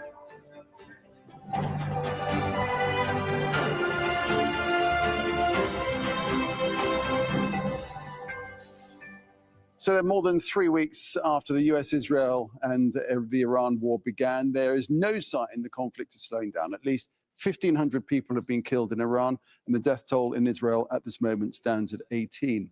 And there are growing fears about the impact on the global economy. Iran launched a new wave of missiles towards Israel. At least 6 people have been reported injured in Tel Aviv after missile shrapnel hit a building. The northern city of Haifa has also been hit. Explosions are being reported across Tehran as US and Israeli strikes target the Iranian capital once again. Earlier attacks targeted Iranian and other cities. Now, Iran has announced a new security chief, the former IRGC commander, Mohammad Bagheri Zolgada. He's replaced Ali Larijani, who was killed in a US-Israeli strike last week. Meanwhile, Qatar's foreign ministry says Doha is not involved in mediation efforts between the United States and Iran. There is no justification for delaying diplomatic solutions. Consequently, we support all diplomatic efforts in this regard, whether through official or unofficial channels, and anything that can lead to a diplomatic end to this war. However, I want to emphasize that there is currently no direct Qatari effort to mediate between the two parties. Our focus is entirely on defending our country and addressing the losses resulting from the various attacks. We have a team of correspondents covering the latest developments from Tehran, from Tyre in southern Lebanon, from Riyadh and from Washington, D.C. But first, we head to Ramallah in the occupied West Bank, where Noor Day is following developments in Israel. So, Noor, Iran vowing to fight on and indeed striking across Israel. Yes, more than 10 times, in fact, Nick, we've seen strikes targeting the city of Haifa, Tel Aviv, and other city that is in the center, as well as in the south, Dimona and Beersheba, and other locations in the Negev. The most extensive damage we've seen so far was in Tel Aviv. 3 buildings basically heavily damaged, and up to 95 families that had to relocate because their homes were not accessible, were not in a condition to be used anymore. That's according to the municipality in Tel Aviv. So now nearly 1,600 families in Tel Aviv alone had to be relocated and provided with assistance by the state. We're monitoring one injury described as grave in the south, in the Beersheba area. But other than that, the number of injuries has been limited. But certainly this volume of missiles, Nick, explains why there are reports that the government may extend the state of emergency and the restrictions on public gatherings until mid-April. hang on there a sec, Noor. Israel is saying it will take control of southern Lebanon up to the Litani River. Lebanon was drawn into the conflict when Iran's ally Hezbollah began firing rockets into Israel in retaliation for the killing of Iran's supreme leader Ayatollah Ali Khamenei. Now, Israel has since launched strikes across Lebanon and has also sent ground troops into the country's south. It says it will create a military zone up to the Litani River and has destroyed 5 bridges over the river since March the 13th. Its defense minister says displaced residents will not be allowed to return into northern Israel is safe.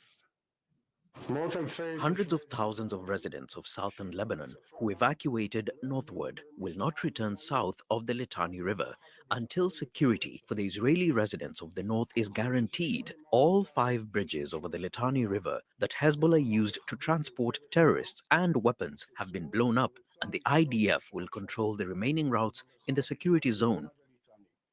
So, Noor, the Israeli defense minister affirming the intention for this security zone up to the Litani River.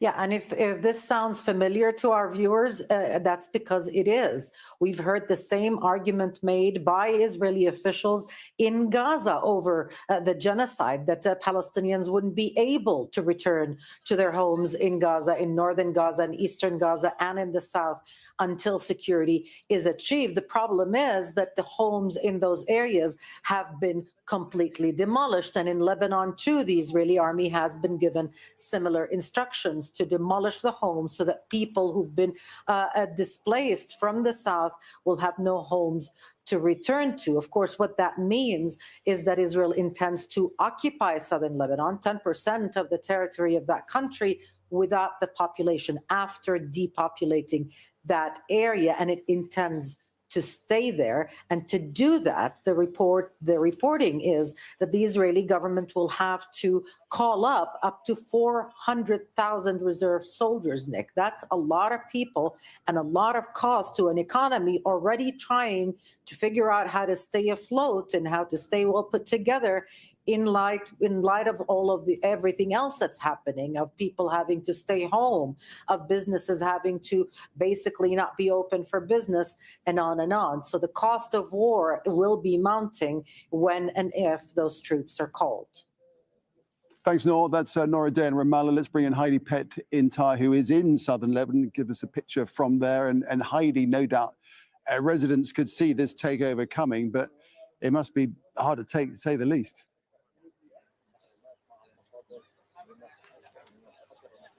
Yeah, this is the confirmation of the worst fears of people here in southern Lebanon. And a number of them have actually defied those forced evacuation orders that have been issued by the Israeli military.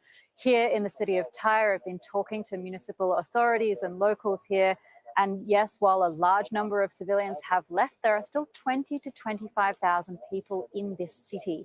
Now, half of them are people who are local here, and half of them are people who are displaced from the rest of southern Lebanon, but they had chosen not to fully obey that evacuation order and not to be forced all the way north of the Zahrani River. And when you talk to people about why they have stayed, they tell you it's because they fear that if they leave now, they will never be able to go home. And so this announcement, this declaration of intention by the Israeli military leadership that we have heard today, saying that Israel is going to establish a security zone to the Litani River, that Lebanese civilians wouldn't be able to return home until they assess that civilians inside northern Israel are safe, has really confirmed these fears that what was previously described as a limited and targeted Israeli ground operation here in Lebanon is in fact the creation and establishment of a buffer zone. And we've heard the Lebanese president, Joseph Aoun, speaking about this in the last couple of days. Specifically, he was talking about this systematic destruction of bridges across the Litani River. And he said he feared that it was to geographically isolate the area and that it was to entrench occupation. And Heidi, more generally, we've heard about the Iranian ambassador. He's been told to leave by Sunday. What have you been hearing about that?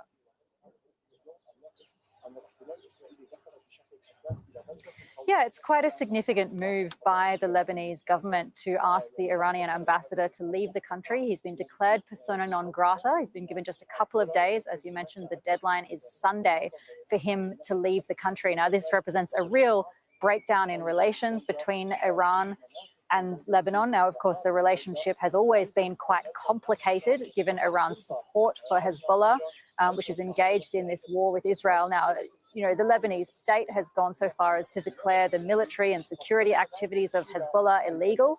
And now they've taken this extra step of asking the Iranian ambassador to leave. And the context for that is the Lebanese Prime Minister has pinned the blame for an attack on a British base in Cyprus on Iran, saying it was launched from Lebanon. He says that Iran is directing military operations of Hezbollah on the ground.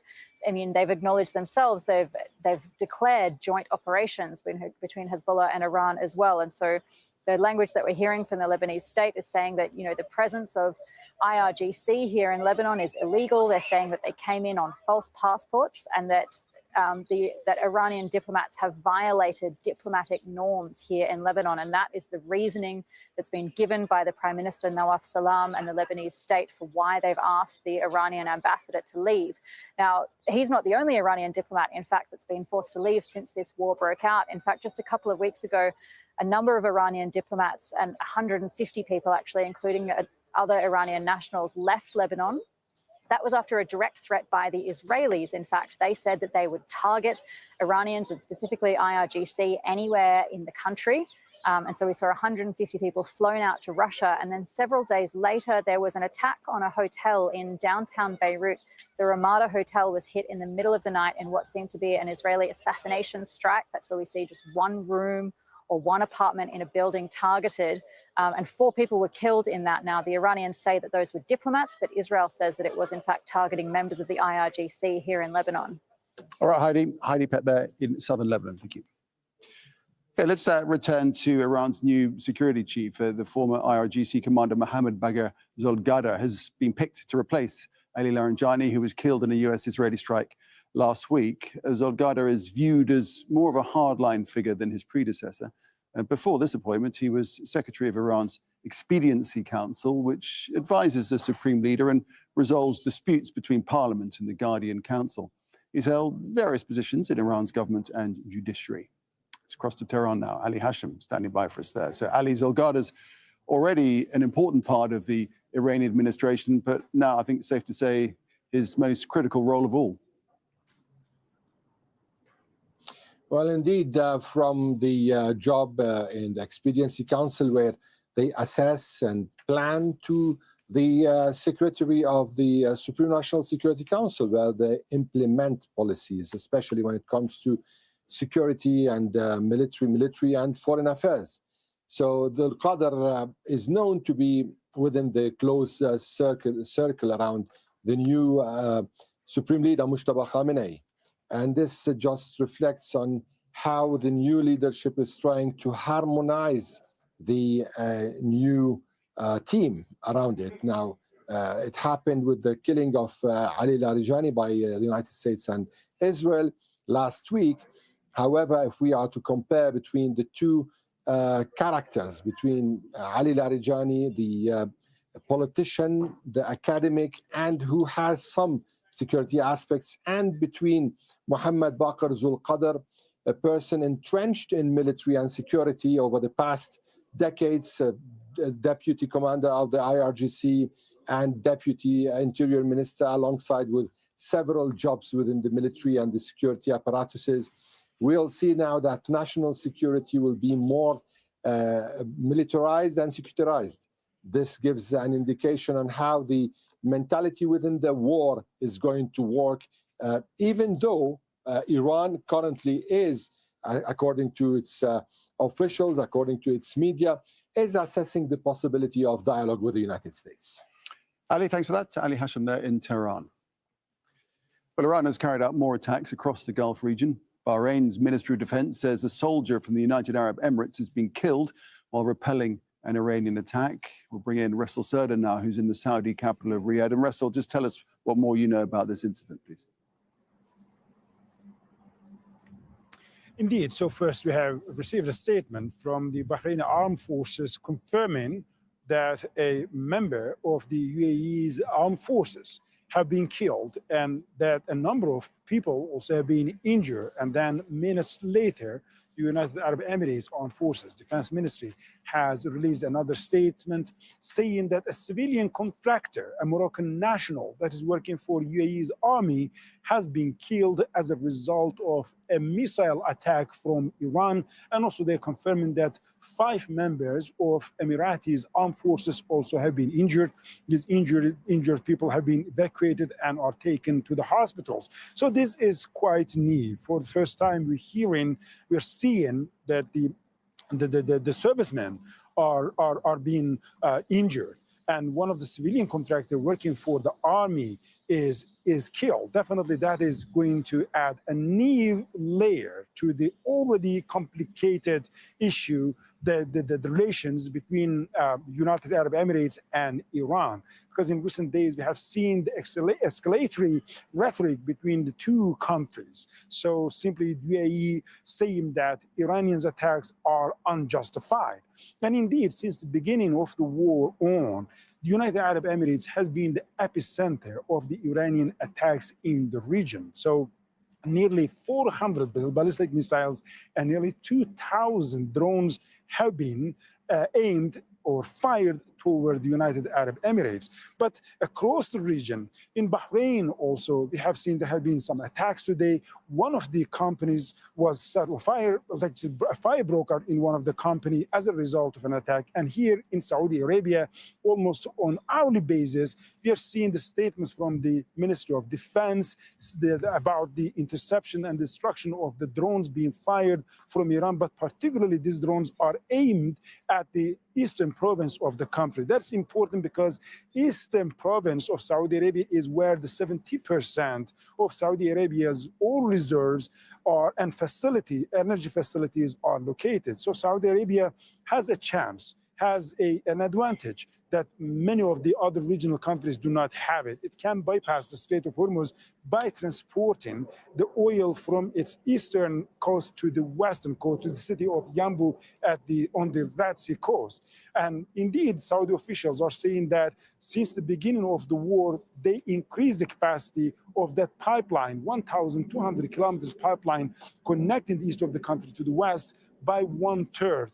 And before the war, it was 2 million barrels of oil per day, but now the same is up to 3 million, and soon they're planning to increase that to 4 million barrels of oil per day. However, having said that, still, Iranian drones are not only targeting the eastern province, but they are attacking the city of Yanbu, the port city, the industrial hub in the western part of the country, and that is putting a huge pressure between the relations on the relations between Riyadh and Tehran. All right, Russell, thanks for that. To Russell Soder in Riyadh. To Iraq, where an attack targeting Kurdish Peshmerga forces has killed at least 5 members of the group. The incident happened in the northern Erbil province. At least 19 Peshmerga members have been injured.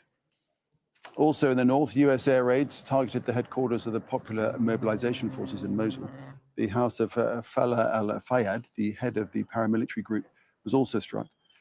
Iraq has seen an escalation of attacks since the US and Israel launched their conflict with Iran. Well, US President Donald Trump on Monday sent markets surging with his announcement of a 5-day delay to strikes he'd threatened on Iranian power plants. He said talks between the United States and Iran have been productive.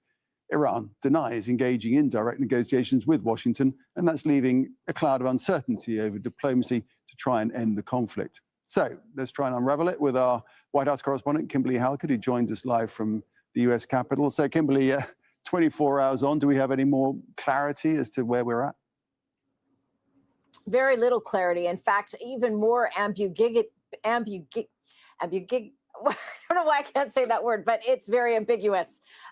What we do know is that there are widely media reports here in the United States that there are discussions that could be taking place in Pakistan.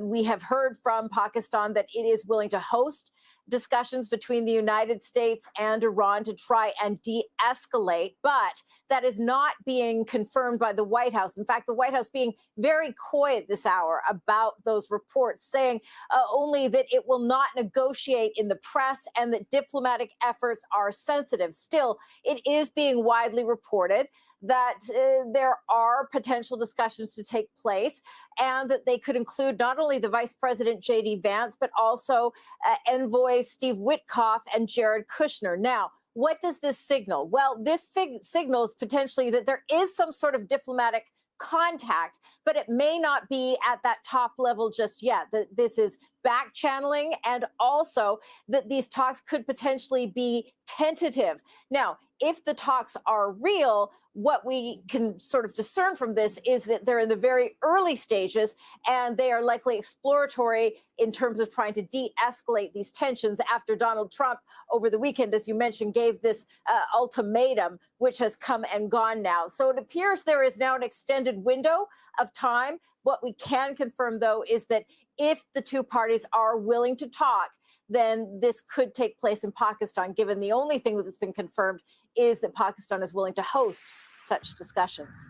All right, Kimberly, thanks for that. Kimberly Halkett there in Washington, D.C., at the White House, in fact. Okay, for more on this, let's explore it further. Joining us from Tehran is Elam Kakodai, who's an assistant professor at the University of Tehran. And also joining us here in the studio is Ross Harrison, who's a senior fellow at the Middle East Institute in Washington, D.C., where everybody knows who you are by now, and author of that famous book, Decoding Iran's Foreign Policy. Wow, Ross, thank you for the super chats coming in. Please support independent media like Morning Mic Drop on Truth Talks Live, where your voice matters. Messages that's been going on through third parties. But do you think now the Iranians see this opportunity as a possibility to try and find a resolution? Absolutely not. I think that in Iran, no one sees this even as a kind of an opportunity. I think that's not even the word that people in Iran, whether it's the politicians, the military, the people on the streets, they do not use that word to describe it. There's a completely negative kind of attitude to any form of speaking with the Americans, and that's very natural given the result that this had, 2 rounds of talking with the Americans during this administration, never mind the previous ones that we had these negotiations, and ultimately they didn't result in anything positive for the Iranians. So this time around, I think people have learned their lessons, and they know that talking with the Americans is not going to bring anything positive for us. So Ellen, just to clarify that, you do not think any negotiations will take place? Well, they're talking about having talks in Pakistan, aren't they? At this stage, no, absolutely not. So, Ross, what's your reading of what Elam has just said and what Donald Trump was saying yesterday, and the cloud of mystery over what he was saying without any backing, it seems? Yeah, Nick, I mean, it's hard to know at this point. I mean, there have been talks about two figures that would meet together. That would be the head of the Majlis or the parliament, Speaker of the Parliament, Ghalibaf, and J.D. Vance. I mean, I certainly echo the comment that there's very little trust. Now, talks do not require trust, because at this stage, each of the parties need to trust their position, their deterrence or their capability more than the other. But at some point, they're going to have to move to some kind of conversation. But my hunch is that it's going to start more back channel first with mediation before there would be any kind of substantive talks between the two parties, given the history of attacks just following talks. And that's the thing, isn't it, Elam? At some point, there does have to be a negotiation. It just can't carry on in this way, can it?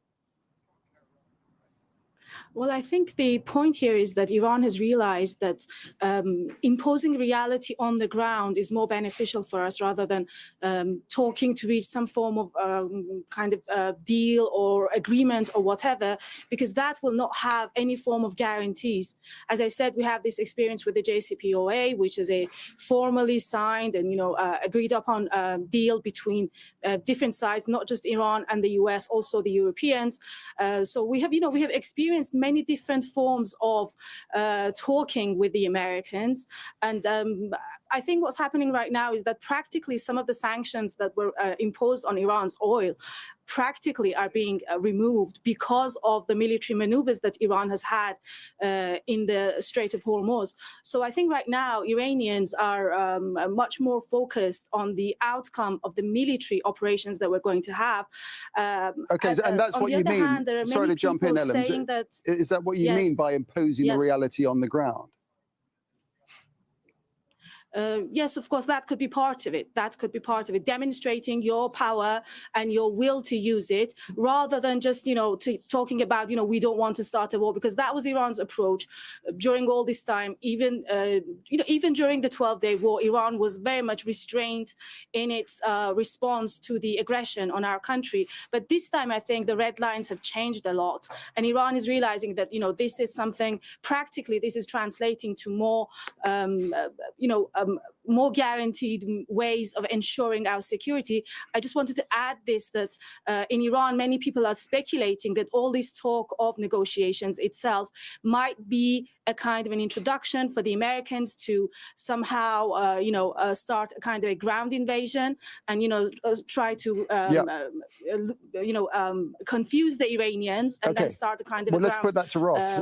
Invasion somehow. Let's put that to Ross, because we were talking about this yesterday, weren't we? That another option is the fact that Trump is just buying time, and all that time the troops get nearer and nearer. We've got, what is it, 2,500 coming from Japan. They're very close now. Right. Another group have left California, I think, and they're some weeks away, but nonetheless they're coming. Yeah, I certainly wouldn't discount the possibility that this could be some kind of a ruse in preparation, buying some time for a ground peace here. It's not clear what kind of effect that ground invasion or ground game would create. But I do think one of the questions that I think the Iranians are probably have to struggle with is, at what point have they made their point?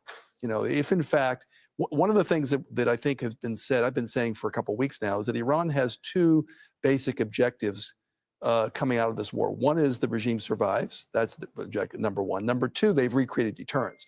So I think there is a risk of Iran overplaying its hand. So at some point, the question is, have they made their point yet? If it's not just about punishment, it's about actually inflicting enough pain that brings the United States to the negotiating table, then I think there's going to have to be some movement on the Iranian side as well. However, I think if there's a concern that this is not a real negotiation, this is just buying time again, and unfortunately that is the history of the United States and Iran over the last year or so, then the Iranian position is going to be just to hold tight. So I think if in fact there is some kind of clear picture towards the diplomatic track, the Iranians are going to have to decide at what point have they made their point, and do they at least realize they have to go down the escalation ladder. Okay, Ross. Well, let's put that to Elam. So at what point have the Iranians made their point? And indeed, that risk of overplaying their hand, because there is great potential for that, isn't there? In many ways, you could look at this and say that Iran have quite a strong hand at this moment in time. Yeah. Well, we are not the ones who are, losing our stockpile of missile interceptors. So I think militarily, Iran still feels that it has the strength and it has the weaponry to keep the fight going on for a long time. On the other hand, I think that the idea that we have so many military bases in the region that they make attacking Iran not just like in a situation like this when we have complete warfare, but also other situations when, the Israelis, the Americans, they just decide that they can come and assassinate certain people and then go back, and then there's going to be no repercussion. I think that's something that the Iranians feel, that even if we have a kind of a ceasefire or deal or something like that, this is going to happen again. So making sure that these bases, these military bases that America has all around us in this region, for either the countries that are hosting them come to this conclusion that they do not want to continue this cooperation with the Americans, or even technically these bases are not able to provide the logistics for the American military to carry out these attacks. I think these are, well, this might be a kind of a very broad description. Militarily, I think maybe military experts have to explain what exactly that means, to, in what situation can we say that this has been reached. But I think the whole idea here is that we are not going to go back. Iranians are not going to go back to the situation in which, you wake up one day and then you see that your country has been attacked, either, as I said, like a kind of a complete warfare like what we are in right now, or even when you have certain scientists or military officials or politicians assassinated in cold blood, whilst you are not in a situation of war. So I think, and also we have the issue of the sanctions as well. That's also something that's very important to the Iranians. Okay, understood. We just need to move it on a little bit. So if Elam's point of view is reflected in that of the leadership, we're at a very dangerous juncture, aren't we? Yeah, I mean, listen, all sides put out a certain amount of bravado, a certain amount of, And I think on the Iranian side, obviously there's some anger, right, because they've been attacked. And we don't know really what kind of decision-making structure is taking place in Iran. I think up to this point, the behavior they've had has been pattern behavior. But at some point, I mean, the concern I would have if from the Iranian perspective is if the Saudis and the Emiratis join the fight, then you have a completely different playbook occurring, and could change the situation on the ground for the Iranians. So I think at some point they know they can't win militarily. They're going to have to make a point about reestablishing deterrence, and there has to be some kind of diplomatic. They cannot, and getting U.S. bases out of the region, highly unlikely. In fact, I would say at this point that's off the table. All right, well, so much more to discuss, but we run out of time, so have to leave it there for the moment. Elam Kadei and Ross here in the studio. Thanks very much, Ross Harrison. Thank you. We're incredibly grateful for every single one of our subscribers. Whether you just discovered at Truth Talks Live or you've been a day one truth teller, we see you, and we're proud to show up for you every day. But here's the reality. Independent media is under attack. We're committed to bringing you real voices, real perspectives, and a truly multicultural lens on world news. And that mission comes at a cost. Over 300,000 viewers tune in daily. And now, we're asking you to take the next step with us. If every viewer gave just $1 through Cash App, Zelle, or PayPal, it would keep our engine running strong and allow us to continue delivering facts, not fiction. So here's the challenge. Support what you believe in. Tap the Cash App symbol or become a paid member today. And from all of us, thank you. It's on Beirut and its southern suburbs. So now, Qatar's foreign ministry says Doha is not involved in any direct mediation between the US and Iran. The ministry's spokesperson acknowledged that neighborly ties with Tehran have been severely strained, but said that Qatar and Iran have no option but to coexist going forward. Osama bin Javed has the latest from the news conference held by Qatar's foreign ministry spokesman here in Doha.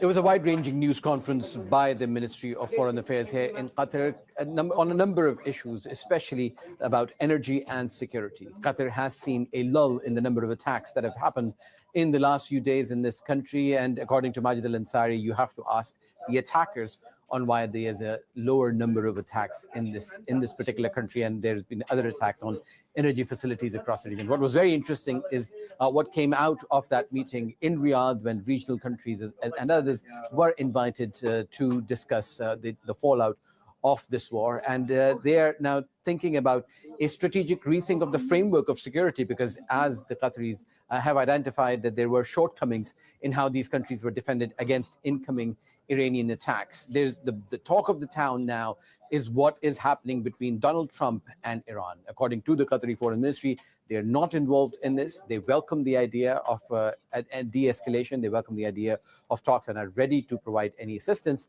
But so far, this is not a Qatari, there's no Qatari involvement in this rapprochement or talks between Donald Trump and Iran. So all eyes still on what is going to be happening in the next few days and hours on how Iran continues to fight what it sees as retaliation on its soil by Israel and the United States. And these countries are waiting with bated breath, strengthening their security postures to deal with any kind of threat that comes towards them. It appears that the Qataris are welcoming it. There's a resumption of schools and offices in the next few days in this country, but they say that they're still vigilant and they're monitoring what comes next. Osama bin Javed, Al Jazeera, Doha.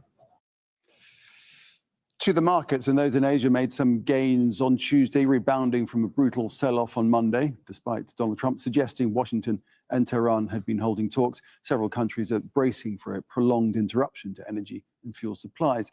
Patrick Falk reports now from Hong Kong. Asian markets ended in positive territory on Tuesday, but the relief remains fragile.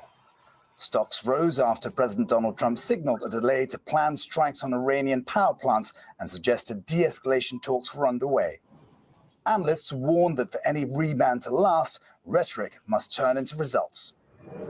Uncertainty is weighing on economies that rely on fuel imports like Japan. Global oil prices remain significantly higher than when the conflict began on February 28th. To insulate the market, Tokyo says it will begin releasing state oil reserves this Thursday. In regard to the impact that the situation in the Middle East is having on the domestic economy, we're taking steps to ensure that under no circumstances will there be any disruptions to the supply of petroleum products. Elsewhere, South Korea's Prime Minister scrapped a planned visit to China to manage the widening fallout. The government says it's moving to limit driving hours to curb fuel consumption. Across the region, countries are reeling from soaring energy costs and heightened concerns about inflation. Let's just be realistic. This is a pile of bad news. And what we are witnessing is actually, whether you realize it or not, the entire global economy has been taken hostage. And we will all pay a price for the hostilities. Any recovery could be short-lived. With crude prices remaining volatile and supply chains stretched, the focus in Asia is shifting from growth to preservation. For now, the region is bracing for a long and costly standoff. Patrick Falk, Al Jazeera, Hong Kong. Earlier, we spoke to the energy analyst Ketan Joshi. He says that large cities around the world will be forced to change their energy consumption habits if supply doesn't improve. I was personally quite shocked, in particular, to see the threat of bombing power stations in particular. This is something that I found shocking several years ago when we saw the bombing of the Nord Stream 2 gas pipeline. And that was something we found quite surprising. It was very unusual. And then when, of course, Trump threatened to bomb Iranian power stations, it felt like the graveness of such a threat was not truly recognized. Power stations are facilities that provide power across an entire city. This is very much a threat to civilians rather than just the infrastructure of fossil fuels. And so I think that if this continues to get worse, and I sincerely hope that it doesn't, I think that there needs to be much more condemnation of attacks against energy and power generation facilities. My personal opinion is they're perhaps not getting concerned enough. We saw a set of recommendations released by the International Energy Agency just a few days ago, recommending several ways to reduce demand for oil in particular. This is suggestions such as working from home or rationing. And I think that this is just the beginning. If this crisis continues to get worse, these suggestions will move into enforced rules, and this will get very serious indeed. So oil prices on the up again as financial markets digest President Trump's announcement about halting strikes on Iran's energy infrastructure. Let's speak to Kristen Salumi, who's live for us in New York. So, Kristen, what's the oil price and markets in general telling us about sentiment 24 hours on from Trump's announcement? Yeah, well, we're seeing that Monday's rally was very short-lived. Oil prices, as you mentioned, continue to creep higher. Indices opened in the negative here in New York, giving back some of Monday's gains after the president suggested that productive discussions were underway. Currently, we are off session lows, but the volatility is continuing. And clearly, investors are seeing that a clear end to this conflict and reopening of the Strait of Hormuz is still very elusive. And they're reacting to that. And importantly, we're also seeing that Treasury yields are rising again. And that's also a sign of concern because it suggests that investors are worried that there won't be an interest rate cut by the end of the year, something that they had been counting on to increase their profits. That now seems less likely. So what we're getting from the markets is just a sense of volatility and concern that their end of this conflict still remains elusive. Also, Kristen, a sense of something possibly going on, which leads us to ask why some of yesterday's early market swings are getting extra scrutiny. Yeah, for sure. The timing of the president's announcement right before the markets opened on Monday, whether by design or coincidence, resulted in this surge in the market, this benefit for the market. One huge trade actually occurred 14 minutes before President Trump posted that productive discussions were happening on Truth Social. And it was a $1.5 billion bet that the S&P 500 would rise that day. And the trade was so large, it instantly sent the market up 0.3% higher. And then at 7:04, so this was at 10 minutes of 7, then 4 minutes after 7, President Trump made that post on Truth Social. By 7:10, the S&P futures market was surging, and that one bet earned $60 million. So there's a lot of questions. There were other large bets made on oil prices declining right before the opening bell as well. So all of this is getting some scrutiny and raising questions about insider trading. Curious. All right, Kristen, we'll leave it there. Thanks very much. Kristen Salumi there in New York. Well, the government of the Philippines has declared a national energy emergency, saying the war in the Middle East created imminent danger for the stability of the country's energy supplies. This follows a 2-day nationwide public transport strike against the rising cost of fuel. President Ferdinand Marcos has ordered action to be taken to prevent fuel hoarding and profiteering. In the northern Philippines, those costs are being felt in agricultural heartlands, where farmers say they're now paying the price. Jamila Alandogan has this report now from Benguet province. It's 7 a.m. here in Atok in Benguet province in the northern Philippines, one of the country's main vegetable-producing regions. We joined farmers as they began harvesting cabbage from their... We appreciate your subscription. This broadcast is shifting to our horizontal feed only and no longer in shorts. You can still watch on your phones anywhere in the world, but tap the notification bell now. Otherwise, you might miss us when we go live with The Truth.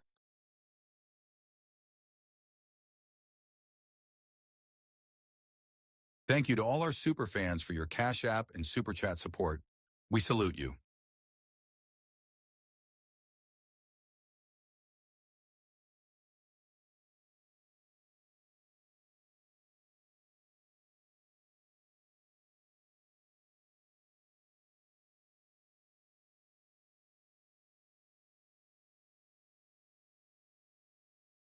Truth Talks. Breaking news.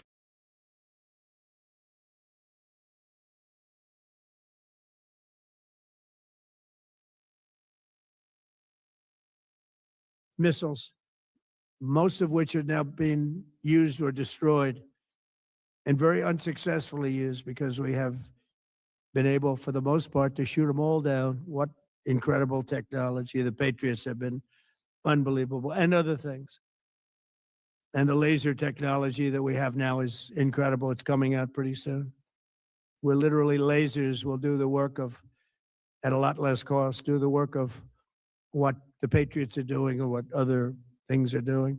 The situation was very quickly approaching the point of no return, and the United States found it intolerable, in my opinion, based on what Steve and Jared and Pete and others were telling me, Marco, so involved, that I thought that they were going to attack us. I thought they would, if we didn't do this at the time we did it, I think they had in mind to attack us. And if you notice, they did something which was very foolish, very stupid, I would say. They attacked their neighbors. And their neighbors were largely neutral, or at least weren't going to be involved, and they got attacked. And it had the reverse effect. The neighbors came onto our side and started attacking them, and actually quite successfully. If you look at Saudi Arabia, you look at UAE, Qatar, and others, but they were strong and they were smart, but they got attacked. Nobody, when I first heard it, I said, no, somebody made a mistake. There was no mistake. UAE had over 1,000 missiles shot at it, knocked them almost all down. On the very first day I came down the escalator in 2015, I said, quote, I will stop Iran from getting nuclear weapons. And all I'm doing is keeping my promise. Think of that. That was in 2015. I said it. It was a threat then and a much bigger threat now, but no longer a threat, not for a long time anyway. We want to keep it that way. As we continue Operation Epic Fury, we're also focused on keeping energy and oil flowing to the world. And I will not allow a terrorist regime to hold the world hostage and attempt to stop the globe's oil supply. And if Iran does anything to do that, they'll get hit at a much, much harder level. I will take out those targets that were easy and that I mentioned just before will take them out so quickly, they'll never be able to recover, ever. If they want to play that game, they better not play that game. In the long run, oil supplies will be dramatically more secure without the threat of Iranian ships, drones, missiles, nuclear menace, or anything. So the Strait of Hormuz is going to remain safe. We have a lot of Navy ships there. We have the best equipment in the world, inspecting for mines. Again, most of their ships are down at the bottom of the sea, but we will hit them so hard that it will not be possible for them or anybody else helping them to ever recover that section of the world if they do anything. In recent years, the regime and its terror proxies have launched attacks on hundreds of commercial vessels. We're putting an end to all of this threat once and for all, and the result will be lower oil prices, oil and gas prices for American families. We've done that. We've done it. We brought it very low. This was just an excursion into something that had to be done. We're getting very close to finishing that, too. In the meantime, during this brief disruption, the United States is offering political risk insurance to any tankers operating in the Gulf. So we're putting up risk insurance. We'll perhaps go alongside of them for protection. We don't think it'll be necessary if it is. And if they do anything, the price will be incalculable. It will be so great that they will have wished they never did it, because you have to keep the straits flowing. With all of that, it affects other countries much more than it does the United States. It doesn't really affect us. We have so much oil. We have tremendous oil and gas, much more than we need. We have Venezuela now as our new partner, great partner. They've worked out so wonderful. We're working with the administration, the president, and it's a massive source of oil, gas, everything. But we're in a very good position, but very unfair to other parts of the world, like China as an example. I mean, we're doing this for the other parts of the world, including countries like China. They get a lot of their oil through the straits. So we're doing this. We have a very good relationship with President Xi in China. I'm going there in a short period of time, and we're protecting the world from what these lunatics are trying to do, and very successfully, I might add. We're also waiving certain oil-related sanctions to reduce prices. So we have sanctions on some countries. We're going to take those sanctions off till this straightens out. Then who knows, maybe we won't have to put them on. There'll be so much peace. But when the time comes, the U.S. Navy and its partners will escort tankers through the strait if needed. I hope it's not going to be needed, but if it's needed, we'll escort them right through. And we have the greatest mine-sweeping ability. We have the greatest ships, and all of the, we know exactly where they're placed. We'll get them out of there very fast, but we hope we don't have any of that. And again, if they do that, if they play that game, we're going to hit them at a level that they have not seen before. So we're winning very decisively. We're way ahead of schedule. Our military is the greatest in the world, with the greatest equipment and the greatest people in the world. Nobody's ever seen anything like it. Iran's a very powerful country. They were going to take over the Middle East. If we did not hit them, they were going to take over the Middle East. They had thousands and thousands since their last hit. They had thousands and thousands of missiles and everything else. Most are now destroyed, but they were going to take over the Middle East. Those weapons were aimed at Middle Eastern countries that had nothing to do with this. They were going to take over the Middle East, and they were going to try and destroy Israel. So we stopped it with good timing, and we're very proud to be involved in this, and it's going to be ended soon. And if it starts up again, they'll be hit even harder. Thank you very much for being here. Go ahead. Any questions? Thank you so much. Go ahead. Do you approve of Iran's new supreme leader? And secondly, can you tell us more about your call with Russian President Vladimir Putin today? Yes. What did you discuss? Yes, I had a very good call with President Putin. We had a lot of people on the line from our side, from his side. We were talking about Ukraine, which is just a never-ending fight. And when look, there's tremendous hatred between President Putin and President Zelensky. They can't seem to get it together. But I think it was a positive call on that subject. And we obviously talked then about the Middle East. And he wants to be helpful. I said, you could be more helpful by getting the Ukraine-Russia war over with. That would be more helpful. But we had a very good talk, and he wants to be very constructive. Yeah, please. Yeah, please. Thank you, Mr. President. On Iran, you called it an excursion. You said it would be over soon. Are you thinking this week it will be over? No, Are you but talking soon. about days? I think soon. Okay, and with respect Very soon. Look, everything they have is gone, including their leadership. In fact, there are two levels of leadership, and even actually, as it turns out, more than that, but two levels of leadership are gone. Most people have never even heard about the leaders that they're talking about. So it's obviously been very, very powerful, very effective. to Cuba, you said that Cuba wants to make a deal. Yes. What would the United States get in return for that? And why should Americans trust Marco Rubio to negotiate it?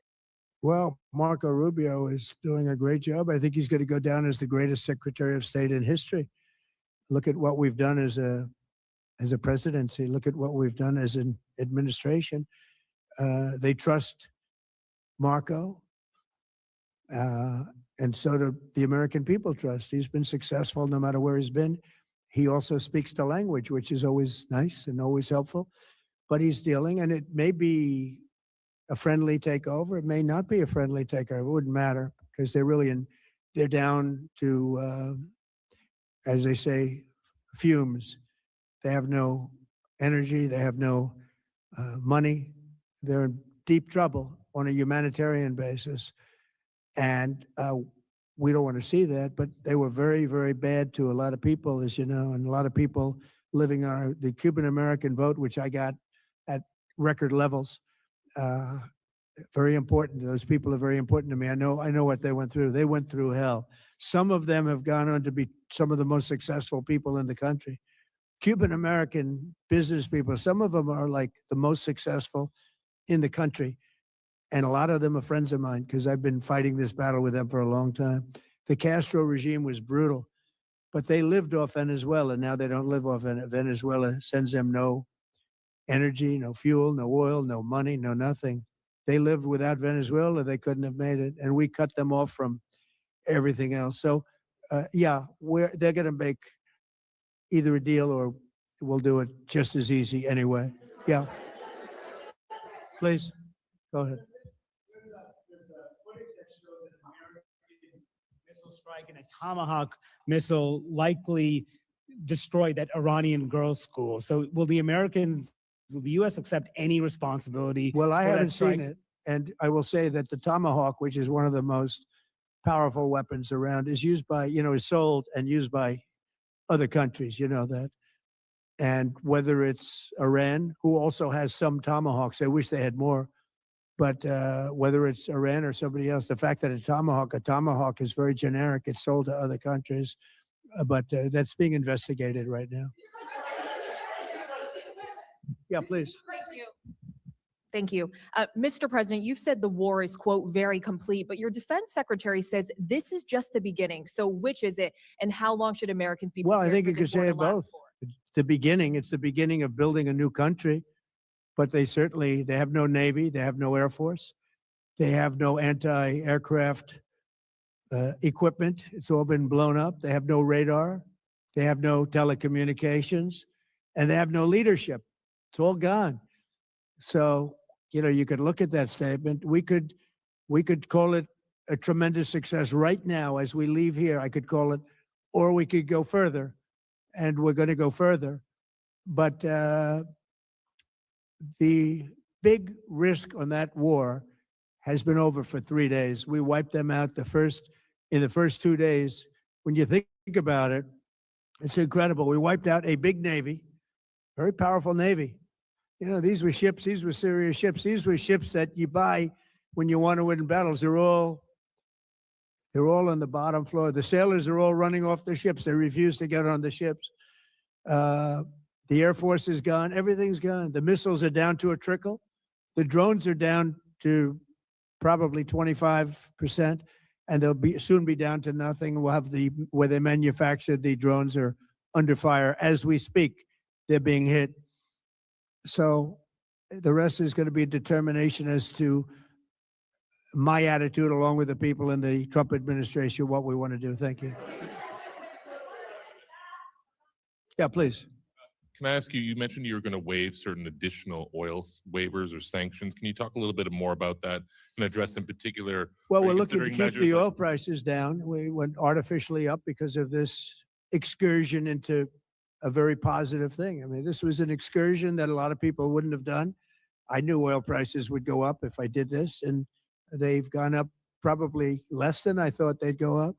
But I don't think anybody thought we were going to be this quickly successful. This was a military success, the likes of which people haven't seen. We have the best military. We have the best equipment.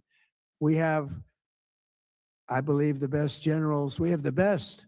And this went very quickly. We talked about that with President Putin. He was very impressed with what he saw because nobody's ever seen anything quite like it. You know, Iran was a very powerful military country with all of the missiles. Now, you had the double attack. You had the original attack with us and Israel, and that knocked them for a loop. Then you had the B-2 bombers, which took out their nuclear capability, and they would have had a nuclear weapon within 2 weeks to 4 weeks. And they would have used it long before this press conference.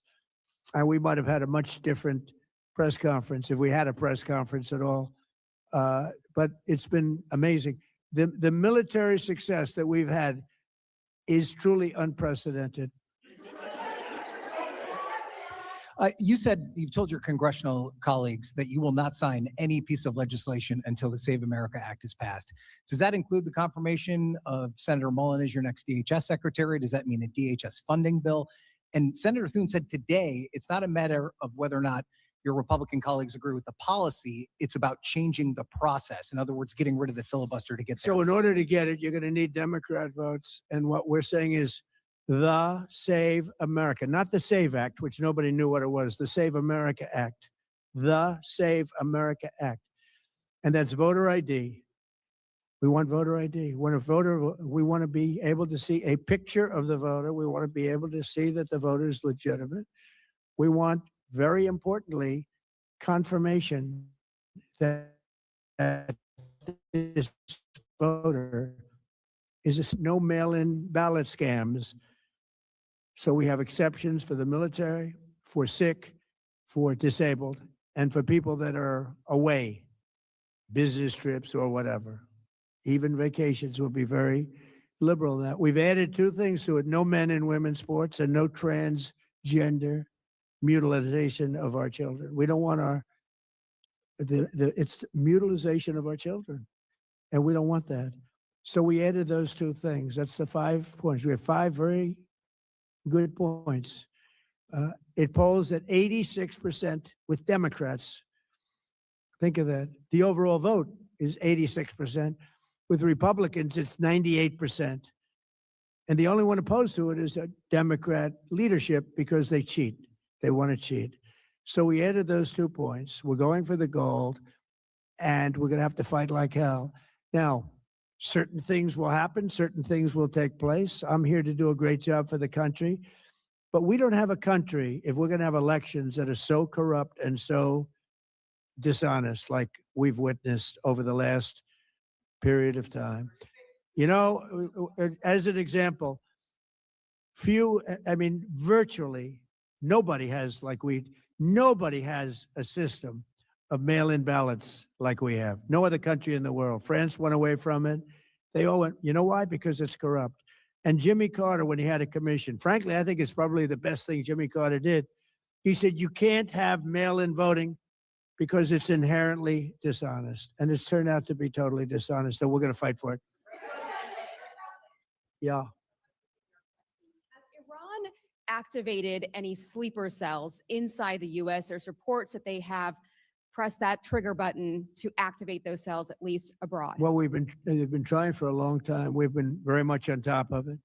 One of the things we have to do is get the Democrats to stop the Democrat shutdown, because, as you know, the apparatus that looks into that, Schumer and the Democrats have shut it down. which tells you they probably hate our country a lot. But the Democrats have to open that up. But we've got very, very good intelligence into that. We know a lot of different things that have happened that have been very bad.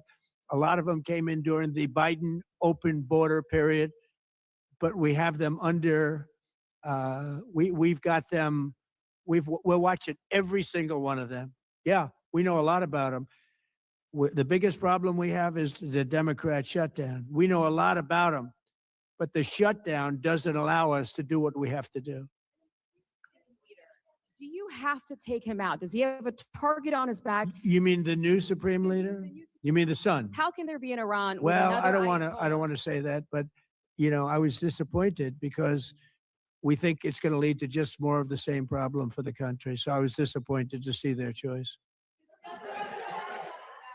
Thank you, sir. You've said you have someone in mind to be the new Iranian leadership, if not the Ayatollah's son. What are you looking for in that person? Are you looking at someone internal, given that you just said that their leadership has been I like the decimated and idea wiped of, out? you know, internal and eternal, come to think of it. But I like the idea of internal because it works well. I mean, I think we've proven that so far in Venezuela. We have a woman, Delcy, who has been, you know, president of the country, very respected, she's doing a great job. And it's, you know, no disruption.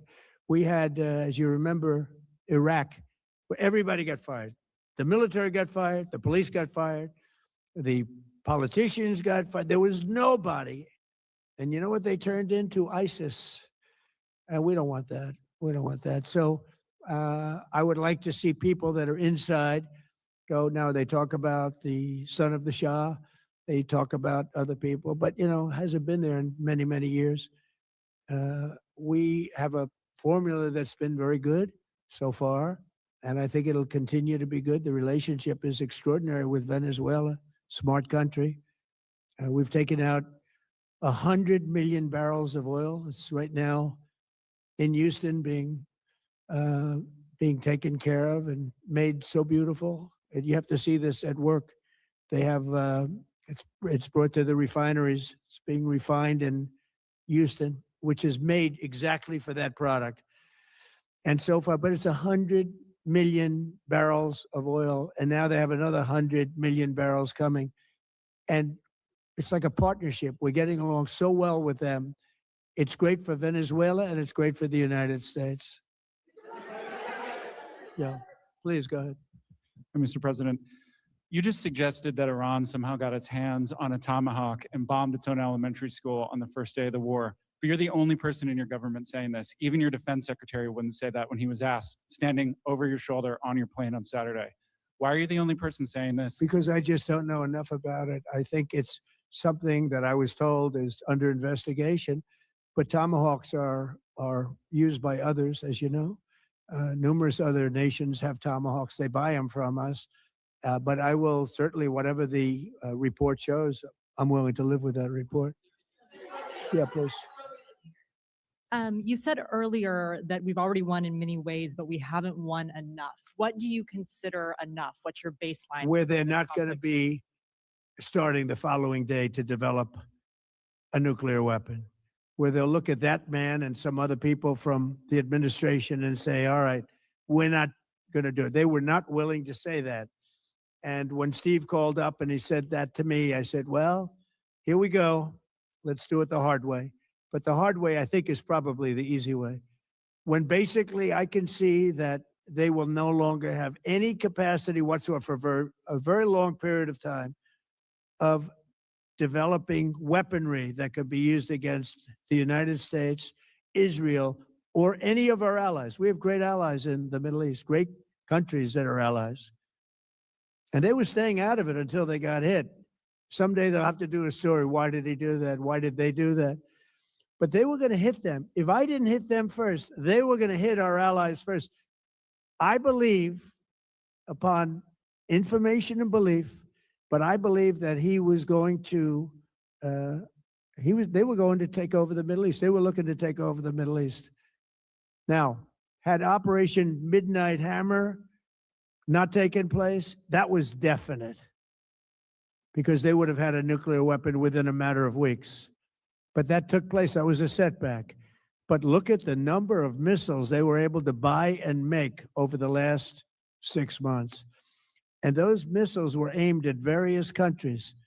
And when you look at over 1,000 missiles shot at like UAE, they were looking to take over the Middle East. We got there first. We're lucky. I'll tell you what. And good morning. It's the top of the hour on Morning Mic Drop at Truth Talks Live, where your voice matters. Stay tuned for our breaking world news coverage this hour. Like and subscribe now. I don't think anyone likes war. We want the conditions of our country to improve, for peace to prevail, for our people to be well, to have purchasing power, to be able to afford things. We want to see them happier. Our work has been on hold. It's been months since we were able to work properly, and well, we are anxious and stressed. It's not at all like ordinary days. There is fear and there is no peace, and the feeling of anxiety continues. But we are hopeful that peace will return to our country and to our people. Our people are peace-seeking and would never attack a country. We have always tried to defend ourselves and to continue the peaceful lifestyle we have.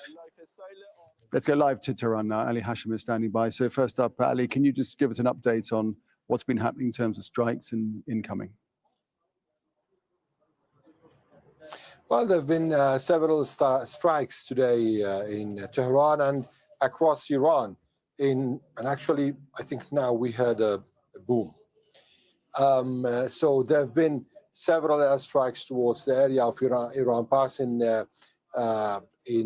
eastern Tehran this morning. Also, air defenses were activated across the capital. Besides, in several cities across the country, including Isfahan, there have been several Israeli airstrikes. Now, we're not really sure about the American airstrikes and whether they are still operating within the Iranian airspaces in the past 24 hours, but at least we know that there have been several airstrikes in different areas, and still people are dealing with this situation.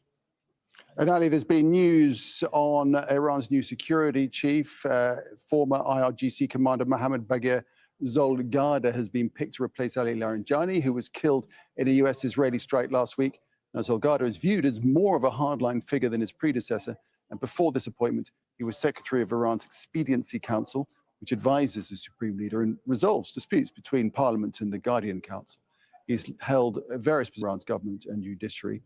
So Ali Zolgada is already, isn't he, an important part of the Iranian administration, but now perhaps you could say his most critical role of all. Well, we're not here dealing with just a bureaucratic replacement. We're dealing with a replacement or an appointment that emphasizes the harmony within the new establishment after the election of Mujtaba Khamenei as Iran's new supreme leader. Zolgada is known to be among the inner circle of the new Ayatollah Khamenei. And given the fact he's being appointed and coming from the Expediency Council, where he used to be among those planning and assessing the future of the country or trying to solve problems between the judiciary and the government, now he is in the position of implementing the plans, whether it comes to foreign policy, security, and military. And given his background as someone coming from the military establishment, coming from the IRGC, and when actually he was a deputy commander of IRGC, and later he became a deputy minister of interior. So we are seeing the national security, the Supreme National Security Council more militarized and given more security dimension. On the contrary of Ali Larijani, Ali Larijani was more of a politician and academic and a bit of a security person. So now we're having a different approach, and probably this is going to reflect itself on the dialogue, if there is going to be a dialogue between the US and Iran. And absolutely, this is the result of the change that's going on in Iran and the result of the war that is already going on. All right, that's a picture from Tehran, the Iranian capital. Ali Hashim there, thank you. Israel says it will take control of southern Lebanon up to the Litani River. Lebanon was drawn into the conflict when Iran's ally Hezbollah began firing rockets into Israel in retaliation for the killing of Iran's supreme leader, Ayatollah Ali Khamenei.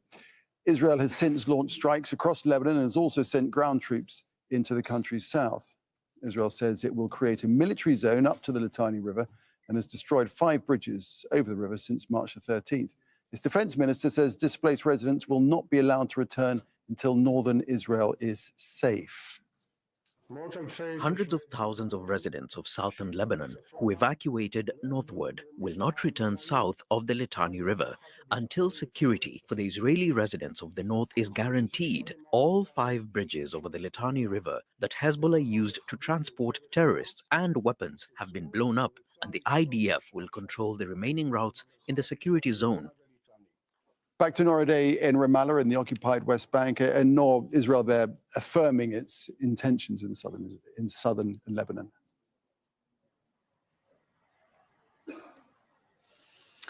Most certainly. And it is also using the same framing, the same messaging, the same policy it did, Nick, in Gaza. We heard there from the Israeli Minister of Defense saying no Lebanese family will be allowed back in the south until Israelis are safe. We heard the same about northern Gaza, eastern Gaza, southern Gaza, because at the same time, that same minister has also instructed the army to demolish the Lebanese villages near the border so that those hundreds of thousands of Lebanese displaced from the south will have no homes to return to.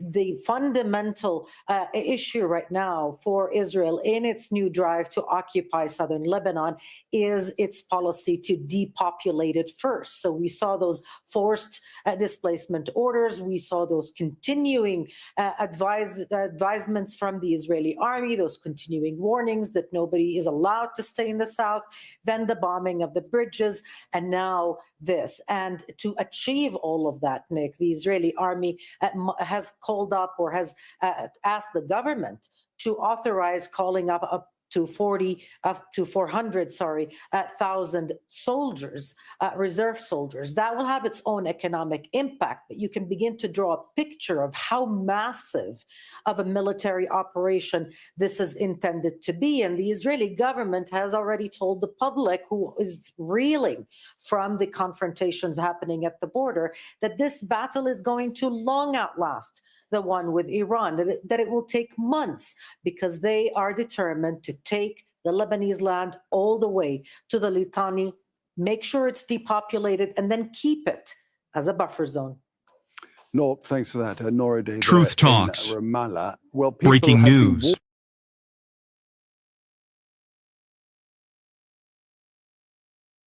Missiles and drone strikes is what we notice. Ray Locker, welcome. What we are also noticing is less diplomacy. Donald Trump claims back-channel dialogue is underway with Iran. Iran, of course, is denying it. But reports indicate there are several nations that are working through the diplomatic back channels, pushing for a ceasefire. Even as diplomatic efforts appear to gather pace, the situation on ground remains extremely volatile, even as we speak. And Ray Locker, how do you look at the current situation right now? Are we looking at genuine peace or a lull before the real storm comes in when U.S. Marines come into this region? Well, I wouldn't be surprised if U.S. Marines land somewhere, which I think would be a grave mistake, because they're going to be sitting ducks and targets for a whole series of attacks. I think everybody in the region and around the world who's concerned about the world economy and peace is calling anybody they can, trying to find a way to make this stop. And so Pakistan's doing what it can, India's doing what it can. All sorts of people, whether they have official roles or not, are trying to cut some kind of deal and get to Trump to make him stop doing what he's doing. But I don't know how effective any of that's going to be, because he's going to do whatever he wants until the pain gets bad enough where he's going to stop. Will he do what he wants, or does he want to do what Israel wants? And Israel clearly doesn't want to stop. Well, Israel definitely feels like it's achieving its objectives. I don't know how much, to believe that Netanyahu is pulling Trump's strings on all of this. I mean, Trump pretty much does whatever he wants, but it does look to the naked eye that Netanyahu is doing what Trump, controlling Trump. I don't really think that's necessarily true. I think Trump wants to do what he's doing in the region because it makes him look like a tough guy, and it's all about projecting his image.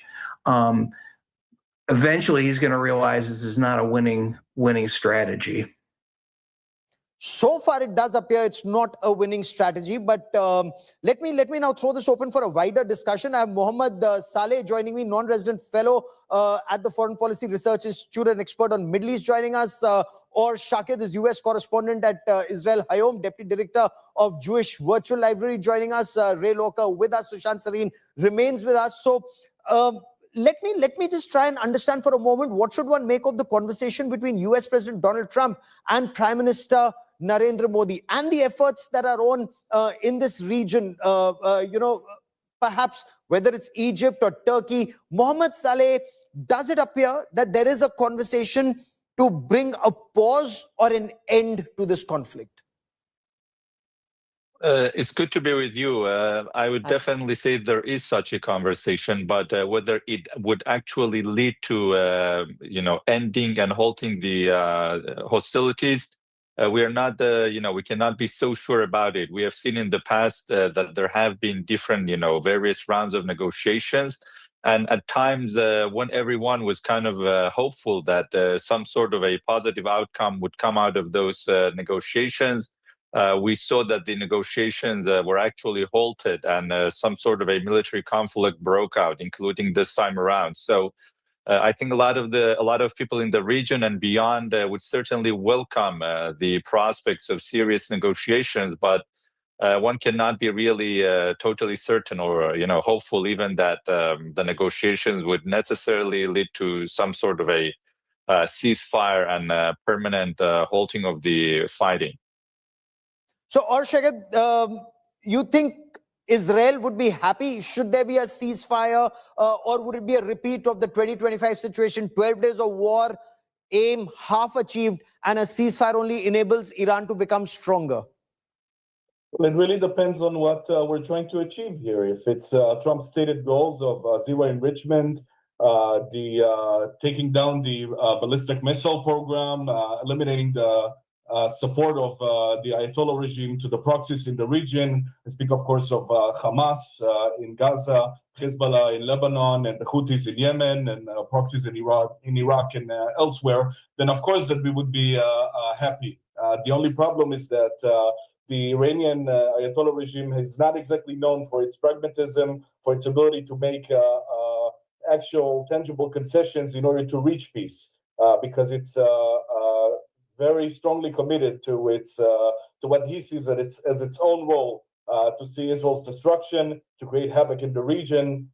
So if the Iranians are finally able, after multiple negotiations, to come to their senses and come to the point of negotiations in good faith and not just stalling time, then it would very much please Israel, so long as the terms that Trump stated are actually enforced and maintained. But if not, we're just setting ourselves up for the next round of escalation.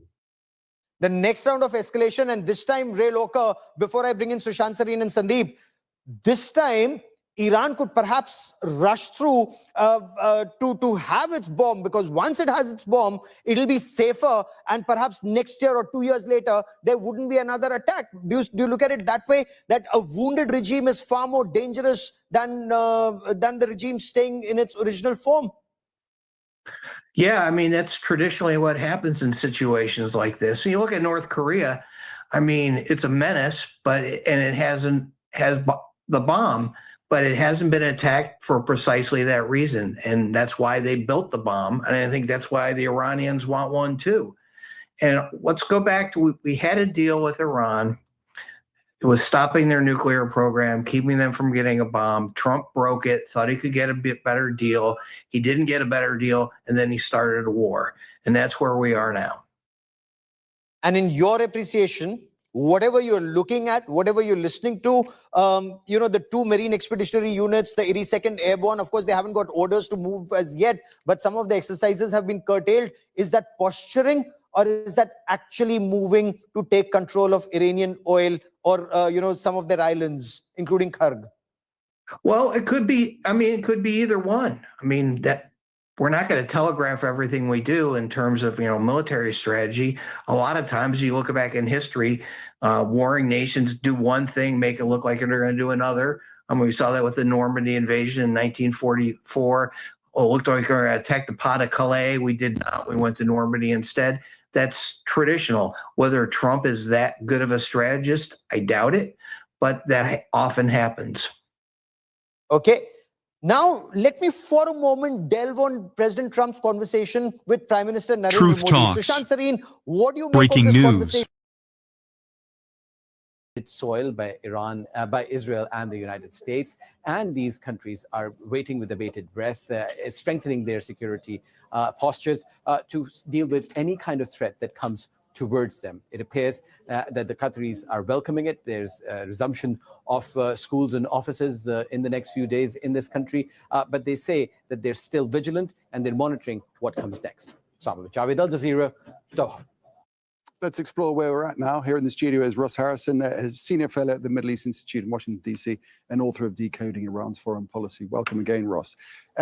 You wonder if negotiations of any kind are even possible between Iran and the United States, Iran denying that there ever have been any, whereas Trump says complete opposite. And as we were hearing earlier from our guest who was in Tehran itself, there's a strong feeling within the country that the United States is simply not to be trusted. And understandably so, given what's happened before. Yeah, that's absolutely true, Nick. I mean, but I think at this point, I think it's important to understand that trust is not the primary factor that should militate for or against a negotiation. If you think back to 2013 to 2015, when the United States and Iran back channel in Amman were discussing the JCPOA, there wasn't any trust. The United States had imposed sanctions for decades. Iran had their own issues with the United States in terms of terrorist attacks and so forth. There wasn't trust. I think what there was a sense that both parties needed to move forward because of the potentially destabilizing influence of this issue, and that Iran had increased their enrichment capability. So they were confident in their own negotiating posture. And I think that's what's important. And I think here too, it's the same thing, is that the trust will be important at some point when you have to build confidence building measures, assuming down the road that there are agreements and so forth. But right now, I think each party has to know or trust that they have more to gain by negotiating than by fighting. But then I get that. But Iran has been here before just 3 weeks ago, right? And they were committed to their negotiating position at that point. And actually, it was a bit of a climb down. And it seems that we were on the brink of something literally the day before the war started. I don't think the Iranians ever took the negotiations that seriously. I mean, they acted as if they did. I think the negotiations were aimed really, to some degree, at the Gulf Arab states to say, listen, we're trying to resolve this. You need to implore Donald Trump to not activate. So I don't think even then they trusted. I think it's still I think right now, but 3 weeks ago was like a year ago at this point in terms feels of, like it. Well, it certainly feels like it being here in Doha. Yeah. But I think also in terms of thinking ahead, that right now the key is not, you may need some trust once you have an agreement. But right now you have to, and you're going to try to generate something. Right now you're trying to step off the escalation ladder. And the key is that both parties, each party believes they have something more to gain by doing that. And that they have the leverage themselves to trust their position, not necessarily trust the motivation of the other. It would be nice, as an American, I would love to believe that my government could be trusted. But that's not what's at stake here. Short term, long term, that will be an impediment. Okay, well, it's going to need a firm hand to guide this process, isn't it? Because now we're hearing that Pakistan says it's ready to host talks between the United States and Iran to try and end the ongoing conflict. Let's listen to what the Pakistani Prime Minister Shehbaz Sharif had to say. He said that Pakistan welcomes and fully supports ongoing efforts to pursue dialogue to end the war in the Middle East. Went on to say Pakistan stands ready and honored to be the host to facilitate meaningful and conclusive talks for a comprehensive settlement of the ongoing conflict. So that is the thing, Ross, isn't it? We need this mediation to try and bring the sides together. Yeah, I mean, typically in a mediation or some kind of a negotiation, you want to have subject matter experts. So if you're negotiating the nuclear file, you want somebody that understands this. And by the way, that was not what happened in Geneva several weeks ago. They didn't have the expertise on the American side anyway. But this kind of thing, it could work if the ideas try to lead to some kind of cessation of hostilities. A negotiation or some kind of a meeting is important. But I think there's also, Nick, there has to be at some point signaling on the battlefield. So obviously in the middle of negotiation, sometimes in the negotiations, you actually are negotiating both in the room and on the battlefield. So sometimes you get a escalation while you're negotiating in order to build leverage. But that's very in this case, when you've got so many antagonists, and potentially if Saudi Arabia and the UAE enter it, so it's very dangerous. But I think hopefully at some point, some of the signaling, for example, right now, Qatar, for the last number of days, we have not received any attacks, right? So part of the signaling could be that the Iranians understand that they want to limit their. So I think the question is, will the Americans and the Israelis provide the kind of signaling required to send the Iranians a message that this is not just a ruse, it's a real negotiation? What about Iran's ability to make decisions as a collective leadership? Because to say the least, it's in some disarray and has been dispersed and decapitated, and then those that are there looking to the skies, fearing a missile strike at any point in time. So how are we fixed with that in terms of actually having a coordinated approach? Yeah, it's a great question, Nick. I think that there is a possibility of some freelancing that goes on because there is a decentralized. It's not so much that they've lost command and control. We don't know, by the way, how much command and control they have. But the fact that there are independent decision-making processes going on at the provincial level or down at the state level, that was by design in order to, in case the regime did become decapitated, they could still operate. So the risk of that is there could be some freelancing, but I think in terms of negotiation, it probably either Haibaf or Pezeshkian or Al-Ghashi probably could have the capacity to negotiate. And then it's up to them to then rein in their own on all sides. There's always freelancing going on. It's a lot easier to say you're going to stop a war than to actually stop it. It requires a lot of coordination and choreography. All right, Ross, we'll leave it there for now. Thanks very much for that. Thank you, Nick. Harrison. Wow. Thank you for the super chats. Well, the government. Please support independent media like Morning Mic Drop on Truth Talks Live, where your voice matters. London's Met Police states here is merely a tactic to buy time for future strikes and also potentially, ultimately, for the potential of some kind of ground operation in Iran, which we understand both the Israelis and the Americans have been mulling over the course of the last couple of weeks here. So, I think everybody in the region more broadly is kind of waiting to see whether any of this actually bears fruit, whether President Trump's very rosy outlook about the potential for negotiations with Iran is actually built on anything concrete, or whether, again, he's just trying to buy time here and trying to buoy the markets, which he certainly successfully did yesterday, as he said that there would be a 5-day pause here effectively until he would reconsider striking Iran's energy facilities. I've got to tell you, I think there was something like a $3 trillion swing in the S&P index, 2 trillion up after he posted, $1 trillion down after the Iranians responded. All of this was done by posts, of course. The Israeli military says it struck Hezbollah infrastructure in Beirut on Monday night. What's the latest on the offensive in Lebanon, Jeremy? Yeah, we have continued to witness the Israeli military pummeling Lebanon, both the Lebanese capital of Beirut as well as the southern area of Lebanon. The Israeli military has now destroyed 5 of the bridges that connect southern Lebanon to the rest of the country via that Litani River, which, of course, has been a crucial marker in the kind of military strategy, but also the negotiations over potential ceasefires in the past with Hezbollah, that being the line to which Israel wants to push Hezbollah forces back to. The Israeli military has claimed that it has destroyed those bridges because they say Hezbollah was using them to bring weapons back into the southern part of the country. Today, we heard from the Israeli Defense Minister, Israel Katz, who really laid out the potential strategy to create a buffer zone in southern Lebanon. He talked about Israel maintaining control of southern Lebanon all the way up to the Litani River, That goes far beyond the kind of military plans that Israel has announced so far, but we certainly do know it is something that Israel has been considering in this campaign as a potential next step as it considers stepping up its ground offensive in southern Lebanon. For the moment, though, certainly an intensification of those strikes. Israeli troops carrying out operations in, within a few kilometers of the Israeli border, but we haven't seen that all-out push all the way to the Litani. Mr. President, Iran's foreign ministry says you're not telling the truth when it comes to productive conversations to end the war. Well, they're going to have to get themselves better public relations people.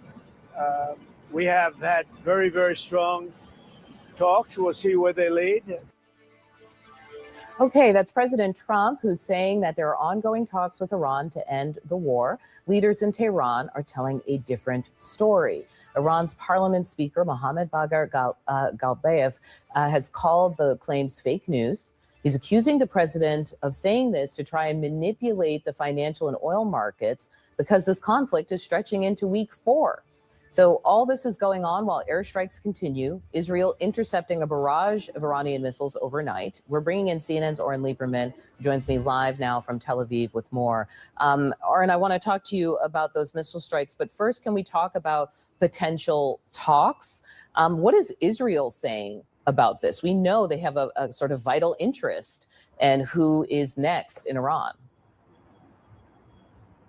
Well, Audie, it's not very often I say something like this, but in this particular instance, it looks like Israel's position on these talks much more closely matches Iran's position. That is, that there are no serious talks going on, and there's no apparent or imminent off-ramp to the war. An Israeli official told us last night that Israel's position is that there is nothing tangible likely that will come from these discussions. There are third parties, other countries that are trying to mediate between Iran and the United States, but there's no concrete proposal on the table yet. And Israel believes that Iran isn't willing to make concessions. So from Israel's perspective, this war very much continues. And Defense Minister Israel Katz this morning at a situation assessment underscored that when he said Israel is still attacking Iran in full force. That's a position that he's had since the weekend, where he said that the U.S. and Israel will have a significant expansion of strikes on Iran over the course of the coming week. It's worth noting here that Israel's position on talks is basically unchanged since even before the war. When the U.S. and Iran were in negotiations before the opening strikes of the war, Israel believed the negotiations would lead nowhere, and that remains Israel's position as we see the war escalating basically by the day here as we're into the 4th week. Audie. In the midst of these talks, of course, Israel is still carrying out strikes. I saw Prime Minister Netanyahu talking about the fact that they went after 2 more nuclear scientists. Can you help us balance this, the military operations versus the move towards diplomatic negotiations?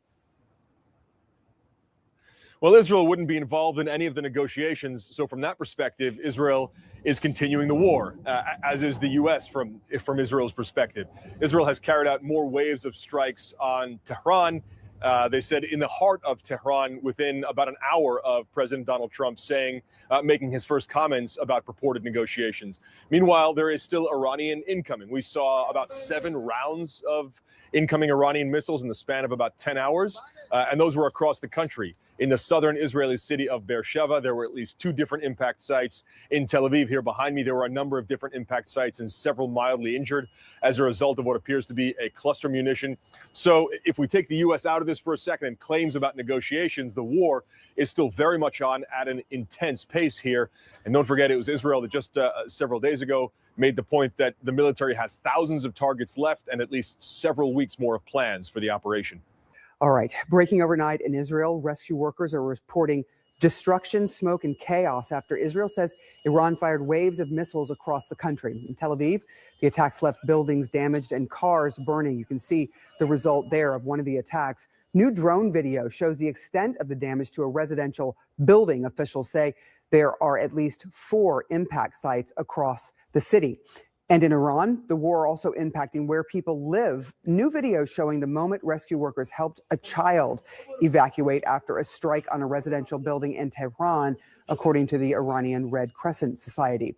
Also this morning, new questions about discussions to end the war after President Trump says the U.S. is in talks with Iran.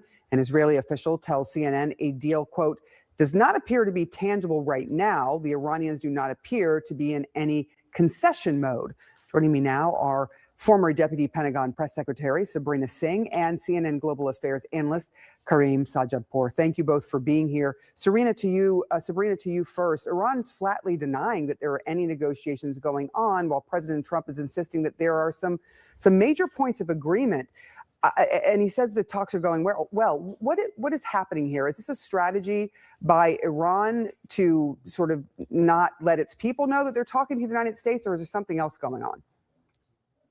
I think it's both sides are sort of posturing right now, and we don't really know what to parse out. I think there is a third party. It could be Pakistan, could be Egypt, could be Turkey, that is likely trying to bring both sides together in order to find some type of off ramp. But, I think the president yesterday, when he bought himself more time on that 5-day deadline of not striking Iran's energy infrastructure targets, he realized that he had really boxed himself in with that 48-hour deadline that expired on Monday. And so he's buying himself more time, maybe to conduct negotiations with Iran, possibly to get some type of off-ramp potentially in place. But he also could be using it to buy time to get our Marines and those are there are allegedly 2 units being dispatched towards Iran to get them in place to allow him to have more flexibility and capability in the region. But we really don't know how, if these talks do kick off, how they're going to go, and if they potentially could lead to some type of de-escalation in the region.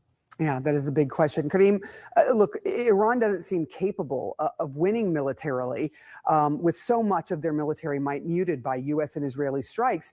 So what is Iran's goal here?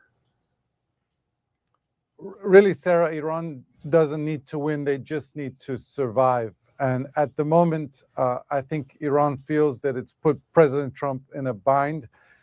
What the Iranians say they need to end the war, number one, they want reassurances that the United States and Israel is never going to attack them again. And number two, they want reparations for the tens of billions of dollars they've incurred now.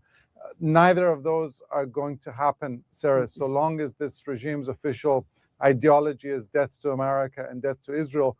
The United States is not going to pay reparations, nor are they going to get reassurances. But so long as they're controlling the Strait of Hormuz, President Trump can't afford to abruptly just simply declare victory and end the war. Sabrina, the president set that 48-hour deadline. Now it is moved to a 5-day pause, as you mentioned. If nothing is resolved and the president strikes Iran's electrical capabilities, its power plants, what would that mean for this war? If the president does allow for strikes to be conducted against Iran's energy infrastructure, that would have catastrophic consequences, not just for the region, but global markets. I mean, you're talking about millions of innocent people that depend on those power lines. I mean, think about the hospitals that wouldn't have access to that power. Think about, the potential famine crisis that you could ignite within Iran. So that would actually spiral, I think, the region into further out of control. And so what the president did, I think, was trying to buy himself more time so that, potentially there is an off-ramp here. But the fact that, the United States is lifting sanctions on Iranian and Russian oil, we are essentially funding the war against ourselves. I mean, we know that Russia is helping Iran in some way with intelligence sharing. And we know, of course, we are in an armed conflict with Iran. And so the fact that the United States has had to lift these oil sanctions shows how much that Strait of Hormuz that's now closed has an impact on global markets and oil prices that Americans are feeling here at home. We know that oil is likely to hit about $4 a gallon, possibly within the next 24 hours. So that's having a real impact here in the United States. It is. And we're looking at the price of crude right now, which is just over $90 a gallon. And we're seeing the prices on the gas pump rise every single day for the past 24 days since the war began. Karim, I do want to ask you, as this war kind of goes on, what is Iran looking at to gauge what it does? Well, as Sabrina alluded to, Iran has to be thinking about the potential mobilization of U.S. forces to try to rest up the Strait of Hormuz and potentially an attempt to take Karg Island, Iran's main port island where they export their oil. But at the moment, it's a regime which feels confident that its consolidated power internally doesn't face a major internal threat. And I think it's just trying to extract major concessions from the president, which we'll see whether they're able to do. I think they feel that President Trump was the first one to blink. He's trying to get out of this conflict, and I think they're not ready to yet end it. Yeah, I think ultimately at the very beginning of this, we heard both the president and Prime Minister Netanyahu hoping that the people of Iran would sort of rise up in all this. But during this war, that just hasn't happened. And so we are in this situation now where we're not sure how this is going to end. But we will all be waiting and watching and talking to you all as we go through it. Thank you so much for your time this morning. Well, President Donald Trump claims the US is in talks with Iran to end the war, but the Iranians do not appear to be in a conciliatory mood. It is 9 a.m. in Washington. It is 5 p.m. in Abu Dhabi. From our Middle East programming headquarters, I'm Becky Anderson. This is Connect the World. The stock market in New York opens about 30 minutes from now, and futures indicating a negative start for the main indices. We will get you back there for the opening bell. Well, talking or not talking, that question looming large after the US president's claim of progress towards ending the war with Iran. There are conflicting accounts of what is actually happening. After announcing productive conversations with Iran in a social media post Monday morning, Donald Trump told reporters later that the countries have reached major points of agreement. But the word from Tehran, no negotiations are underway. Iran's parliament speaker calling President Trump's mention of progress fake news meant to calm financial and oil markets. Well, if talks do happen, CNN has learned Pakistan has offered to host them. In the meantime, the war grinds on, with Israel saying it's hit more than 50 targets in Iran and Iran firing back at Israel, causing damage and injuries in Tel Aviv and elsewhere. Kuwait and Saudi Arabia among the Gulf nations reporting missile interceptions over the past 24 hours. We've got Elena Trien at the White House. Jim Sciutto is in Tel Aviv for us today. Elena, let me start with you. These conversations with Iran that President Trump is talking about, Iran's Speaker of Parliament has flatly denied them, saying fake news used to manipulate the financial and oil markets and escape the quagmire in which the US and Israel are trapped. That is the view in Tehran. What evidence do we have that these talks are ongoing or at least being set up at this point? Really, it's the president's word, Becky, and I think that's why so many people are skeptical about, the optimistic picture that President Trump is painting regarding these potential negotiations. Of course, we do have reporting as well. What I can tell you is that our reporting shows, as you mentioned, that we're learning that Turkey, Egypt, Pakistan, and Oman are all engaged as trying to be mediators in some of these talks and find an eventual off-ramp to this war.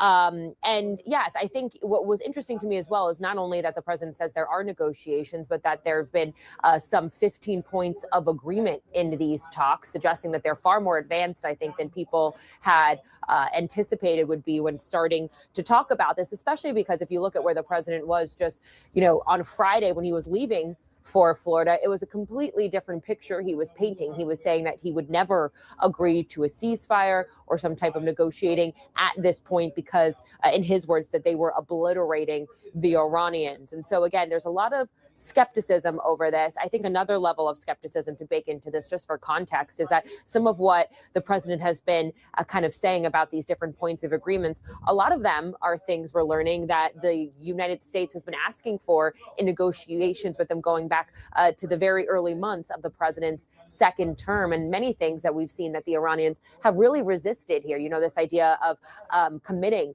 to never enriching uranium. Again, also potentially these talks around, trying to provide the U.S. with the uranium that they have already enriched and have in Iran at this moment. All things that we have heard the Iranians say repeatedly in the past were non-starters for them. So again, we have to see where this can lead. Now, I will say what's also interesting is just to look at why the president is saying some of this. I think a lot of this, I think there's no question that he obviously has his eye on the oil markets right now and gas prices and really just the economy globally at this point in time. Yesterday morning, before making many of these comments, painting that rosy picture, as I said to reporters, he went on 2 different business networks to talk about these negotiations and the potential for, hopefully in his eyes, a deal. I think that just shows you, Becky, where his mind is. But there's still so much work to be done. And of course, we're hearing from the Israelis and others that some of this needs to be taken with a grain of salt. It will likely be far more time than just a couple days for an agreement like this to be worked out. Let me bring Jim in. A series of attacks overnight on Israel in a matter of 10 hours while Israel continues to target Iran. Let's just pick up on the back of what Elena was saying there. What's the view in Israel on the possibility of talks to end this war? Well, 2 things, Becky. For one, this is a case where the facts on the ground contradict the president's words. As we were traveling from Jordan to Israel today, we heard in Jordan multiple air raid sirens as the missiles were flying overhead. And then those missiles struck here in Israel. One of them managed to get through Israeli air defenses and strike to the northern part of the city here. Injuries, no deaths from that strike, but quite a fair amount of destruction, which shows that despite Israel's quite formidable air defenses, that Iran is still able to occasionally break through those air defenses. And as you know, in the Gulf, there were missiles and drones fired at some of the Gulf countries today. To their part, Israeli officials are saying that their attacks on Iran continued, quote, with full force today. That's from the Israeli defense minister. And other Israeli officials are telling CNN that from Israel's perspective, they do not see, one, progress in negotiations with Iran, but also they don't see the foundation for progress in those talks. Because from the Israeli point of view, Iran maintains its hardline positions. Israeli officials, at least, don't see an opening here. So I would say that the view of the president's words from this part of the world right now is quite a great deal of skepticism, not just to the status today in this moment as the strikes continue, but also whether they see a potential for real progress in the near term. And then for the U.S. military's perspective, Becky, there's certainly been no reduction in the U.S. force posture in the region. U.S. military officials maintaining at least the capability of continuing to carry out strikes on Iran at pace. Jim, good to have you in Tel Aviv. Elena, thank you very much indeed for the view from there in Washington. Well, amidst all Truth Talks. Talk about Breaking news. Is anyone benefiting from this crisis? What about Russia? Could it step in and fill the gap? Well, Russia has had sanctions on its oil also relieved by President Trump. Certainly Russia is well positioned. And to be fair, we all knew that oil was getting to market. It was just getting to market at a discount. We've seen the benefit for downstream processors, a huge jump in the price of diesel across the globe. That's had an impact all the way through the U.S. Simply because now the motorist in Tokyo is competing with the motorist in Singapore and the motorist in Houston. Diesel is extremely important for the Northern Hemisphere's agricultural cycle. We're going into that. The breakdown in the urea supply, nitrogen, has trebled the cost of fertilizers in the United States. Aluminum's been disrupted. It's not just oil and LNG that's causing a huge problem for consumers and will continue to, as Colby has pointed out. The damage to the production facilities is what we're worried about.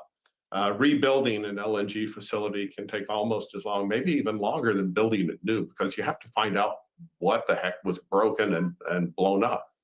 Colby, do you agree that? Why can't you have to explain why these facilities are so complicated here when we've all seen pictures of them? It's a mass of pipes. Why can't they just be patched up and rerouted? Yeah, well, the process of liquefaction, which is turning natural gas, which, as its name suggests, is a gas, into a liquid, requires the gas itself to be cooled to extremely cold temperatures. It's an extensive and expensive process. It requires a lot of heavy equipment. It's not something, like oil, which, I mean, this is an oversimplification, but oil is a liquid, it's treated and essentially poured into a ship. LNG is not so simple. It needs, again, that cooling process that I mentioned, and it needs to be regasified once it's delivered to its end user, or to the point where it's offloaded from a ship. It's a much more complicated game than transporting oil and refined products. And as a result, the costs and the time that are required to build that infrastructure are commensurate with how complicated the process is. Louise, we haven't talked about China yet. To what extent is it insulated from the worst of a global energy shock? Well, it is actually, I mean, there are no winners in a war, but I would say China is relatively much more insulated than some of its neighbors, really for three reasons, right? One is the fact that, over the past few years, we've seen significant stockpiling of critical energy supplies, because Beijing is very much focused on energy security over the last few years. So it significantly increases is oil and gas imports by something like 20% before the height of the conflict. So we are, the economy is quite well positioned from a stockpiling standpoint. The other point to note when it comes to China is that the energy mix still continues to rely quite heavily on domestic coal. So, unlike Japan and Korea, which rely heavily on gas, China is not really in the same league, if you like. The other thing, I think we mentioned this previously as kind of a small note, is that China also has pretty massive overland pipeline connections to places like Russia, to Central Asia, and that kind of a pipeline diversification, means that it is relatively unaffected, not completely shielded, but relatively unaffected by the closure of the Straits of Hormuz. So I would say relative insulation, but obviously, in a world where demand destruction happens globally, China will probably feel some of that pain as well. Ed, with the LNG prices soaring right now, is there enough gas to go around? Well, those countries that contracted, who counted on these supplies, they're being very disappointed right now. There's not enough gas at the moment, and we've seen nations turn towards diesel, towards liquid petroleum, switching back to their coal, and they can probably do this for a short period of time. I will say that I think China is extremely well positioned to make the argument for energy security to all the nations across the globe and say, hey, come buy my solar panels. We've got them, they're less expensive, and you can put them out and we'll install them for you. This interruption has been long feared for decades by everyone across the globe. It's now happened. It shows how insecure the global energy supply chain is. And so I think we're going to see a faster shift to green, but only because if it's a solar panel, then it's on your soil, and you can access it anytime. Colby, to what extent is this beginning to look like the energy shock we saw just after the start of the war in Ukraine? Well, there's a key difference in the shock here, which is that it is an actual major disruption of supply. What took place in the aftermath of the beginning of the war in Ukraine was essentially a policy shift. Europe and a number of other major economies decided that they were going to shift away from purchases of Russian oil and gas. There was no actual supply disruption in the same way that there is now. That still, of course, puts forth the need to find alternatives. That aspect of it does not change. But the situation is exacerbated by the fact that the supply is simply not available. It's not something you've just chosen to shift away from, again, as the result of a change in policy. Louise, if things don't improve and improve quickly, how vulnerable are Asian economies to recession? And which ones are the most vulnerable? Yeah, I think if this situation, if this war-like situation continues, I would say for at least the next 2 or 3 months, we're likely to see some economies, especially the big net energy importers likely go into, a little bit of either a mild recession or at least an outright contraction, in Q2. So we're looking at economies like Thailand, Philippines. Those are the economies that are most vulnerable. Japan as well, coming out in our modeling as an economy that would stand to lose. I would say that one of the things that governments in the region, or at least central banks in the region, are closely monitoring is also the fact that currencies are depreciating in a few areas against a relatively strong dollar, and to the extent that that creates some of these tighter financing conditions for businesses, for consumers, that's not going to be a positive, and so that adds to the recessionary risk that we might be seeing, at least in the coming quarters. Ed, how much damage is this causing for American consumers? Is it hitting them in the pocket? I know that gas or petrol prices, we're talking here, have risen. Why is that? Well, it's a global market, and the refiner down on the Gulf Coast can sell his gasoline or diesel to anyone. And in fact, 2 weeks ago, Exxon chartered tankers to take gasoline to Asia. So the U.S. is in tremendous position in terms of its net imports and exports of petroleum. It actually will be beneficial for GDP, but that will come at the consumer's expense. Gasoline prices are up $1.50, $1.75 a gallon already across the United States. California, which is a net importing state, has prices reaching $8 a gallon. And the rule in Washington is the incumbent is not reelected if the price goes up at the pump or at the electricity meter. And the higher price of LNG is actually having an impact in the New England states. The New England states don't have enough pipelines to the producing regions for natural gas in the US. That's going to drive up their cost of heating, processing, and in particular electricity as we hit the summer season.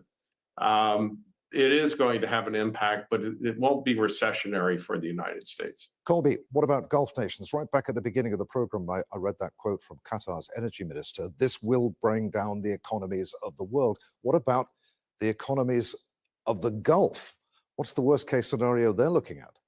Well, for the Gulf states that are totally dependent on the Strait of Hormuz for their exports, they will feel it more so than others. So that would be, for instance, Qatar, of course, Bahrain, Kuwait, Iraq to a certain extent.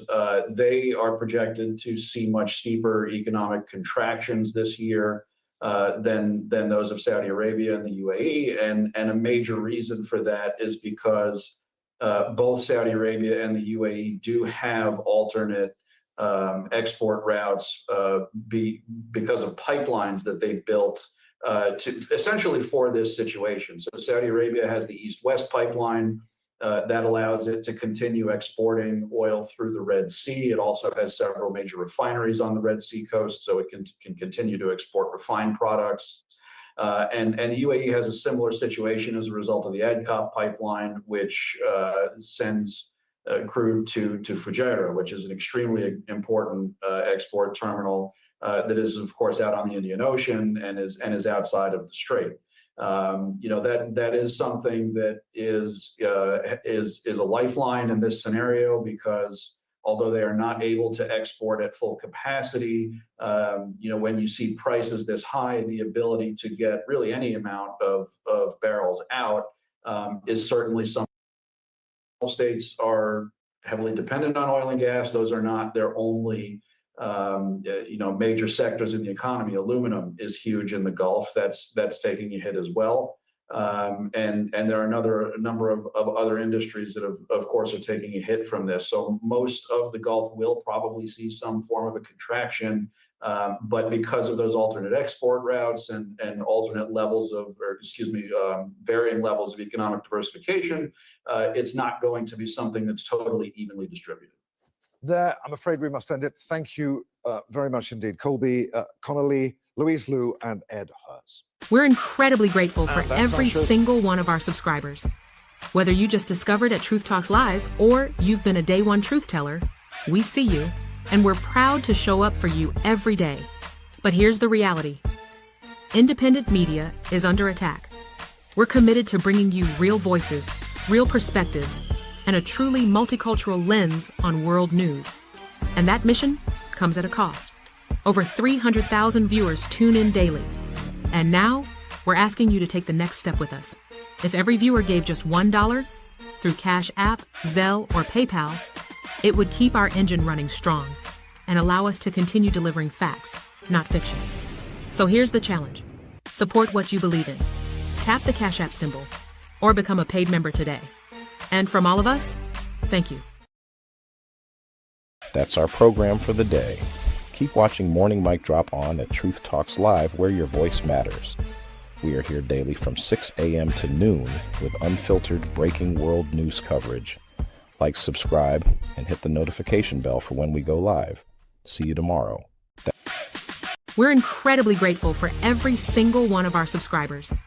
Whether you just discovered at Truth Talks Live or you've been a day one truth teller, we see you, and we're proud to show up for you every day. But here's the reality. Independent media is under attack. We're committed to bringing you real voices, real perspectives, and a truly multicultural lens on world news. And that mission comes at a cost.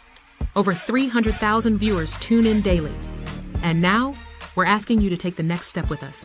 If every viewer gave just $1 through Cash App, Zelle, or PayPal, it would keep our engine running strong and allow us to continue delivering facts, not fiction. So here's the challenge. Support what you believe in. Tap the Cash App symbol or become a paid member today. And from all of us, thank you.